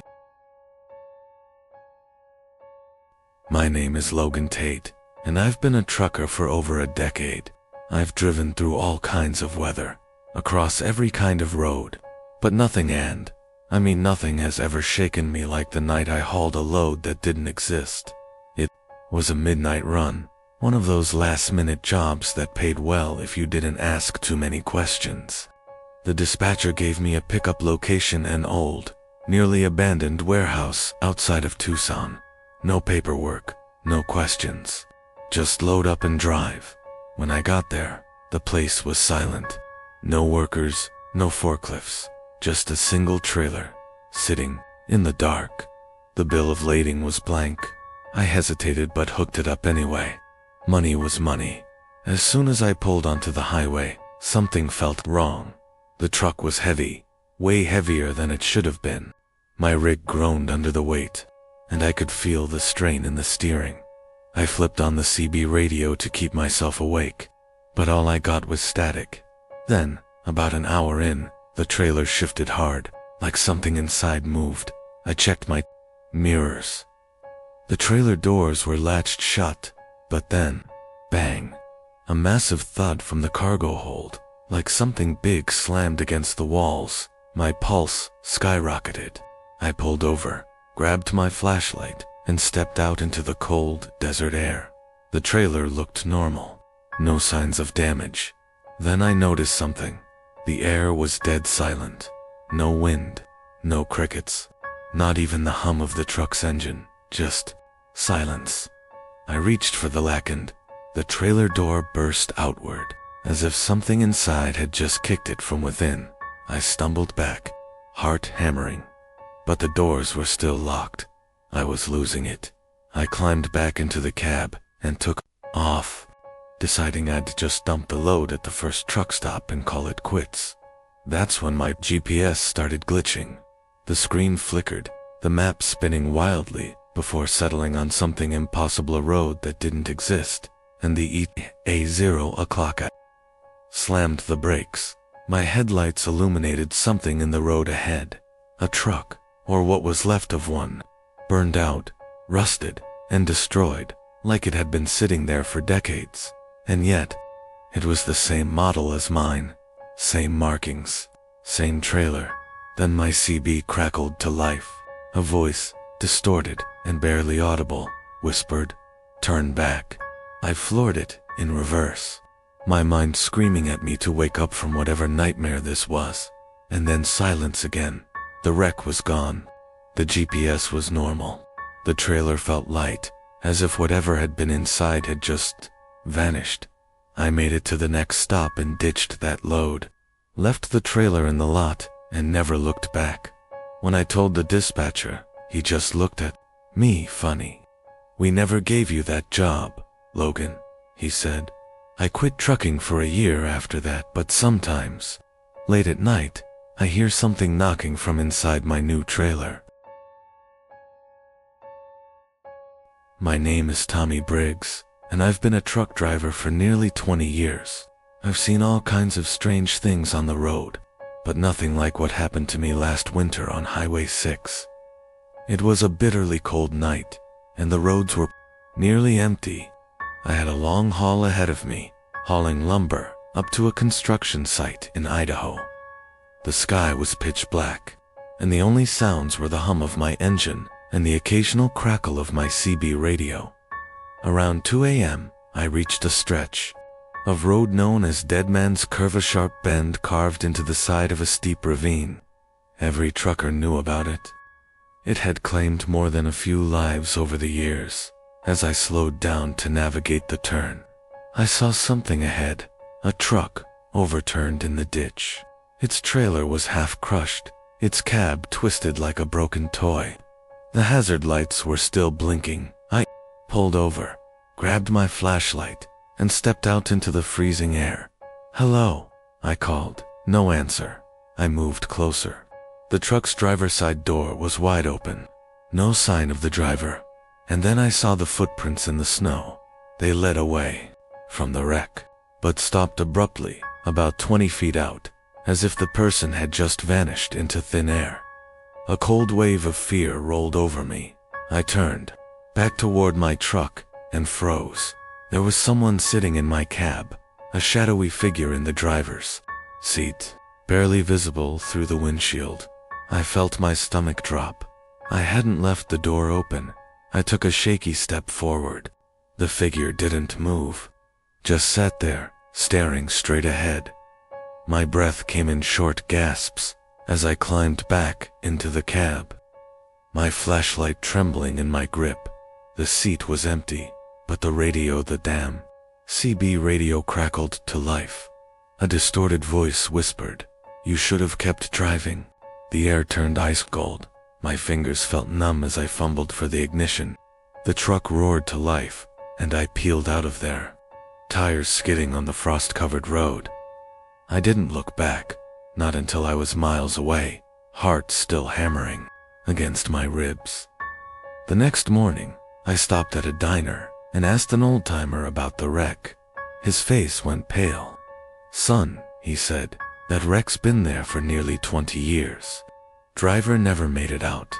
Some folks say he still hitches rides with passing truckers. I don't take Dead Man's Curve anymore, and if you ever drive that way at night, keep going." My name is Caleb Mercer, and I've been a trucker long enough to know when something isn't right. I've seen accidents, near misses, and strange sights on the road, but nothing prepared me for what I saw en route for one. It was a stormy night, and the rain was coming down in sheets, turning the road into a slick, black river. My wipers struggled to keep up as I navigated through the darkness. I was alone on the highway, just me, my rig, and the sound of the rain hammering against my windshield. Then, in the glow of my headlights, I saw her, a woman, standing at the edge of the road. She was soaking wet, her long dark hair plastered to her face. She wore a white dress that clung to her thin frame, and she was barefoot, her pale feet sinking into the mud. I slowed down, my heart pounding. She raised her hand in a weak wave, eyes wide and desperate. I hesitated. I never pick up hitchhikers, not in the middle of the night during a storm. But something about her. She looked helpless. I pulled over. She moved slowly, almost reluctantly, as she climbed into the passenger seat. Her skin was freezing cold, and the air inside the cab suddenly felt damp, like the storm had followed her in. I tried to keep my voice steady. "Where you headed?" She didn't answer at first, just stared straight ahead, water dripping from her dress onto the seat. Then, barely above a whisper, she said, "I just want to go home." A chill ran down my spine. "Where's home?" I asked. She turned her head slowly, finally looking at me. Her eyes were completely black. I slammed on the brakes. She didn't react, just kept staring at me with those empty, bottomless pits where her eyes should have been. And then she smiled, a wide, unnatural grin that stretched her face in a way that wasn't human. I blinked, and she was gone. The seat was dry, no water, no footprints, just emptiness. My hands were shaking as I checked my mirrors. Nothing, just the rain pounding against the asphalt. I floored it, driving faster than I ever had before. The next morning, at a truck stop, I told an old-timer about the woman. His face turned pale. "You saw her," he whispered. "Who?" I asked. He swallowed hard. "They call her the drowned woman. Died in a wreck on Route 41 years ago. Every time someone stops for her," he hesitated, "they say she comes back with them. I haven't driven that route since . And every night, when I check my mirrors, I swear I see her standing in the dark waiting." My name is Eddie Grayson, and I've been a trucker for 13 years.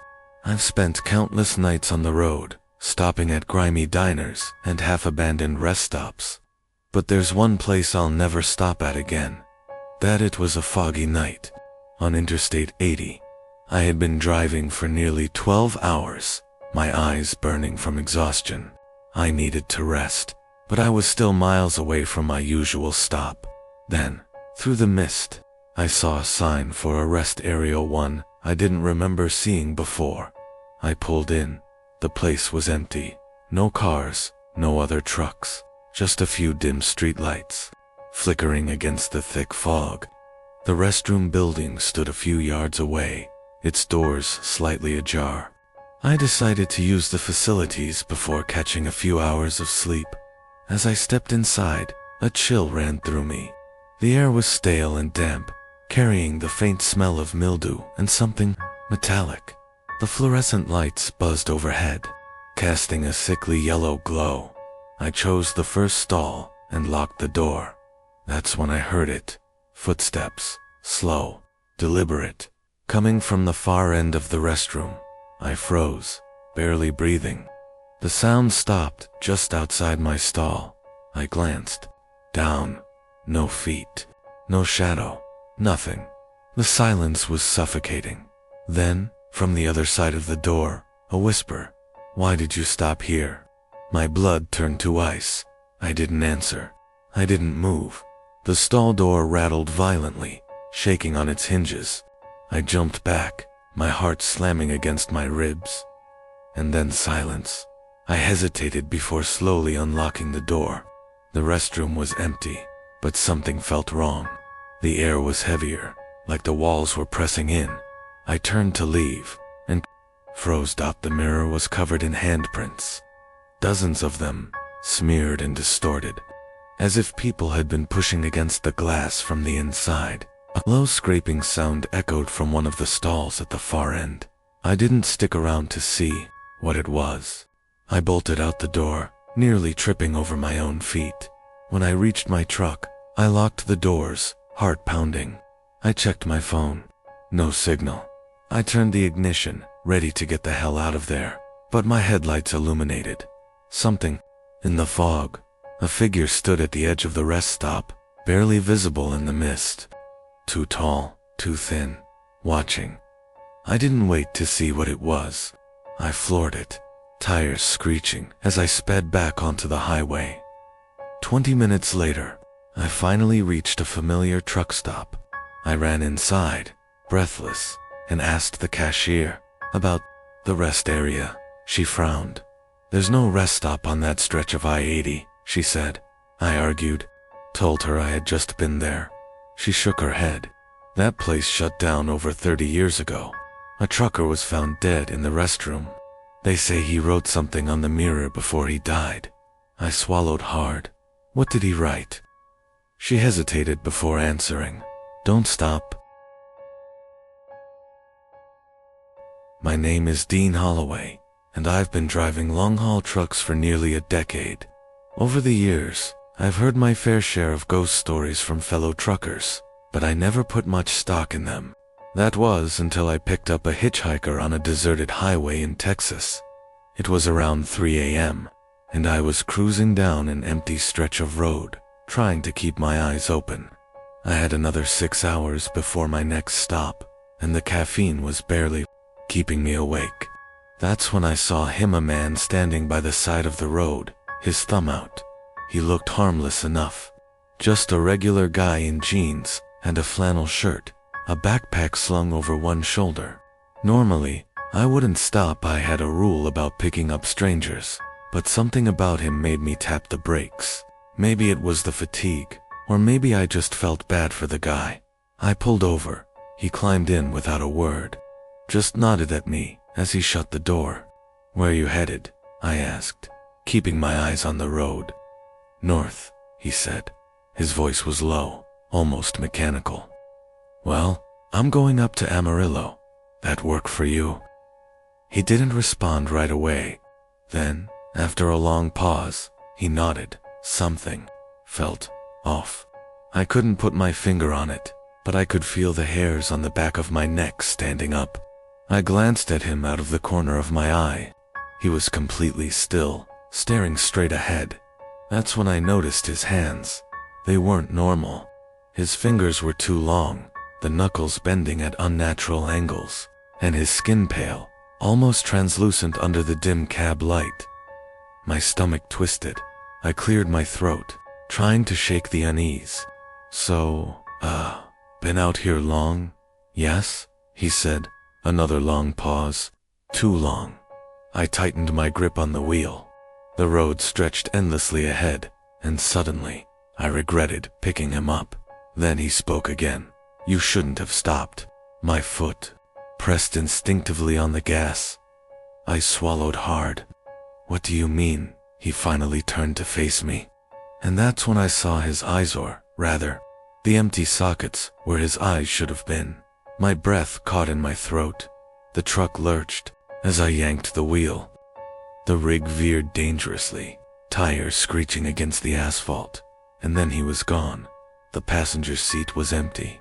I slammed the brakes, my chest heaving, hands trembling. My headlights illuminated nothing but the road ahead. For a long moment, I just sat there, trying to make sense of what had just happened. Then, slowly, I reached for the passenger side door handle. It was still locked, but the seatbelt was buckled as if someone had just been sitting there. I didn't stop again until I reached Amarillo. The next morning, I mentioned the hitchhiker to a few old-timers at a truck stop. They exchanged uneasy glances before one of them finally spoke. "Son," he said, his voice gravelly, "you just met the Hollow Man. He's been out there for years, and if you pick him up, well, let's just say you were lucky this time. I haven't picked up a hitchhiker since, and I never will again." My name is Ray Carter, and I've been driving trucks for over 15 years. Long hauls, sleepless nights, and endless highways. I've seen it all. But nothing, absolutely nothing, could have prepared me for what happened that night on Route 89. I had picked up a late-night delivery from a warehouse in Nevada, heading towards Montana. The load was standard pallets of canned goods, but the route was anything but ordinary. Route 89 stretched through desolate landscapes, where towns were sparse, and gas stations were mere ghosts in the dark. Around 2:30 a.m., the road was empty except for me and the occasional roadkill illuminated by my high beams. I was making good time when I noticed something strange, a figure standing by the side of the road. At first I thought it was a hitchhiker. The figure was tall and thin, dressed in dark clothing, and wore a wide-brimmed hat that obscured its face. As I passed, my headlights briefly lit its face, or what should have been a face. There was nothing there. No eyes, no mouth, no features at all. Just a smooth, pale surface, like a mannequin left to rot in the desert sun. A chill ran down my spine. My gut told me to keep driving, but my truck's CB radio suddenly crackled to life. "You shouldn't have seen me, Ray." The voice was distorted, like it was coming from a damaged speaker, but I knew I hadn't touched the radio. I slammed on the gas, my heartbeat hammering in my chest. The figure disappeared into the darkness behind me, but something inside me told me I wasn't alone, and I was right. A few miles later, I saw it again, this time standing in the middle of the road. I barely had time to react. Ty jerked the wheel, sending my rig screeching to the side. The trailer nearly jackknifed, but I managed to regain control.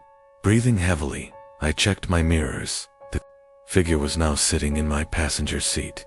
I swerved violently, my truck skidding across the asphalt. But when I turned to look, the seat was empty. My hands were shaking, my breath coming in short gasps, and then the CB radio crackled again. "Keep driving, Ray. You're almost home." I didn't stop. I didn't look back. I floored it all the way to the next truck stop, where I spent the rest of the night, engine running, doors locked. The next morning, I checked my dashcam footage. 2:30 a.m., the camera clearly showed the road ahead, and at the exact moment I saw the figure, the footage glitched out. Just static, Route 89. I never drove it again. My name is Chris Lawson, and I've driven all over the country in my caravan. I've encountered strange people, eerie towns, and desolate highways. But nothing prepared me for what happened one particular night. It started like any other journey.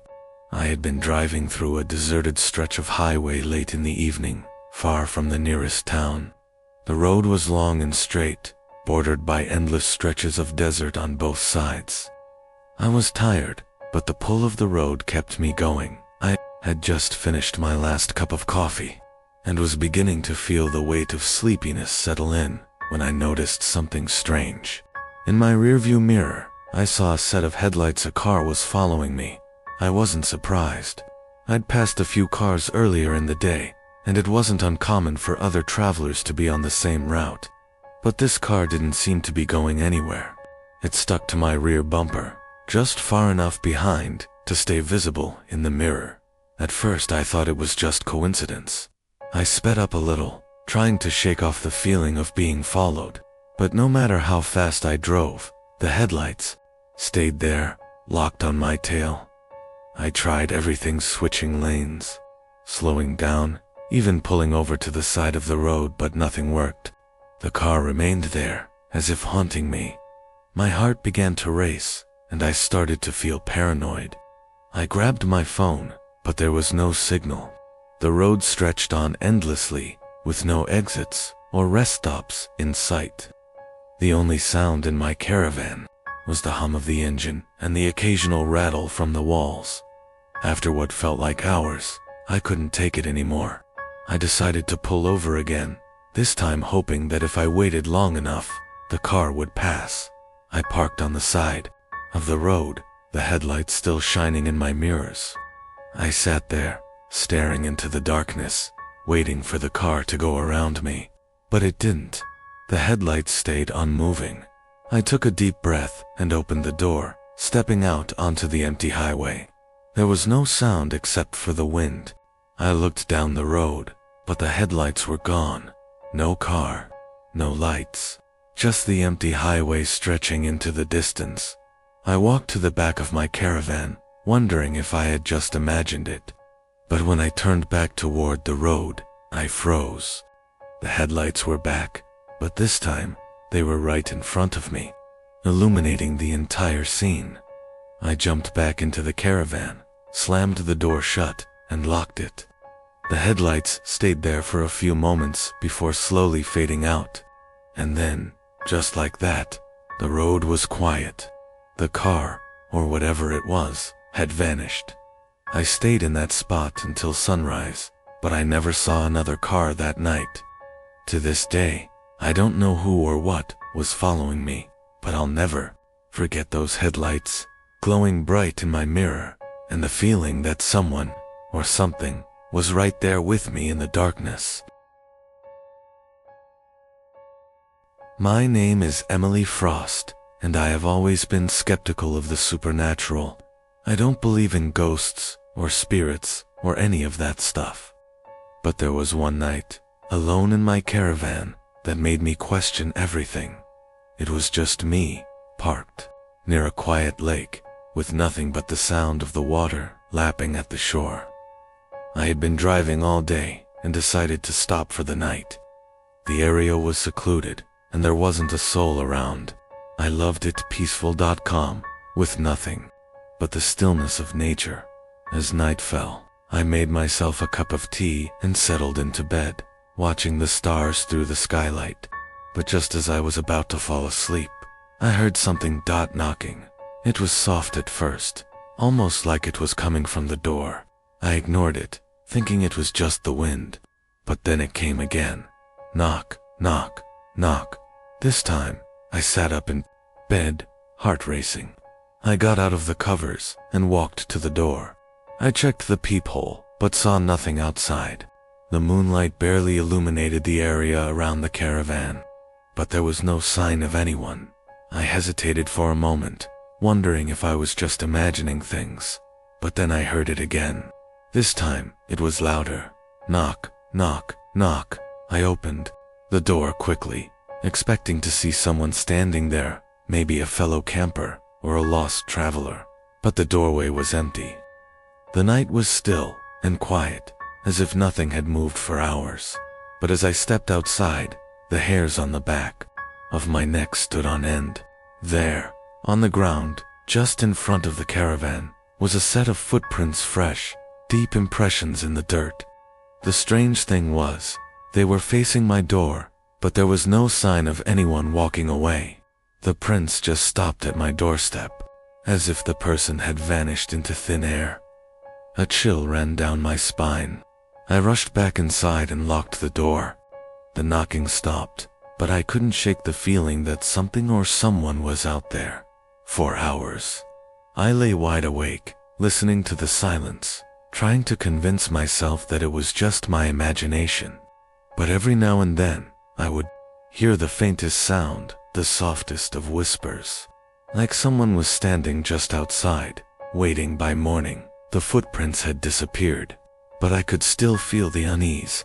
I quickly packed up and left, but I couldn't stop looking over my shoulder as I drove away.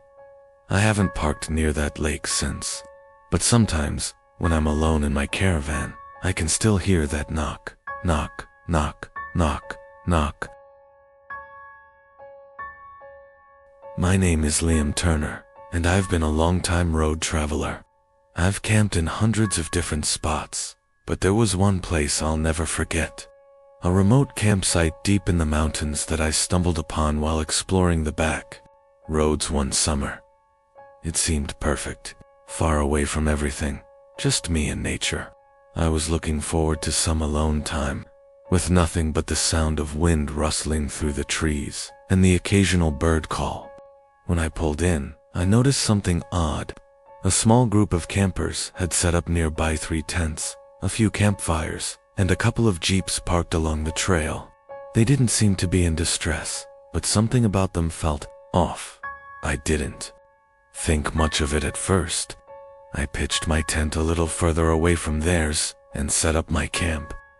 The night crept in slowly, and the air turned cooler, the sky blanketed with stars. I decided to go for a walk, just to stretch my legs. That as I walked down a narrow path that led to a stream, I heard the sound of voices up ahead. It was the campers. I couldn't make out exactly what they were saying, but their conversation sounded distant, muffled by the trees and the sound of the water. Curious, I followed the voices until I came to a clearing, but when I stepped into it, there was no one there. No campfire, no tents, no sound. Just an empty space in the woods. I was confused. How could they just disappear like that? I turned around, wondering if I had imagined it, but the path I had walked down was suddenly longer. The trees seemed to be closing in, the forest feeling more dense and unfamiliar. I started back toward my campsite, but the feeling of being watched was growing stronger with every step. I didn't know why, but I felt like I was being followed. My heart began to race.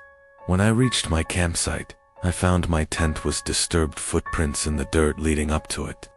There were no other signs of anyone being there, but I could feel that something was wrong. Something wasn't right. I grabbed my stuff and was about to leave when I saw it. A figure standing near the edge of the clearing. They were motionless, their body outlined against the trees, staring at me. I couldn't make out their face. Just a vague silhouette.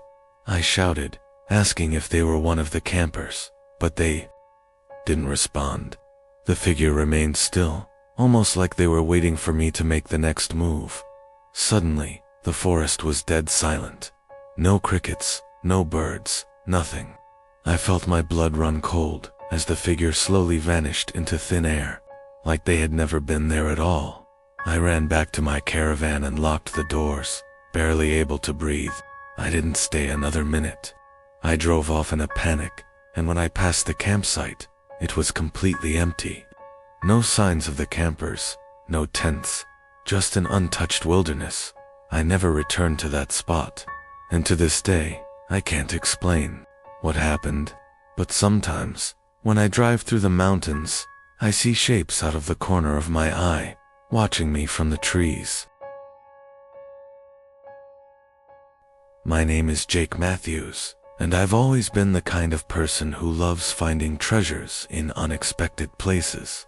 A vintage item at a thrift store, an old book from a yard sale, it's those kinds of things that fascinate me.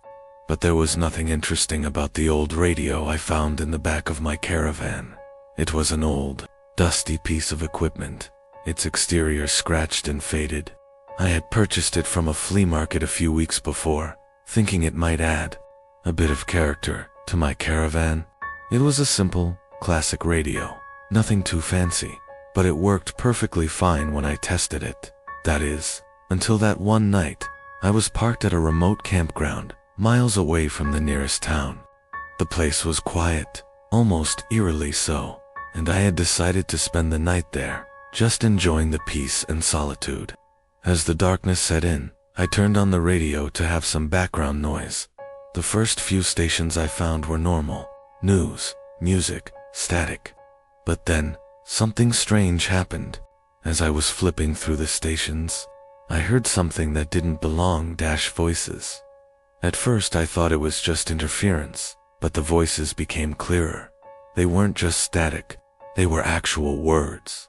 And they weren't normal radio broadcasts. They sounded distorted, disturbed. I couldn't make out all the words, but the phrases were chilling. "We know you're here. You can't escape. Leave now, or you'll regret it." I froze, my fingers still gripping the tuning dial. The hairs on the back of my neck stood up as I heard the static intensify, the voices becoming more insistent.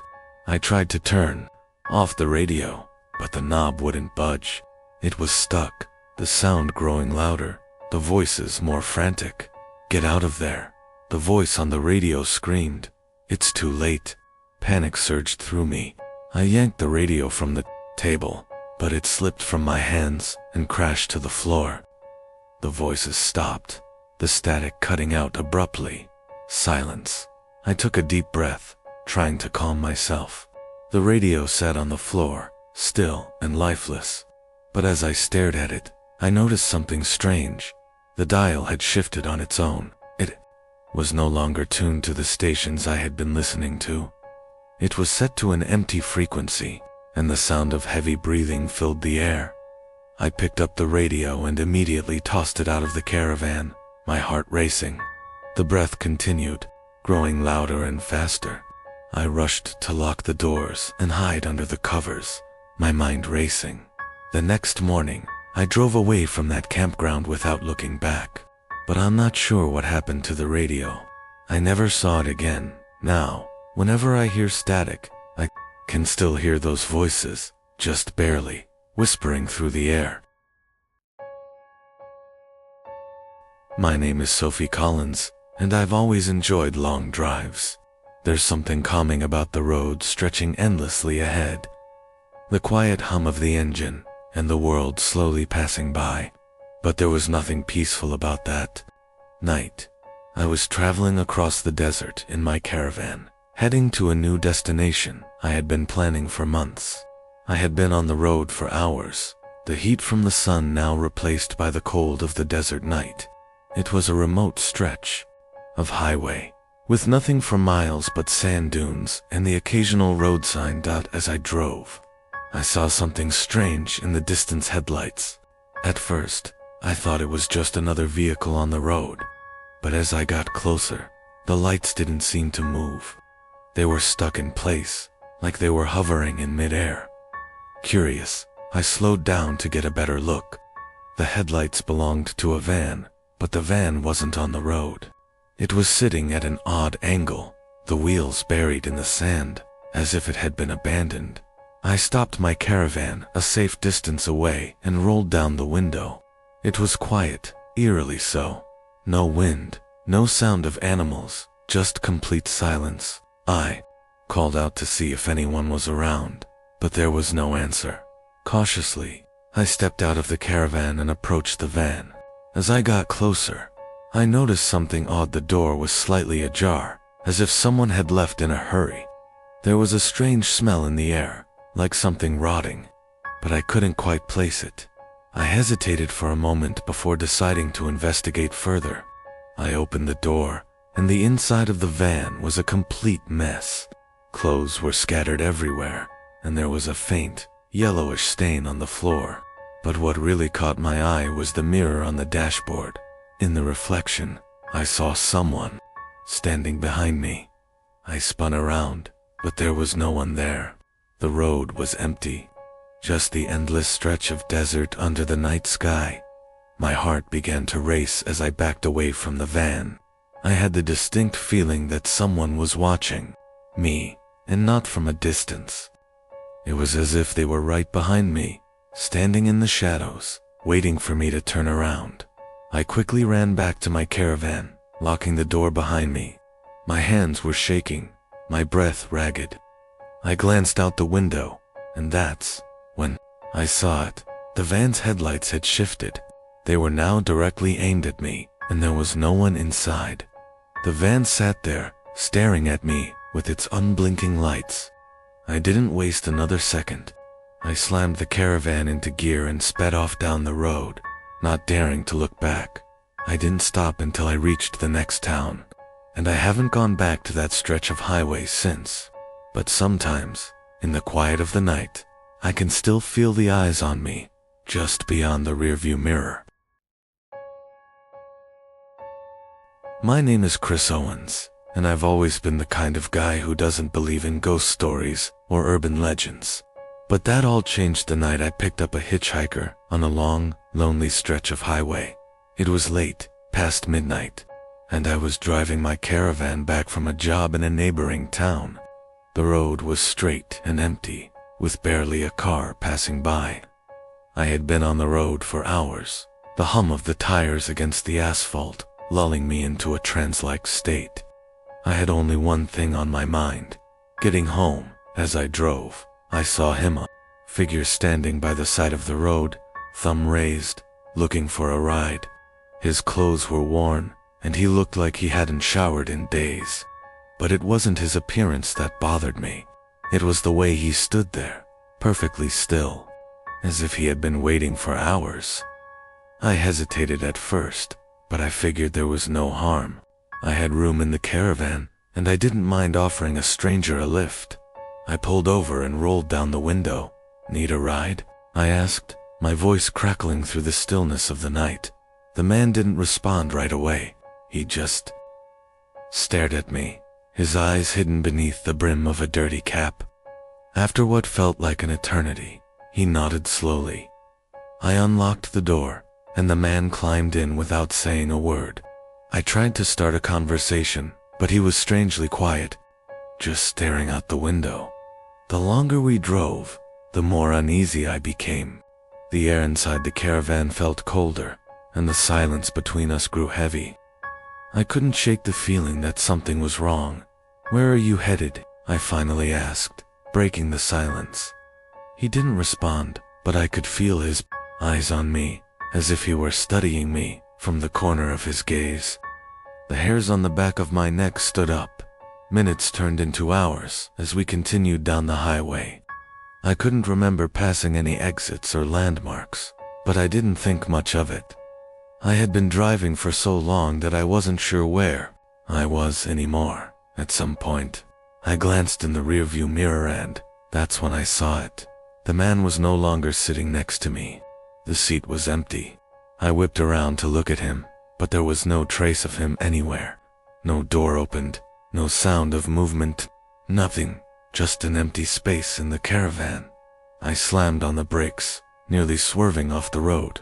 My heart was pounding in my chest as I searched frantically through the caravan, but there was no sign of the hitchhiker.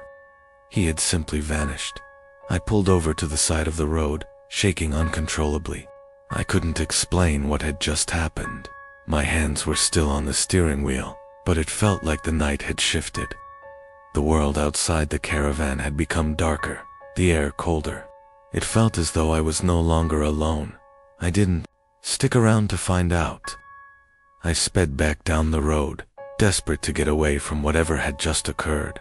When I finally made it home, I didn't tell anyone. I still don't, but I know one thing for sure.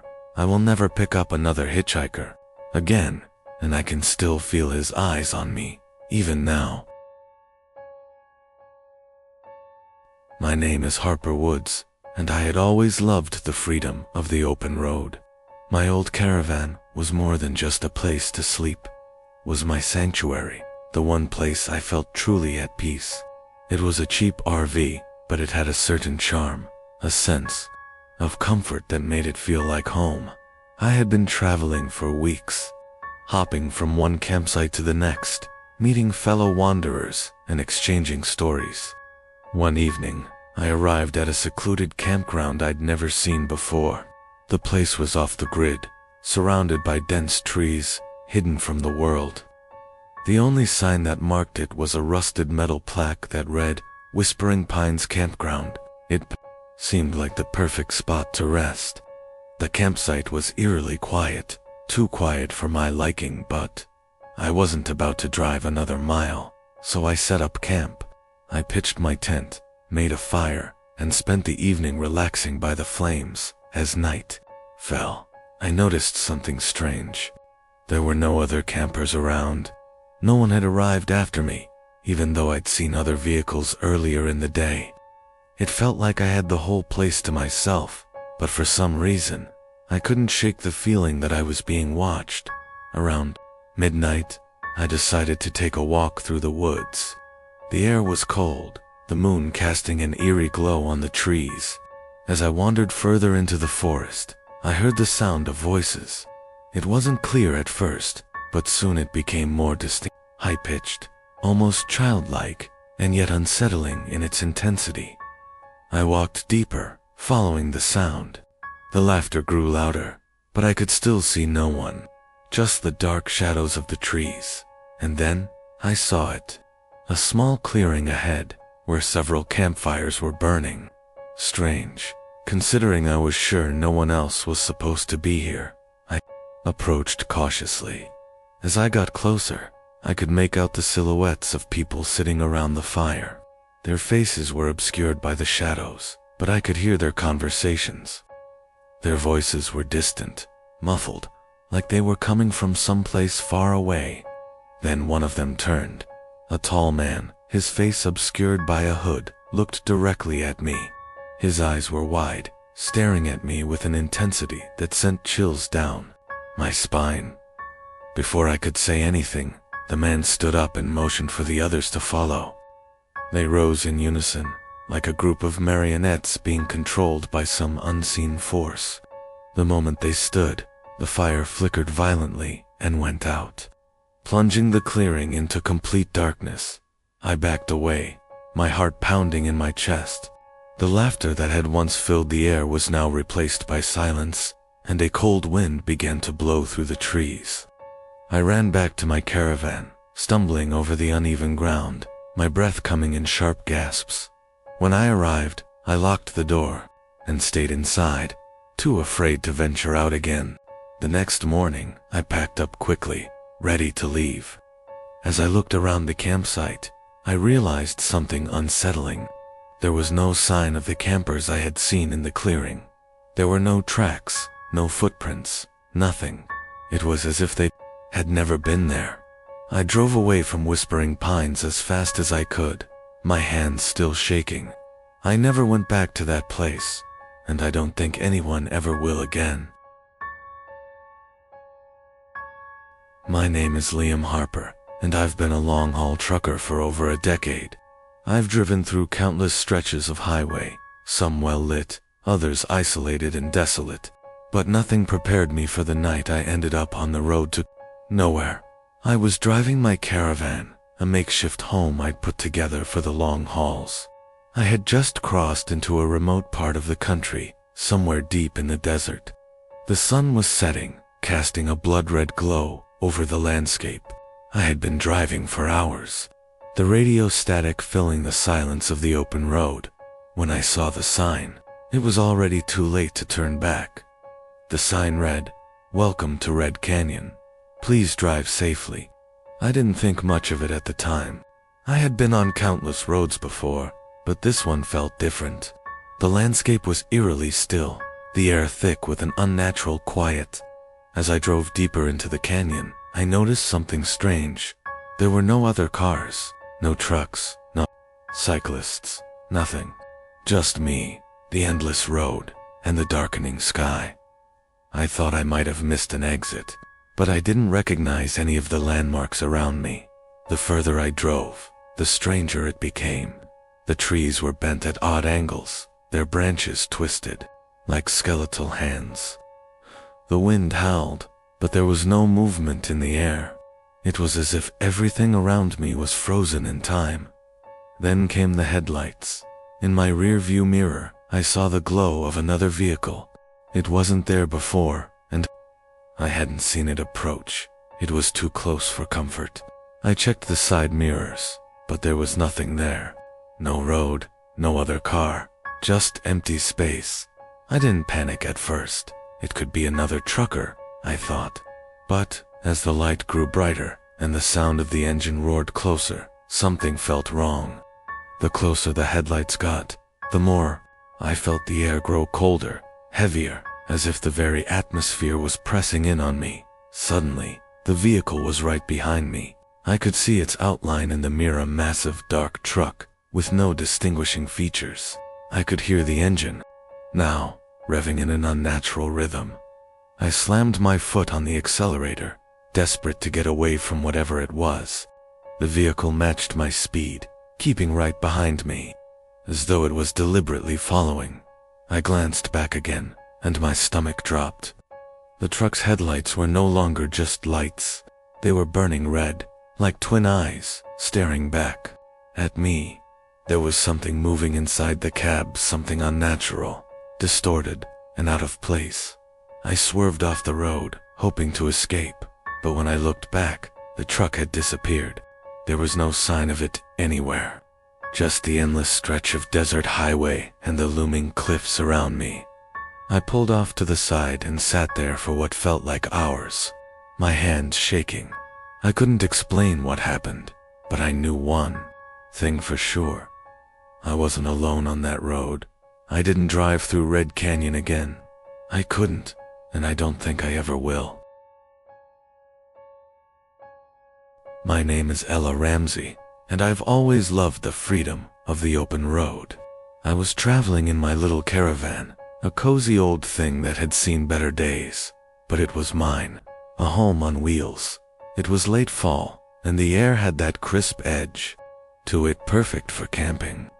I had driven through narrow mountain roads, passing through several small towns, until I stumbled upon a place I'd never seen before, a forgotten campground nestled between two towering trees. The sign was faded, barely visible, but it said, "Welcome to Cedar Hollow." No other campers were in sight. The silence was suffocating, and something about the place felt wrong, but I didn't want to drive any further. The next town was miles away, and I was exhausted. I parked the caravan and made myself a cup of tea, trying to shake off the unease. As the evening set in, the trees around me seemed to grow darker, casting long shadows over the campsite. I couldn't help but feel like I was being watched. At around midnight, I heard it. A knock, soft at first, but then louder, a constant rapping against the side of my caravan. I froze, staring at the wall. I knew no one was supposed to be out here. The campground was abandoned. I cautiously peeked through the curtains, but there was nothing, just darkness. I thought maybe it was just the wind or some animal. But the knock came again, more persistent. Bam, bam, bam. It was unmistakable. Someone or something was outside. My heart raced. I grabbed my phone, but there was no signal. I turned on the lights, trying to drown out the eerie sound, but it didn't stop. I opened the door slowly, my breath coming out in shaky clouds. The night air was thick and heavy, and the woods seemed alive with strange noises. And that's when I saw it. A shadowy figure standing by the campfire ring, just beyond the trees. It was tall, its outline blurry like it was made of smoke. My mind screamed at me to run, but my body wouldn't obey. I stood there, frozen, staring at the thing. It suddenly turned and walked away, vanishing into the darkness of the forest. I slammed the door shut, my hands shaking as I locked it. I couldn't sleep after that. I spent the rest of the night watching the trees sway in the wind, waiting for morning. When the sun rose, I quickly packed up and left. I never spoke of what happened that night, but I knew one thing for sure. There was something in Cedar Hollow, something that should never have been disturbed, and I'm never going back. My name is Jake Malone, and I've always considered myself a skepticus, especially when it comes to the supernatural. That's why, when I bought my caravan, an old RV that needed more work than I cared to admit, I figured it would be just another adventure, a way to get away from the noise of city life and into nature. I never expected it would become the site of something I couldn't explain. It was a rainy Friday evening when I found myself parked at a rest stop in the middle of nowhere. The dark clouds had settled in, and the only sound was the steady pitter-patter of raindrops against the roof. The kind of night where you just want to curl up with a book and wait for the storm to pass. But there was something off about the rest stop. It was too quiet, almost like the place had been abandoned for years. I walked outside to stretch my legs, but there was no one around, just a row of empty RVs parked along the gravel lot.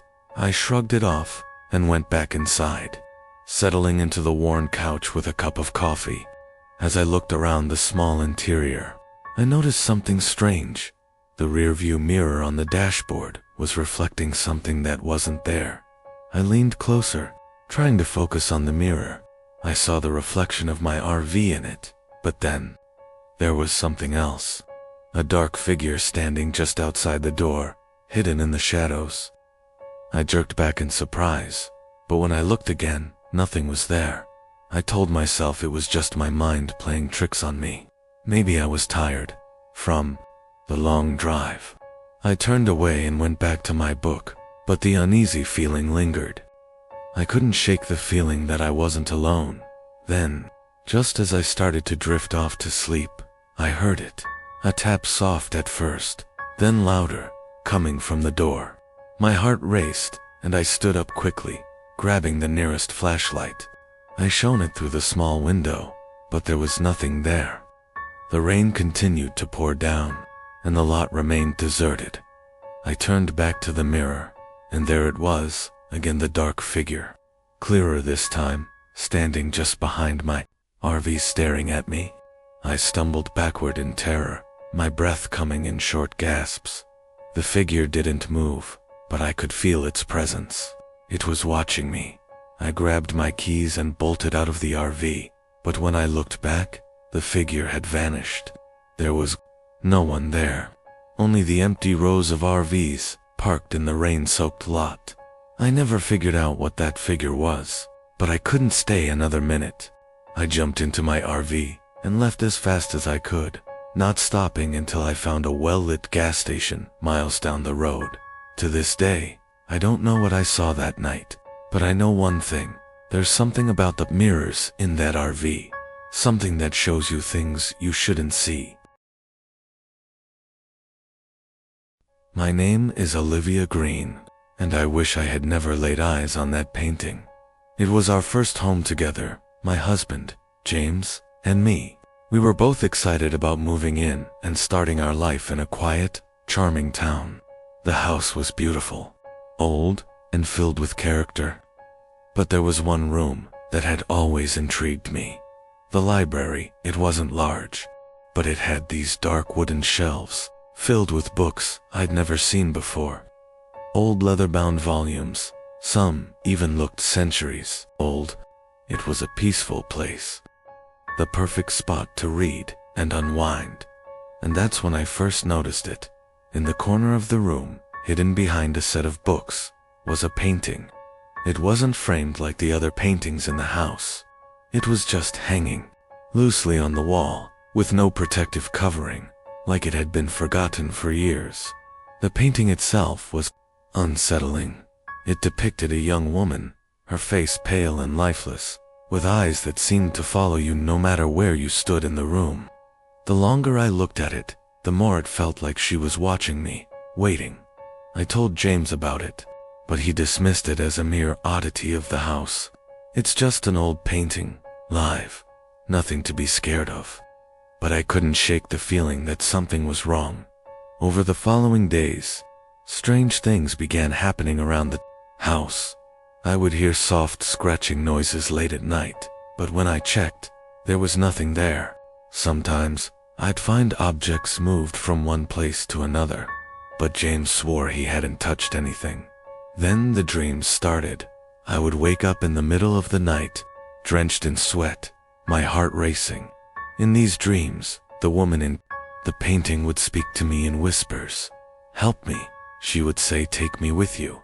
It was always the same. Every time I looked at the painting, it felt like the woman was begging for something. One night, I decided to confront it. I stood in front of the painting and stared at the woman's eyes, feeling the pressure build in my chest. I could feel her presence, cold and suffocating, like the room had grown darker, heavier. I reached out and touched the frame. As soon as my fingers brushed against it, the air shifted. The room grew colder, and the lights flickered.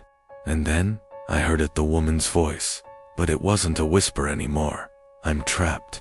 Free me." I stumbled back, terrified. The room felt like it was closing in on me, and I could hear the painting's edges scraping against the wall, as if it were coming to life. I rushed out of the library, slamming the door behind me. But the feeling of being watched didn't leave me. That night, I couldn't sleep. I could hear the voice in my head, louder this time, saying the same thing over and over again. "Free me." The next day I told James everything, but he still didn't believe me. He laughed it off, saying I was just imagining things. But when he went to work, I couldn't resist. I went back to the library. The painting was still there, staring at me with those lifeless eyes. This time, I was determined to end it. I reached up to grab the painting and take it down.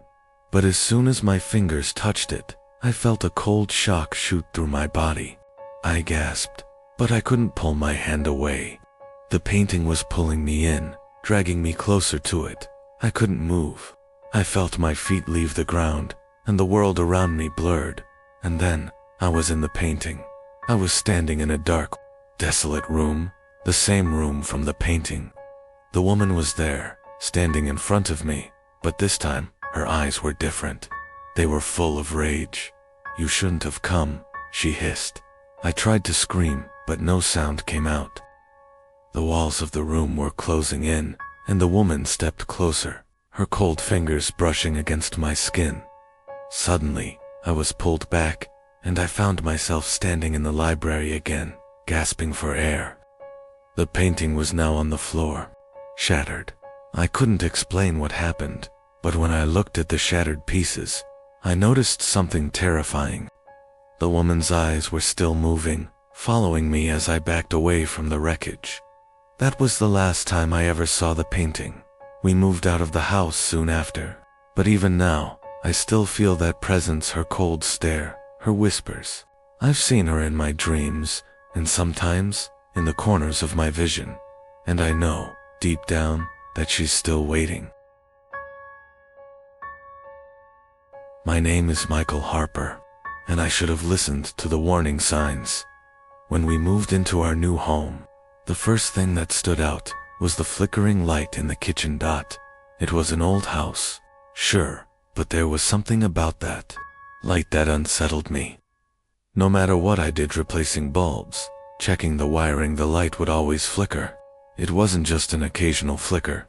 It was a constant, intermittent pulse, like it was trying to communicate something. My wife, Emily, didn't seem to notice it at first.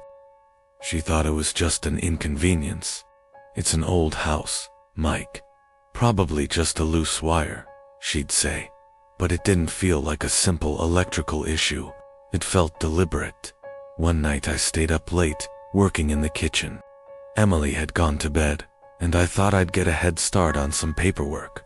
The light flickered again, this time with more intensity, almost like it was trying to get my attention. I stared at it for a long while, then shook my head. "Just a light. Nothing more," I muttered to myself. But then, it happened. The light went out completely, and in the darkness, I heard it. A whisper. It was faint, barely audible, but it was there, coming from the corner of the kitchen. I froze, my heart pounding. "Mike." The whisper came again, only this time, it was louder, more urgent. "Mike, come closer." I grabbed my phone, turning on the flashlight, and scanned the room, but There was nothing. The kitchen was empty. I moved toward the light switch, ready to turn it back on, but before I could reach it, I heard a soft clink, like something had dropped onto the floor. I turned quickly and shone the light toward the sound. There, on the floor, was a small piece of paper. I bent down to pick it up. The note was written in red, ink so fresh. It looked like it had been written minutes ago. The words were simple, yet chilling. I'm always here, waiting for you. I dropped the note, my hands shaking. What the hell was going on? The light flickered back on, but when it did, the room was no longer the same. The walls seemed to pulse with an eerie energy, and in the reflection of the window, I saw someone standing behind me. I spun around, but the room was empty. That night, I didn't sleep. The light flickered on and off all through the night, each time more erratic, more frantic. I could hear the whispers, too, coming from the shadows. The next morning, Emily asked me what was wrong. You look terrible, Mike. Did you sleep at all? I didn't tell her about the note, or the voice. I just said, it's nothing.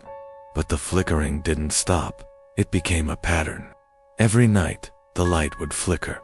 Sometimes, it would go out completely, and the whispers would return. Other times, the light would stay on. But the shadows in the corners of the room would stretch unnaturally long. One evening, I decided to confront it. I waited until Emily went to bed and then stood in the kitchen, staring at the light. I dared whatever was haunting me to show itself. The light flickered once, then twice, and then, for a brief moment, it stayed still. The room grew colder. I could see my breath in the air, and then a figure appeared in the corner of the kitchen, just outside the reach of the light. I couldn't make out any features, just a dark shape, standing still. But then the whispers came again, only this time, they weren't whispers at all. You shouldn't have waited. The figure stepped into the light. It was Emma Lear, at least. It looked like her, but her eyes were empty, black holes, and her face was twisted into an expression of pure terror. I screamed and ran out of the kitchen, locking myself in the bathroom. When I dared to look out, the kitchen was empty again, but the light still flickered. I've moved out since then, and I've never returned to that house. But every time I close my eyes, I can still hear the whispers, and I can still see the figure, standing in the kitchen, waiting for me to come back. I don't think the house is ever really empty. My name is Sarah Parker, and I used to think I was just imagining things. We'd been looking for a new house for months, and when we stumbled upon the one on Maple Street, it felt like we'd finally found our perfect place. The house was old, yes, but that was what made it special. The wooden beams, the creaking floor sit, was everything I had hoped for. The one thing that stuck out, though, was the portrait in the hallway. It was an oil painting, a woman dressed in a Victorian gown. She was beautiful, with pale skin and dark, almost black hair. But what struck me as odd wasn't just her appearance, it was her eyes. Her eyes seemed to follow you, no matter where you stood. At first, I thought it was just the angle of the painting, the way the light hit it, but the more I stared at it, the more unsettling it became. I could feel her eyes tracking me. Do you ever feel like she's watching you? I asked my husband Tom one evening. He laughed. It's just a painting, Sarah. You're being paranoid. But the next morning, I woke up to find that the painting had moved. It had been facing forward the night before, but now it was tilted just slightly, as if it had turned to look at something behind me. I told myself I was just imagining it, but that night, when I went to bed, I couldn't shake the feeling that someone was standing in the hallway, watching me. I turned the corner and froze. The painting was tilted again this time, much farther than before. I stared at it for a long moment, then quickly moved to straighten it, and that's when I saw something that made my blood run cold. The woman's face in the painting had changed. The smile, which had been soft and serene, was now twisted, as though she were grinning menacingly. I took the painting down and set it in the basement, hoping that would end it. But that night, I heard footsteps in the halls, low, deliberate steps. I crept out of bed, heart pounding. The footsteps were coming closer. I reached the top of the stairs and stopped. There, at the foot of the stairs, was the portrait. It was back. I rushed downstairs to see if Tom had moved it. He was asleep, snoring softly. I turned to the painting, my body shaking. The woman's eyes were no longer following me, they were staring directly at me, like she was waiting for me to make a move. I couldn't take it anymore. I burned the painting. I watched as the flames consumed it, hoping that would be the end of it. But as the painting cracked and charred, I heard a low, cold laugh, one that echoed through the walls. The laugh faded, and silence fell. But even now, in our new home, I can still feel her eyes.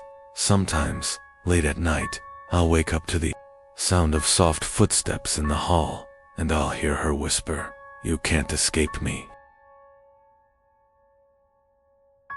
My name is Henry Matthews, and I think the house we moved into might be alive. When my wife, Rachel, and I decided to buy the old farmhouse, we were looking for something peaceful, somewhere we could escape the noise of the city. It seemed like the perfect retreat. The house was secluded, surrounded by fields, with just a few neighbors miles away, but there was something strange about it. From the moment we stepped inside, the house was dark and naturally dark. Even with the curtains open, the sunlight barely seemed to reach the rooms. We chalked it up to the old, thick walls and the dense trees surrounding the property. But there was something else. The sounds at night, when we thought we were alone, we could hear faint scratching noises. At first, I assumed it was just the house settling, but the sounds got worse. One night, I woke up to the unmistakable sound of whispering. I sat up in bed, trying to locate the source. "Rachel," I whispered. She didn't respond. I turned on the light, but there was no one in the room. The whispering was faint but persistent, as if it was coming from somewhere inside the walls. I stood and followed the noise down the hallway, tracing it to a small, narrow closet under the stairs. The whispers were louder now, almost urgent. I reached for the door handle, but as soon as I touched it, the noise stopped. I opened the door, expecting to find something, but it was just an empty space, except for the scratches. The walls inside the closet were covered in deep, fresh scratch marks, as though something had been trying to claw its way out. I shut the door quickly, my heart racing. The next day, Rachel and I decided to investigate the house further. We found something even more disturbing. In the basement, behind a false wall, we discovered a small room. Inside it was a journal, its pages yellowed with age. The entries were cryptic, describing strange occurrences, doors that locked by themselves, footsteps in empty rooms, and strange, shadowy figures that moved just out of sight. The most chilling entry, however, was the last one. "They are in the walls now. They wait for us. I think they want to come out." I tried to laugh it off, but I couldn't shake the feeling that we weren't alone in the house. The noises grew worse, and sometimes, when I walked down the hall, I would catch glimpses of shadows out of the corner of my eye, moving, shifting, always just beyond reach. Then, one night, it happened. Rachel and I were sitting in the living room when we heard a loud bang from upstairs. We rushed up, only to find the door to the attic wide open. We'd never opened it before, and there, in the attic, was a massive hole in the wall. The hole had been punched through from the inside. I don't know what we found there, but it was enough to make us leave. As we packed our things, we heard something inside the walls. It was a voice. "You can't leave us. We're coming." We never returned to that house. I still hear the whispers sometimes, but now they're closer. I think they followed us.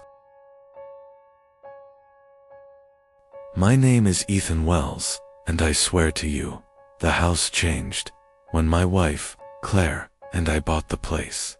It was everything we had dreamed of, an old Victorian-style home with just enough history to make it charming, but not enough to make it creepy. Or so we thought. We spent the first week unpacking, rearranging furniture, and making it ours. That's when we found the door. It was in the hallway, tucked between two closets. A small, unassuming wooden door. Claire frowned. Was this always here? I shook my head. No way. But there it was. I reached for the handle. It was ice-cold. With a deep breath, I turned it and pushed the door open. Inside was a tiny, empty room, no bigger than a walk-in closet. The walls were bare, the floor covered in dust. The air inside smelled old, like something that had been sealed away for decades. Guess we never noticed it before, Claire said. Old houses are weird. That should have been the end of it. But the next morning, the door was gone. Very funny, I muttered, assuming Claire had moved something in front of it. She just stared at me. What are you talking about? The door, I said, pointing at the blank wall where it had been. Her face paled. Ethan, there was never a door there. I ran my hands over the wall, knocking on the surface. It was solid, seamless, but I knew what I had seen. That night, I barely slept. I kept picturing that little room. I had stepped inside it, hadn't I? At 3:17 a.m., a loud thud woke me up. It came from the hallway. I grabbed my phone and crept out of bed. The hallway was dark, stretching into shadows, and then I saw it. The door was back, standing exactly where it had been before. This time, I didn't open it. I turned and ran back to bed, pulling the covers over my head like a child. The next morning, the door was gone again. I started obsessing over it. I measured the hallway, checked the blueprints. There was no record of any extra space there, and yet, some nights, I would wake up and it would be there again. Sometimes, it would be open. Claire begged me to stop thinking about it. Maybe you're just dreaming it, she said. Then one night, I woke up and she was gone. The bed was empty. The house was silent and the door was open. A faint scratching sound came from inside. I stepped closer. Claire, my voice cracked. The scratching stopped. A whisper drifted out. Come in. I ran. I searched the house, my heart pounding. I finally found Claire outside, barefoot in the cold, staring up at the house. I was sleepwalking, she murmured. Her eyes darted to the hallway window. Ethan, what's that? I turned. Upstairs, in the window by the hallway, was a face, staring down at us. The next day we moved. I don't know what was in that room. I don't know if it's still appearing for the new owners. But sometimes, when I wake up in the middle of the night, I swear I can still hear scratching. My name is Michael Carter, and I don't know how to explain what happened to my family in that house. We moved in on a crisp autumn afternoon, our boxes stacked high, and our excitement even higher. My wife, Jessica, loved the spacious kitchen. Our daughter Lily picked the sunniest room upstairs. Everything felt perfect, at first. Then, we noticed the chair. It was an old wooden rocking chair, sitting in the corner of the living room. It hadn't been there when we toured the house. Did the movers leave this? Jessica asked. I shook my head. Probably just something the previous owners forgot. We moved it to the garage. But the next morning, it was back. I was the first one downstairs. The second I stepped into the living room, my stomach dropped. The rocking chair was sitting exactly where it had been before. I checked the garage. It was empty. Jess, I called. Did you move this back? She came downstairs, rubbing her eyes. What are you talking about? I pointed at the chair. She frowned. Michael, I thought you put it outside. My blood went cold. That night, as we lay in bed, we heard it creak, the slow, rhythmic sound of wood shifting against wood. Jessica and I turned to each other. "Did you hear that?" she whispered. I grabbed the flashlight and tiptoed downstairs. The chair was rocking on its own. I stood frozen, watching it sway gently back and forth. The air around it felt thick, charged then, as if sensing me. It stopped. I grabbed the chair and threw it outside. This time, I took it all the way to the curb. But the next morning, it was back. Things got worse after that. Lily started talking to someone in her room. "He's nice," she told us. "He just doesn't like being alone." "Who's he?" I asked. She smiled. "The man in the chair." We hadn't told her about it. That night, I locked the chair in the basement, chained it to a support beam. At 3:33 a.m., we woke up to a loud thump. I rushed downstairs. The basement door was wide open. The chain was on the floor, snapped in two, and the chair, back in its usual spot. I lost it. I grabbed an axe from the garage and smashed the damn thing into pieces. Jessica screamed, "Michael, stop." The moment the final piece splintered, the whole house shook. The walls groaned, the lights flickered, and a deep, rattling breath filled the air. A single whisper followed. That was a mistake. We left that night. A few months later, I drove by the house. A new family had moved in, and on the porch, sitting in the same exact spot, was the chair. My name is Jonathan Miller, and I don't believe in coincidences anymore. When my wife, Alina, and I bought our new home, it felt like a dream come true. It was a charming, two-story house with a wraparound porch, nestled in a quiet neighborhood. Our 5-year-old son, Oliver, was especially excited. He ran through the halls, claiming one of the upstairs bedrooms as his own before we had even moved the boxes in. The only problem: the house had a strange smell. It wasn't mold, nor was it rotten wood. It was something, old. Something that smelled like time itself had seeped into the walls. We should have left the moment we noticed. The first night, I woke up at exactly 3 a.m. I don't know why. Didn't hear anything, but something felt wrong. The air was thick, heavy, pressing against my skin like unseen hands. Then I heard Oliver giggling from his room. "Alina," I whispered, shaking her. "Did you hear that?" She groaned, half asleep. "He probably had a funny dream. Go check." I got up and padded down the hallway. Oliver's door was slightly open. I peeked inside. He was sitting on the edge of his bed, staring at the open closet. "Ollie," I whispered, "what are you doing up, buddy?" He turned to me, his tiny face pale in the moonlight. "She's funny, Daddy." My stomach twisted. "Who's funny?" Oliver pointed at the closet. I flicked on the light. The closet was empty. "There's no one there, champ." He frowned. "She was just here." My skin crawled. I tucked him in and left the door slightly open, but as I walked away, I felt something watching me from the dark. I didn't sleep that night. The next day, Alina and I found the drawings. Oliver had covered his bedroom walls with crayon sketches. They were simple, childlike, but one thing stood out. Every picture had a tall, black figure standing near our house. "Allie, what's this?" Alina asked, trying to keep her voice calm. "That's her," he said simply. "Who's her?" I pressed. Oliver's face darkened. "She doesn't like it when we talk about her."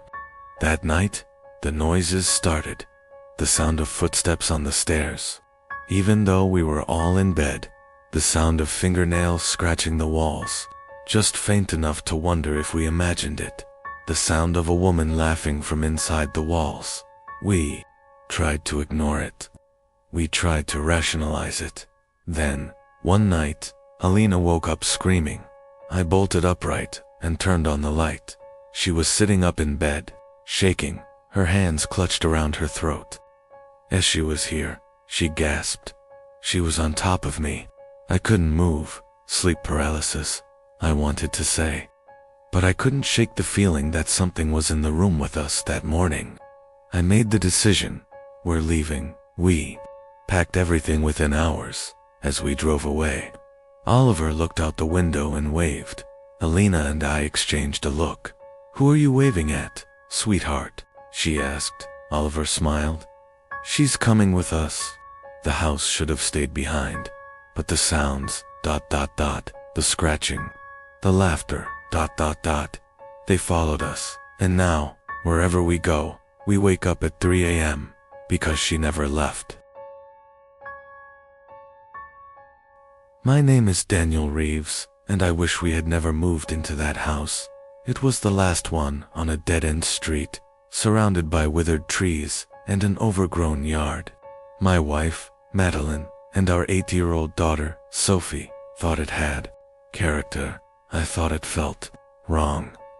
From the moment we arrived, Sophie kept looking toward the attic window. "What are you staring at, sweetheart?" I asked. "The boy," she said matter-of-factly.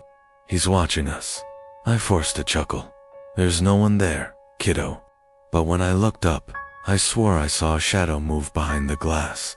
That first night, I barely slept. The house creaked and groaned, as if shifting under its own weight. I heard whispers in the walls, dry, crackling voices, but when I pressed my ear against the surface, they stopped. At 3:12 a.m., Sophie's scream tore through the silence. I bolted out of bed and ran to her room. She was curled in the corner, trembling, her sheets twisted around her legs. "He came out of the wall," she sobbed. He had no eyes. "Daddy." I searched every inch of her room, but it was empty. Madeline tried to calm her down. "It was just a nightmare, honey." I wanted to believe that. I really did. The next morning I found something disturbing in the attic. Buried under old boxes was a child's bed, a tiny, rusted frame with torn sheets. Next to it, a single, cracked photograph. It showed a boy, maybe 7 years old. His face was scratched out. That's when I heard Sophie laughing downstairs. Relieved, I went down until I saw her standing at the bottom of the stairs, completely still, facing the wall. "Sophie," I called. She turned her head slightly. She whispered, "He doesn't like it when you talk too loud." The air went cold. I pulled Sophie away from the wall, and she screamed, "Don't, you'll make him angry." That was it. That night I packed our bags, but as we rushed out, the front door slammed shut on its own. Madeline yanked at the knob, but it wouldn't budge. The lights flickered, the house groaning like a wounded animal. Then footsteps, slow, deliberate, coming from upstairs. I turned, my breath caught in my throat. The attic door was open, and at the top of the stairs stood a small, shadowy figure. "Don't go," it whispered. We never looked back. The next day, I researched the house. A boy had lived there decades ago. His parents had locked him in the attic. He starved to death. We moved across the country after that, but at night, Sophie still talks to him, and sometimes I hear him talk back. My name is Benjamin Hayes, and moving into a new house was supposed to be a fresh start for my wife Claire, our son Noah, and me. We had spent years in a cramped apartment, saving up for a place of our own. When we found a beautiful, spacious house at an unbelievably low price, we jumped at the opportunity. I should have questioned it. The house had stood empty for years. The real estate agent told us the previous owners had moved suddenly, leaving most of their belongings behind. That should have been a red flag, but we were too excited to care. The first thing we noticed was the locked room upstairs. Every door in the house opened easily except that one. It had an old iron handle and no keyhole, just a heavy lock that wouldn't budge.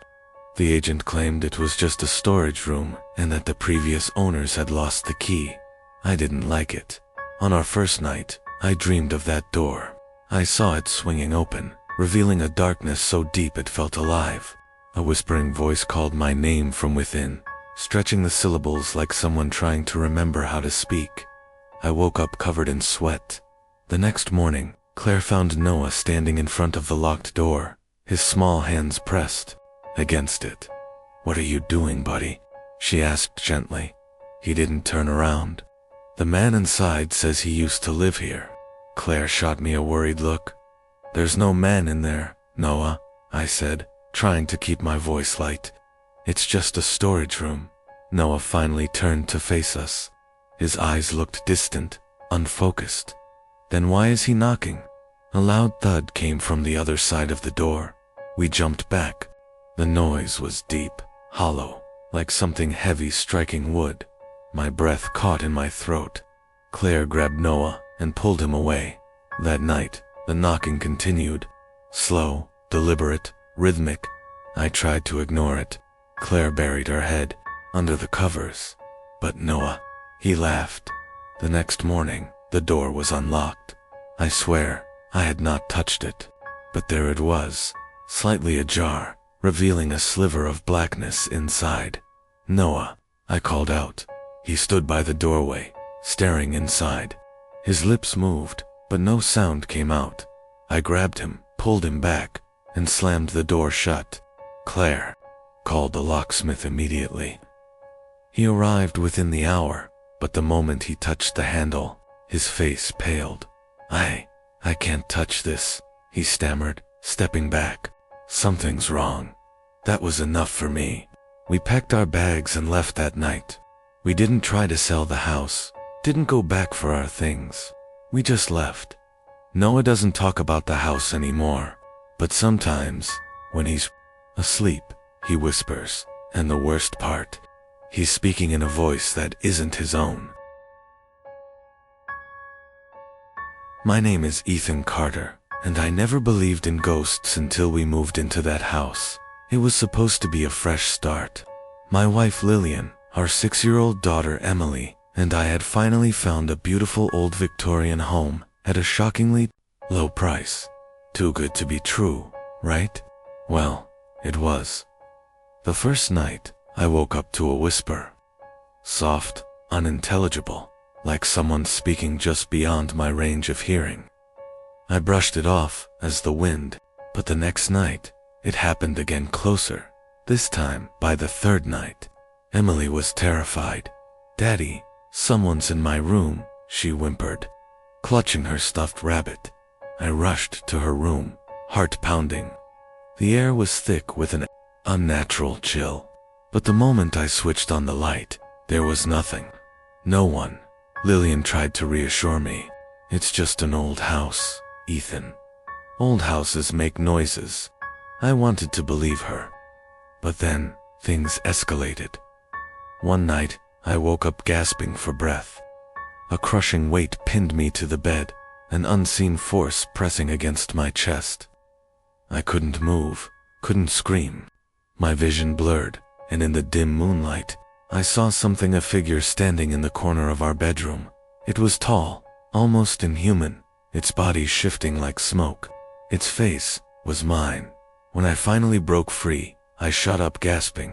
Lillian was sound asleep. Had I imagined it? The next day I checked the house's history. Tragedy: a man had lived here alone for decades. He went mad, claiming his own reflection was trying to replace him. He slit his own throat in the master bedroom. I didn't tell Lillian. I just said, we need to leave. That night, as I packed, I caught my reflection in the window, and it smiled at me. We left everything behind, but sometimes, in the dead of night, I still hear the whispers. I'm Samuel, and I've been bartending at the Last Call for nearly 5 years. It's the kind of place that doesn't attract much attention, but it has its regulars. The old ones come for the cheap drinks, the younger ones come for the music. For me, it was just a job. But something happened last night, something I can't explain. It started as any other shift. I walked into the dimly lit bar, greeted the regulars, wiped down the counter, and prepared for another slow night. But then, the new guy walked in. His name was Ethan, and he seemed like any other patron, tall, handsome, and dressed in a worn-out leather jacket. He was quiet, though, just sitting at the far end of the bar, nursing a drink. He ordered a whiskey, and as I poured it, I couldn't shake the feeling that something wasn't quite right. There was something about his eyes, deep dark eyes, that looked almost too empty. I tried to dismiss it, thinking maybe it was just the dim lighting or my imagination. But as the night wore on, I began to notice more oddities. He never once moved from his seat. His glass never seemed too empty. Every time I looked at it, the whiskey level stayed exactly the same. It was almost as if time itself was standing still for him. I tried not to stare, but I couldn't help it.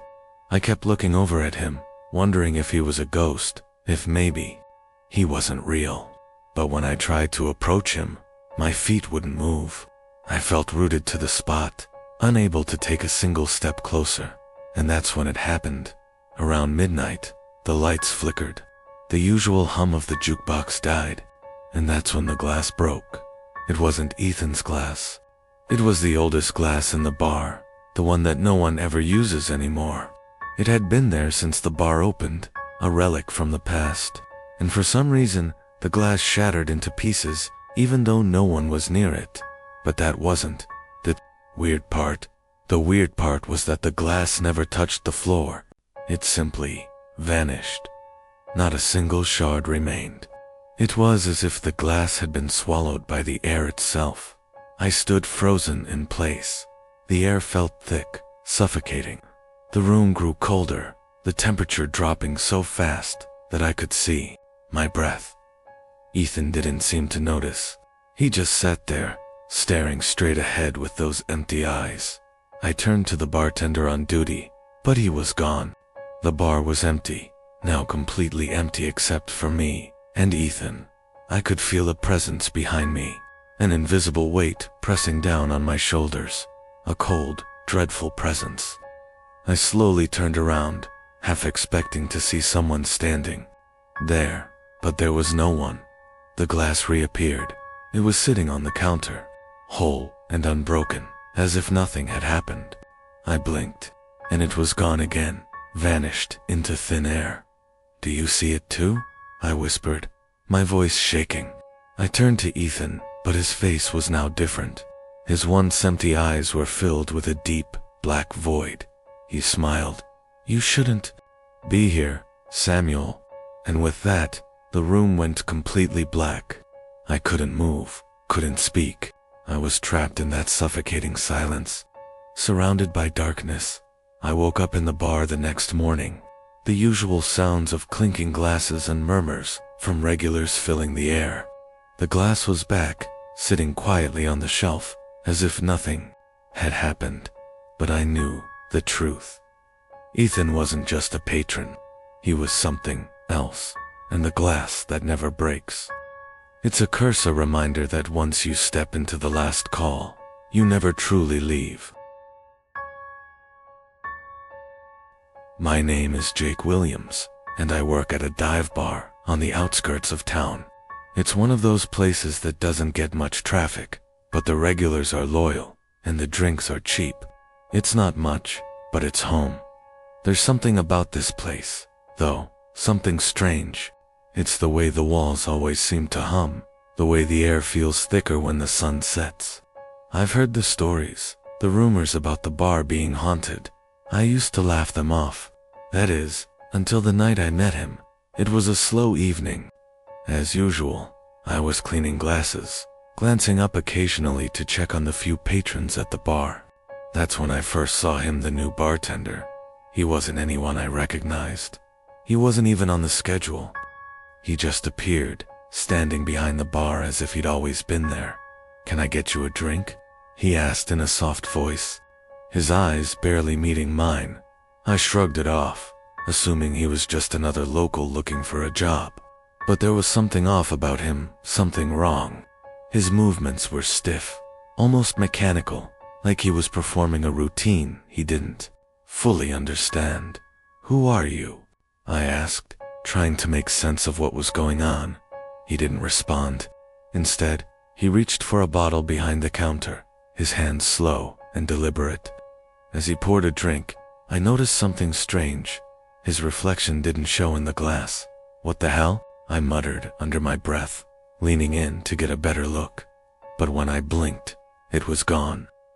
The reflection was back. I tried to shake off the feeling of unease, but it stuck with me. The man's eyes followed me as I walked past him, and I could have sworn I heard him whisper something, though his lips never moved. The bar was getting quieter by the minute. Only one regular remained, an old guy who drank whiskey like water. He was the only one still sitting at the bar. His eyes glazed over in a daze. That's when the whispers started. At first, it was soft, just faint murmurs, like someone speaking just out of earshot.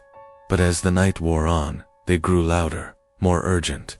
The man behind the bar didn't seem to notice. He just kept pouring drinks, his movements becoming more erratic, like he was trying to keep up with the voices. I felt a chill crawl up my spine as the whispers turned into words. "Jake, it's not too late." The voice came from behind me. I spun around, but no one was there. The bartender was still pouring, but his face was now expressionless, like he was lost in thought. I took a step toward him, my heart racing, but before I could reach him, the door to the back room opened. And there, standing in the doorway, was a woman in a tattered dress, her face covered by a veil. She didn't speak. She just stood there, staring at me with eyes that glowed faintly in the dim light. The whispers were louder now, overwhelming. I couldn't hear myself think. I stumbled back, hitting the bar in a panic. That's when I saw it. The bartender, the one I had thought was so strange, was standing in front of me, his mouth agape, but he wasn't moving. His eyes were wide, unblinking, and then he whispered, "You shouldn't have come here, Jake. You're just like the others." I tried to scream, but no sound came out. The room began to spin, the walls closing in. The woman in the doorway stepped forward, her veil lifting just enough to reveal her empty, hollow eyes. I tried to escape, but the door wouldn't open. The air thickened around me, suffocating me. The bartender didn't move, but his voice echoed in my ears. "You'll never leave." I don't know how long I was trapped in that bar, but when I woke up, the place was empty.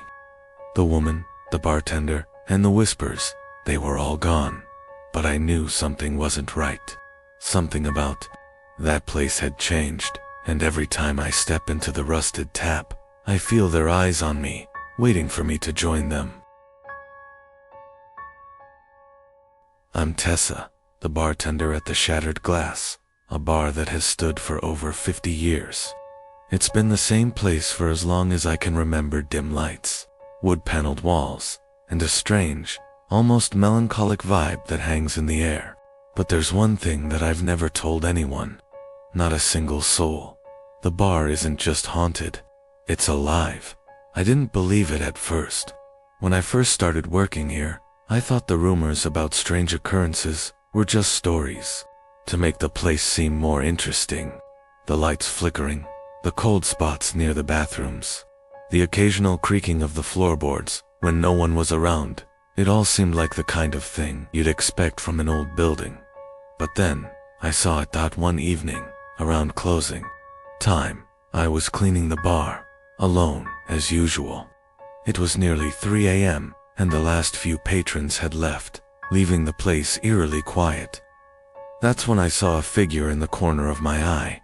It wasn't a person, but a shadow, a tall, dark silhouette, standing in the farthest corner of the room, near the old jukebox.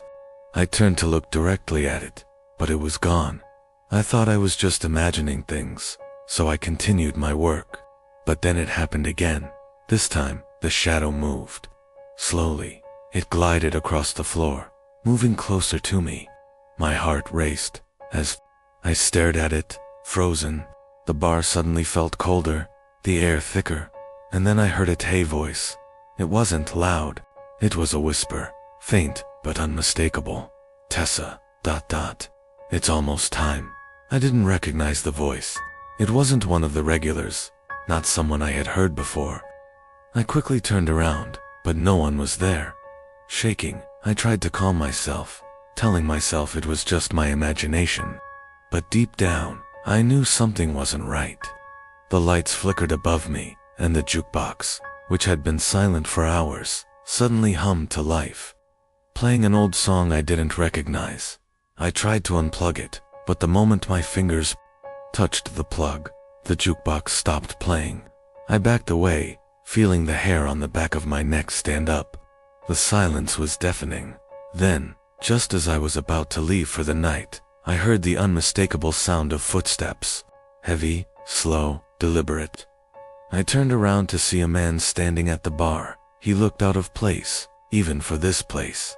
His face was pale, with dark circles under his eyes, and he wore a long dark coat that seemed to swallow him whole. He didn't say anything. He just stared at me. "Can I help you?" I asked, my voice trembling. But the man didn't respond. He simply smiled, his lips curling into a thin, unsettling grin. And then, in a voice so low I could barely hear it, he said, "I've been waiting for you, Tessa."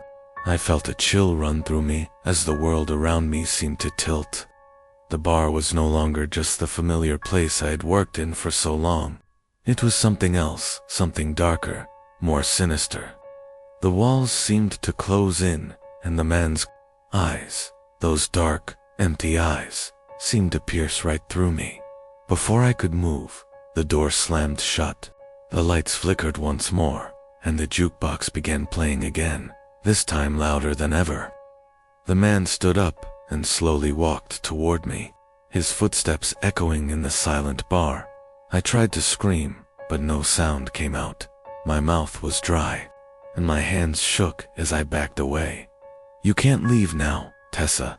His voice was now louder, but it didn't sound like a man's voice at all. It was distorted, like it was coming from a place far deeper than his throat. "You belong here now." I ran for the door, but it wouldn't open. The man was right behind me, and I could feel his presence growing stronger, suffocating me. I don't remember how I managed to get out. All I know is that I never went back to the shattered glass. But sometimes, late at night, I hear that song, and I wonder if the bar is still waiting for me to come back. My name's Mason Cruz, and I've worked at a lot of bars over the years, but none like the Lantern's Edge. It's not the kind of place that attracts crowds. Most people don't even know it exists. It's tucked away at the end of an old street, under a flickering neon sign that barely works. It's a place for the lost, the broken, and the ones who don't belong anywhere else. One night, when I was working late alone, a man walked in. He didn't look like someone I'd seen around before. Lance, that's what he told me his name was. He was tall, with dark hair, and a face that was hard to read. He wasn't a talker, just took a seat at the bar and stared into his drink. I didn't think much of it at first, but then, around 2:45 a.m., something strange happened. The bar was about to close, and the silence felt unnerving. The kind of silence you only feel when something isn't quite right. Lance suddenly turned to me. "One more drink before I go." His voice was low, almost like he was speaking in a whisper. I nodded, preparing his order, but something about his eyes made me hesitate. They weren't quite right empty, almost too still. But I shrugged it off, blaming it on fatigue, as I slid the glass over to him. I noticed a strange shadow flickering in the corner of my eye. I looked up, and for a moment, I thought I saw the door behind Lance open. But when I blinked, it was still closed. I shrugged again, trying to shake the feeling of unease. But when I turned back to Lance, something was different. The air around him had grown cold, and the room seemed to shift. The lights above us flickered, and the clock on the wall ticked louder. Time seemed to stretch and distort. It was like we were in a place that wasn't quite part of the world anymore. Lance looked at me with a strange grin on his face. "You know what they say about last calls, right?" he asked, his tone suddenly unsettling. I didn't answer, too caught up in the strange, icy grip that had taken hold of the bar. The whispers began then. They weren't coming from Lance, but from everywhere. Soft at first, but growing louder with each passing second. "It's not your time, Mason." I glanced around, my heart racing.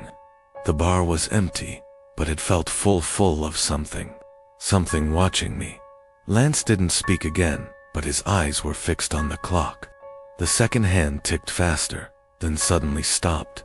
The bar fell completely silent. And then it happened. Lance stood up from his seat, his movements smooth, almost mechanical. He walked toward the door, but as he reached for the handle, he stopped. "I won't be the last." His voice sent a shiver down my spine. The door opened on its own, and before I could say anything, Lance stepped out, disappearing into the night. The door slammed shut, and the bar returned to its usual silence.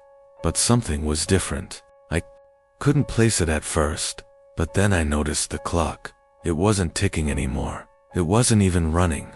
The time had stopped, and as I stood there, frozen, I heard it the faintest whisper in the darkness. "It's your turn next." I never saw Lance again, but after that night, the bar felt different. The patrons, the eerie, all had a strange weight to it, like we were all just waiting for something. And I knew it was only a matter of time before the next person who walked into that bar would feel it too. And that's when I realized the last call isn't just for the end of the night. It's for the end of something much worse. I'm Liam Hart, a bartender at the Rusty Barrel, a bar that's been around for decades, but no one really talks about it much. It's not a place you go for a good time. It's the kind of place you go when you have no other choice, when you're looking for something different, something dark. One evening, a man named George came into the bar. He wasn't a regular, but he wasn't new either. He had a rough look about him, as though life had beaten him down time and time again.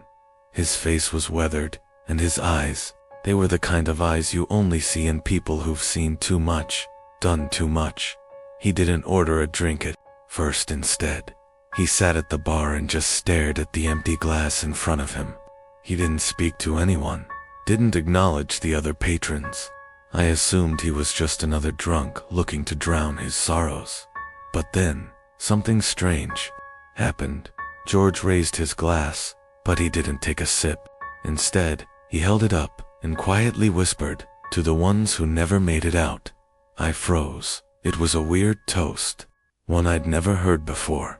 I've been bartending for years, and I've heard my share of odd toasts, but this one felt wrong. Suddenly, the room grew cold. The laughter, the chatter, everything stopped. I turned to look around, but the patrons, the other workers, they were all frozen, not moving, just staring at George. I tried to speak, but my voice caught in my throat. It felt like something was blocking me, like there was an invisible force keeping me silent. That's when I saw it. The mirrors behind the bar. They weren't reflecting the room. They were reflecting something else. Shadows, figures, people who weren't in the bar. I could see them moving, slowly, lurking behind the patrons. But they weren't alive. They were the dead, the ones who had never made it out of the bar. I tried to look away, but the mirrors seemed to draw me in. My heart raced. My hands started to sweat. I couldn't move. I couldn't speak. George's voice broke the silence. "You see them now, don't you?" he said, turning his gaze to me. "They're here. They've always been here. And they're waiting for you." I stumbled back, finally able to move. But the room didn't feel like it used to. It was wrong. Everything about it was wrong. The patrons, those shadows, were now in front of me, whispering in voices that echoed in my mind.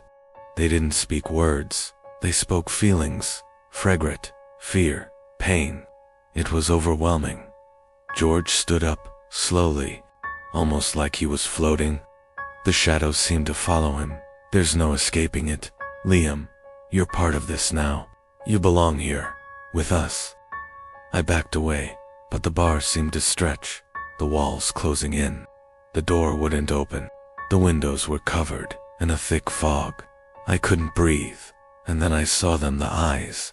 Cold, hollow, lifeless eyes, watching me from every corner of the bar. Eyes that had once belonged to people who'd come in just like I had. People who had raised their glasses, made toasts, and never left. I don't know how I got out that night, but I did. I ran. I've never gone back to the Rusty Barrel, and I never will. But the memories, they won't go away. Every time I close my eyes, I see George. And every time I hear a glass clink, I hear that toast to the ones who never made it out. And I wonder who's next. I'm Dylan Pierce, the bartender at Whispers, a small bar tucked away in an alley where most people don't even know it exists. It's one of those places you stumble upon when you're looking for something or someone, and most people who find it usually don't leave the same way they came in. I've been working there for almost a year, and in that time, I've seen things that made me question everything I thought I knew about reality, but nothing. Nothing could have prepared me for the events that unfolded one particular night. It started like any other evening. The usual patrons were there drunk and laughing, talking about their meaningless lives. It was the lull between the rush of closing time and the dead silence of the early morning hours. That's when he showed up. He entered at precisely midnight, as if the clock had struck for him. His name was Victor. At least, that's what he said. But his eyes, dark and hollow, never seemed to match his calm demeanor. They were empty, lifeless, like they belonged to someone who had seen far too much. He sat at the bar, but he didn't order a drink. Instead, he just stared at the clock above the door, watching the seconds tick by. The other patrons seemed to avoid him, as though there was something in his presence that made them uneasy. I tried to offer him a drink, but he simply nodded and gestured for me to wait. So I did, watching him as he stared at the clock, his fingers tapping rhythmically on the wooden counter. Tick, tick, till minutes dragged on. Something felt off.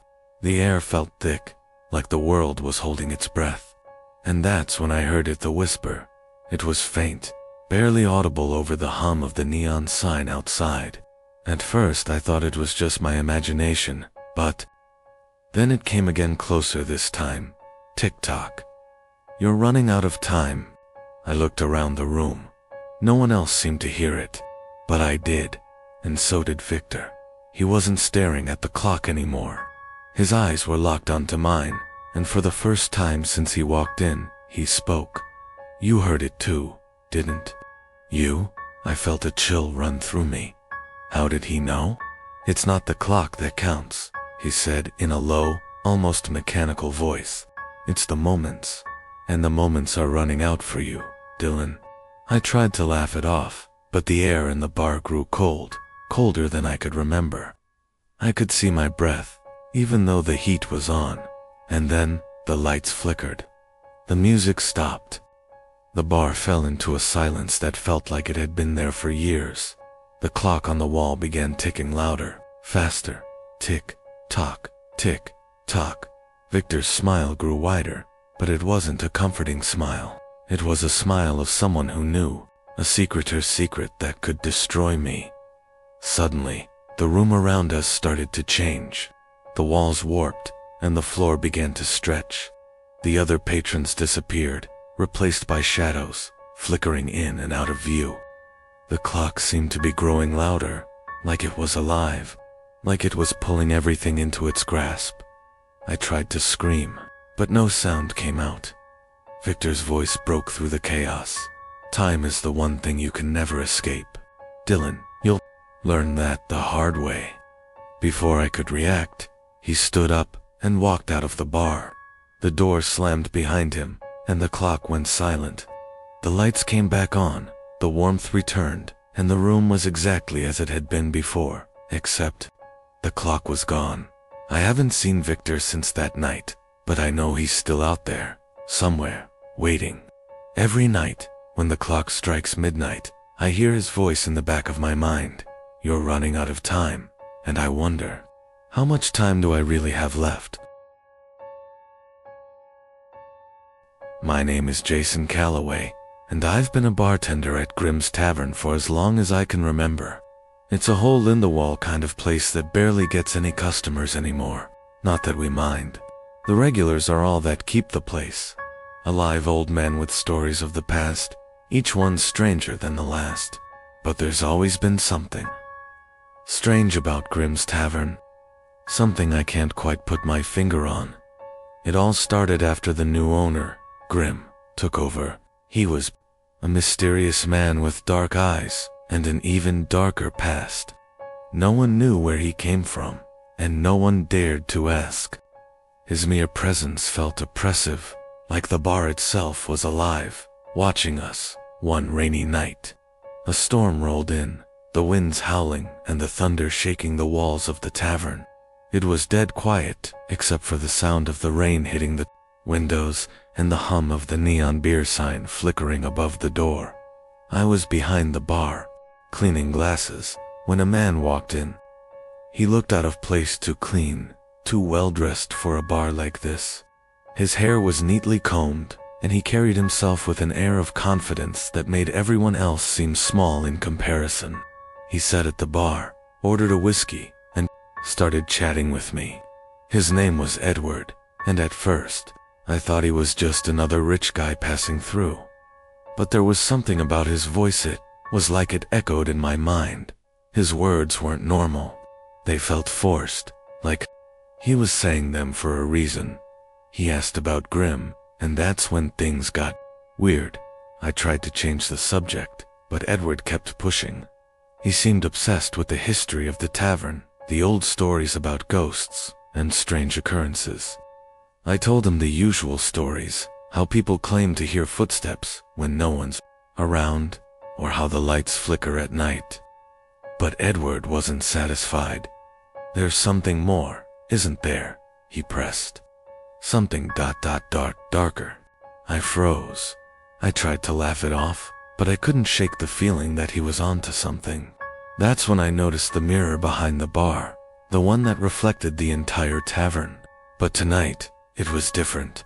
In the reflection, I could see Grimm standing in the shadows, staring directly at Edward. But when I looked over at the corner, Grimm wasn't there. I started to feel sick. Edward's smile faded, and he leaned in closer. "You can feel it too, can't you?" Before I could answer, the door slammed open, and a gust of wind blew through the tavern, extinguishing the candles on the tables. The temperature dropped, and the lights flickered once again. Then, I heard a voice, low and gravelly, coming from somewhere deep within the tavern. It wasn't Grimm, but it sounded like it was coming from him. "You shouldn't have come here." Edward's face went pale. He tried to stand up, but his chair scraped violently against the floor, as if being pushed back by an unseen force.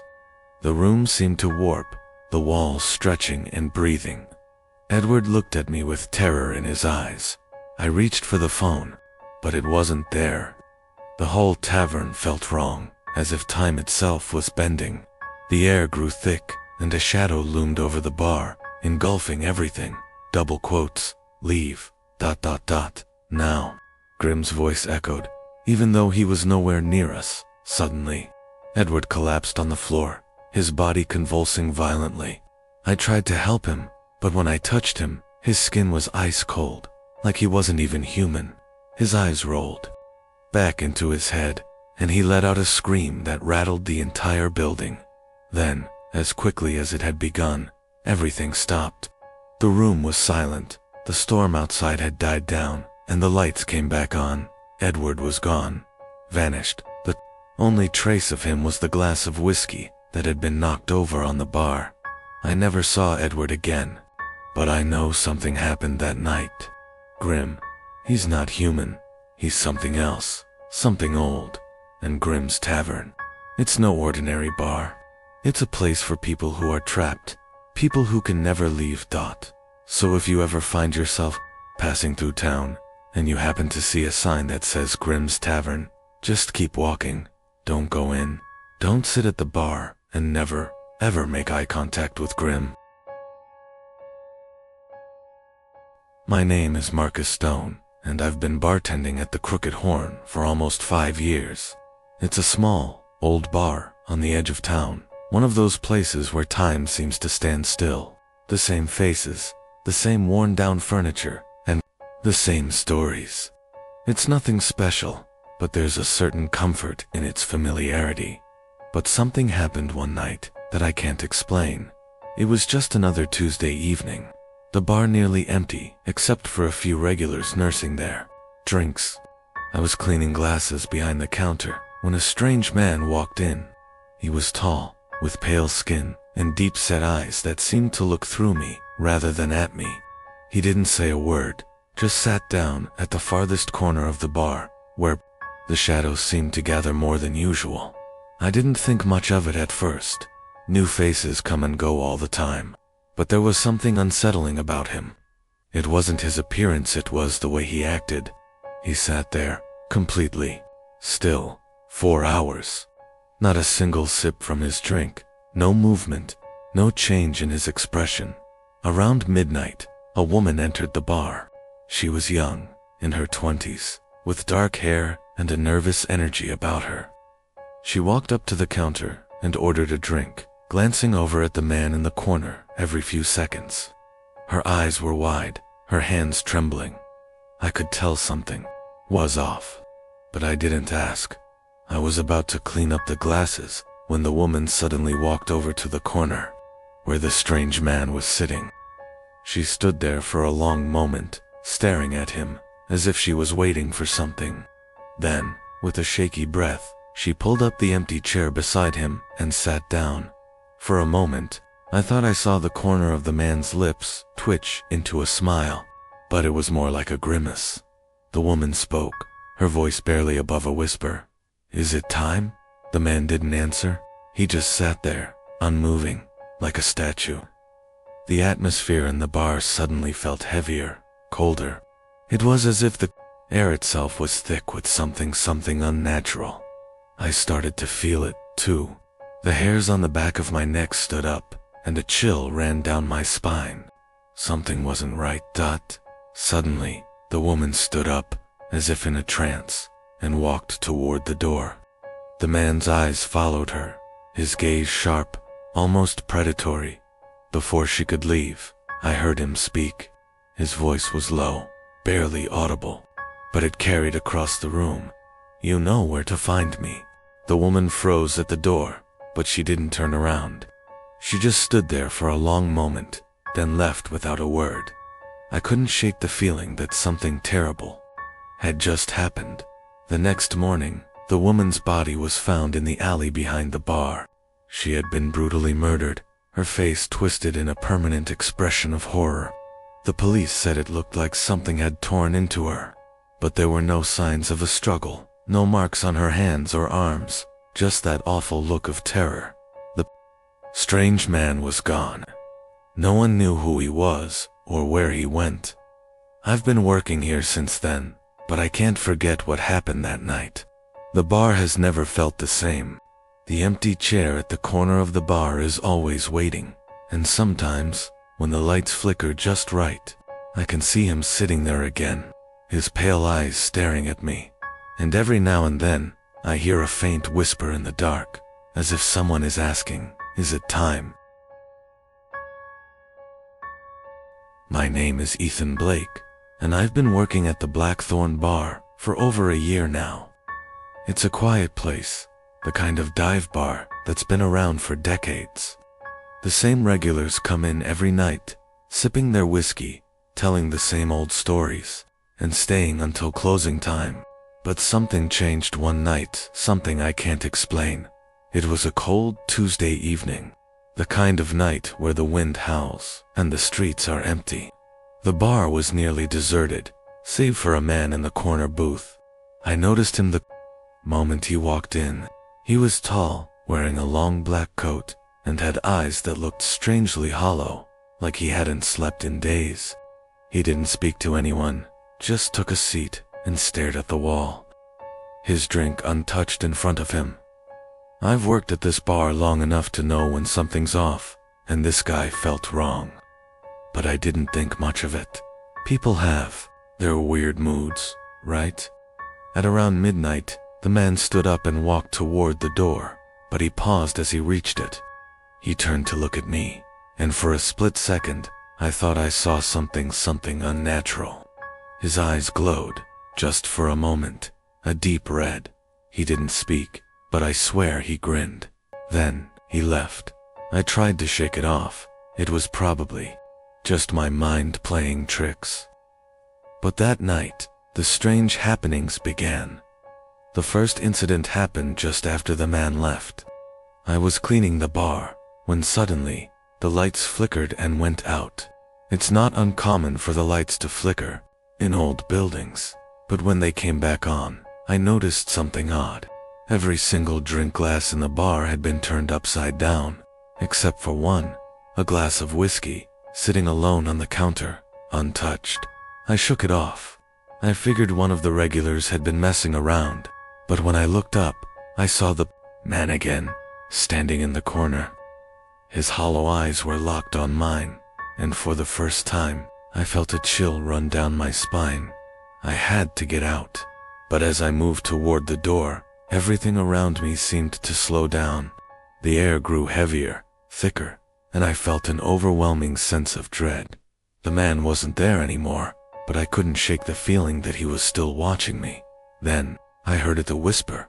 It wasn't from a person, but from the air itself. "You shouldn't have come," it said.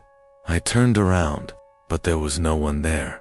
The next few nights were even worse.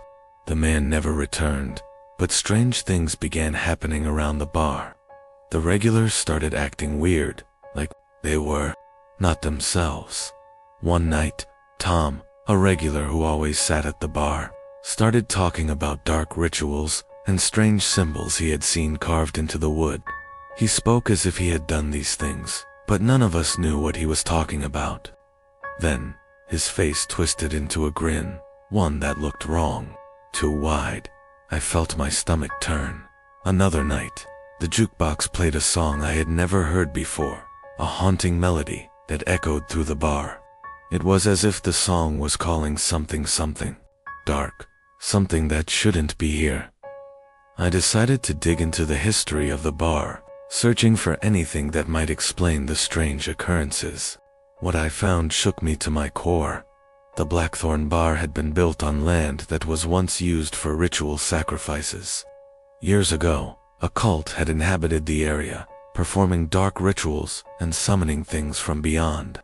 The bar had been built to cover up the land's history, but it was never truly cleansed. I learned that every time someone stayed too long at the bar, they would begin to feel the effects of those rituals. The spirits, the dark forces, would start to claim them, slowly. The man I saw that night wasn't just a stranger, he was a part of that darkness, a messenger, and he had come to collect. The regulars had been infected, slowly changing over time, and now it was my turn. One night, I saw the man again, standing outside the bar, staring in through the window. This time, his eyes were blood red, and I could hear his voice in my head. "It's your turn now," he whispered. I tried to run, but the door wouldn't open. The bar had become a prison, a place of darkness that wouldn't let me leave. And the man, the messenger, was always watching.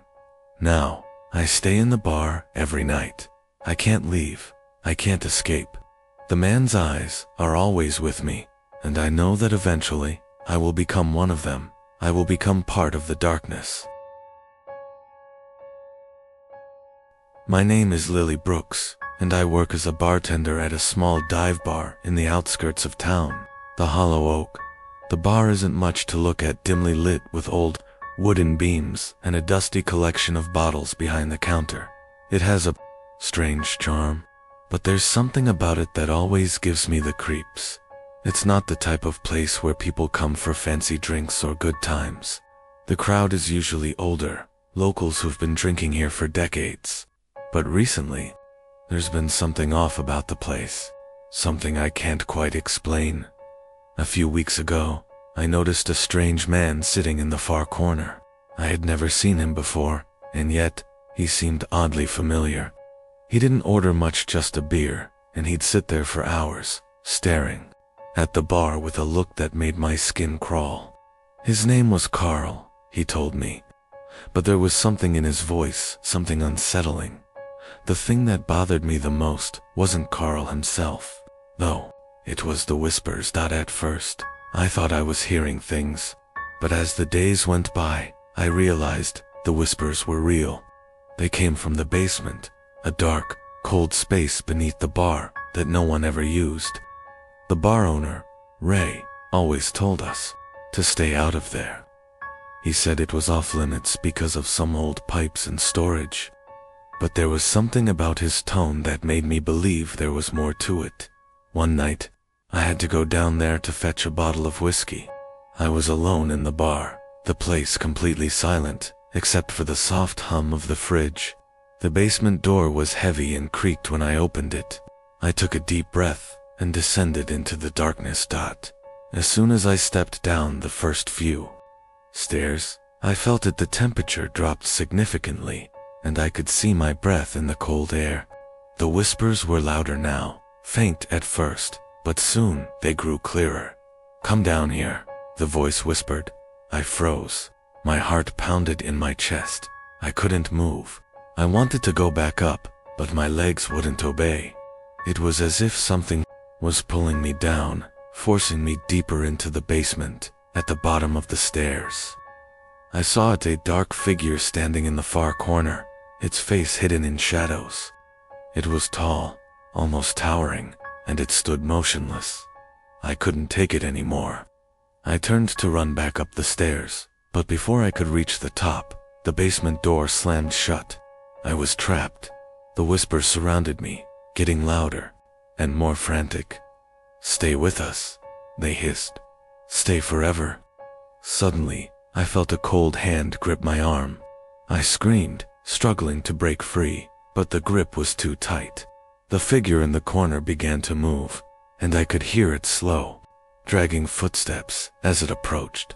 I finally managed to yank my arm free and sprinted up the stairs, slamming the basement door behind me. I was shaking, covered in sweat. When I turned to look around, Carl was still sitting in the same corner, but this time, his eyes were glowing. He smiled at me, a twisted, unnatural grin. I could feel the weight of the whispers in the air, even though they were silent now. I didn't know what I had just encountered in that basement, but I knew one thing for sure: it wasn't human. The next morning, Ray was gone. I didn't ask where he went. I didn't want to know. But the whispers still linger in the air, especially when the bar is quiet. And Carl, he's always there, waiting, watching. I don't know if I'll last much longer in this place, but I know one thing: I'll never, ever go near that basement again.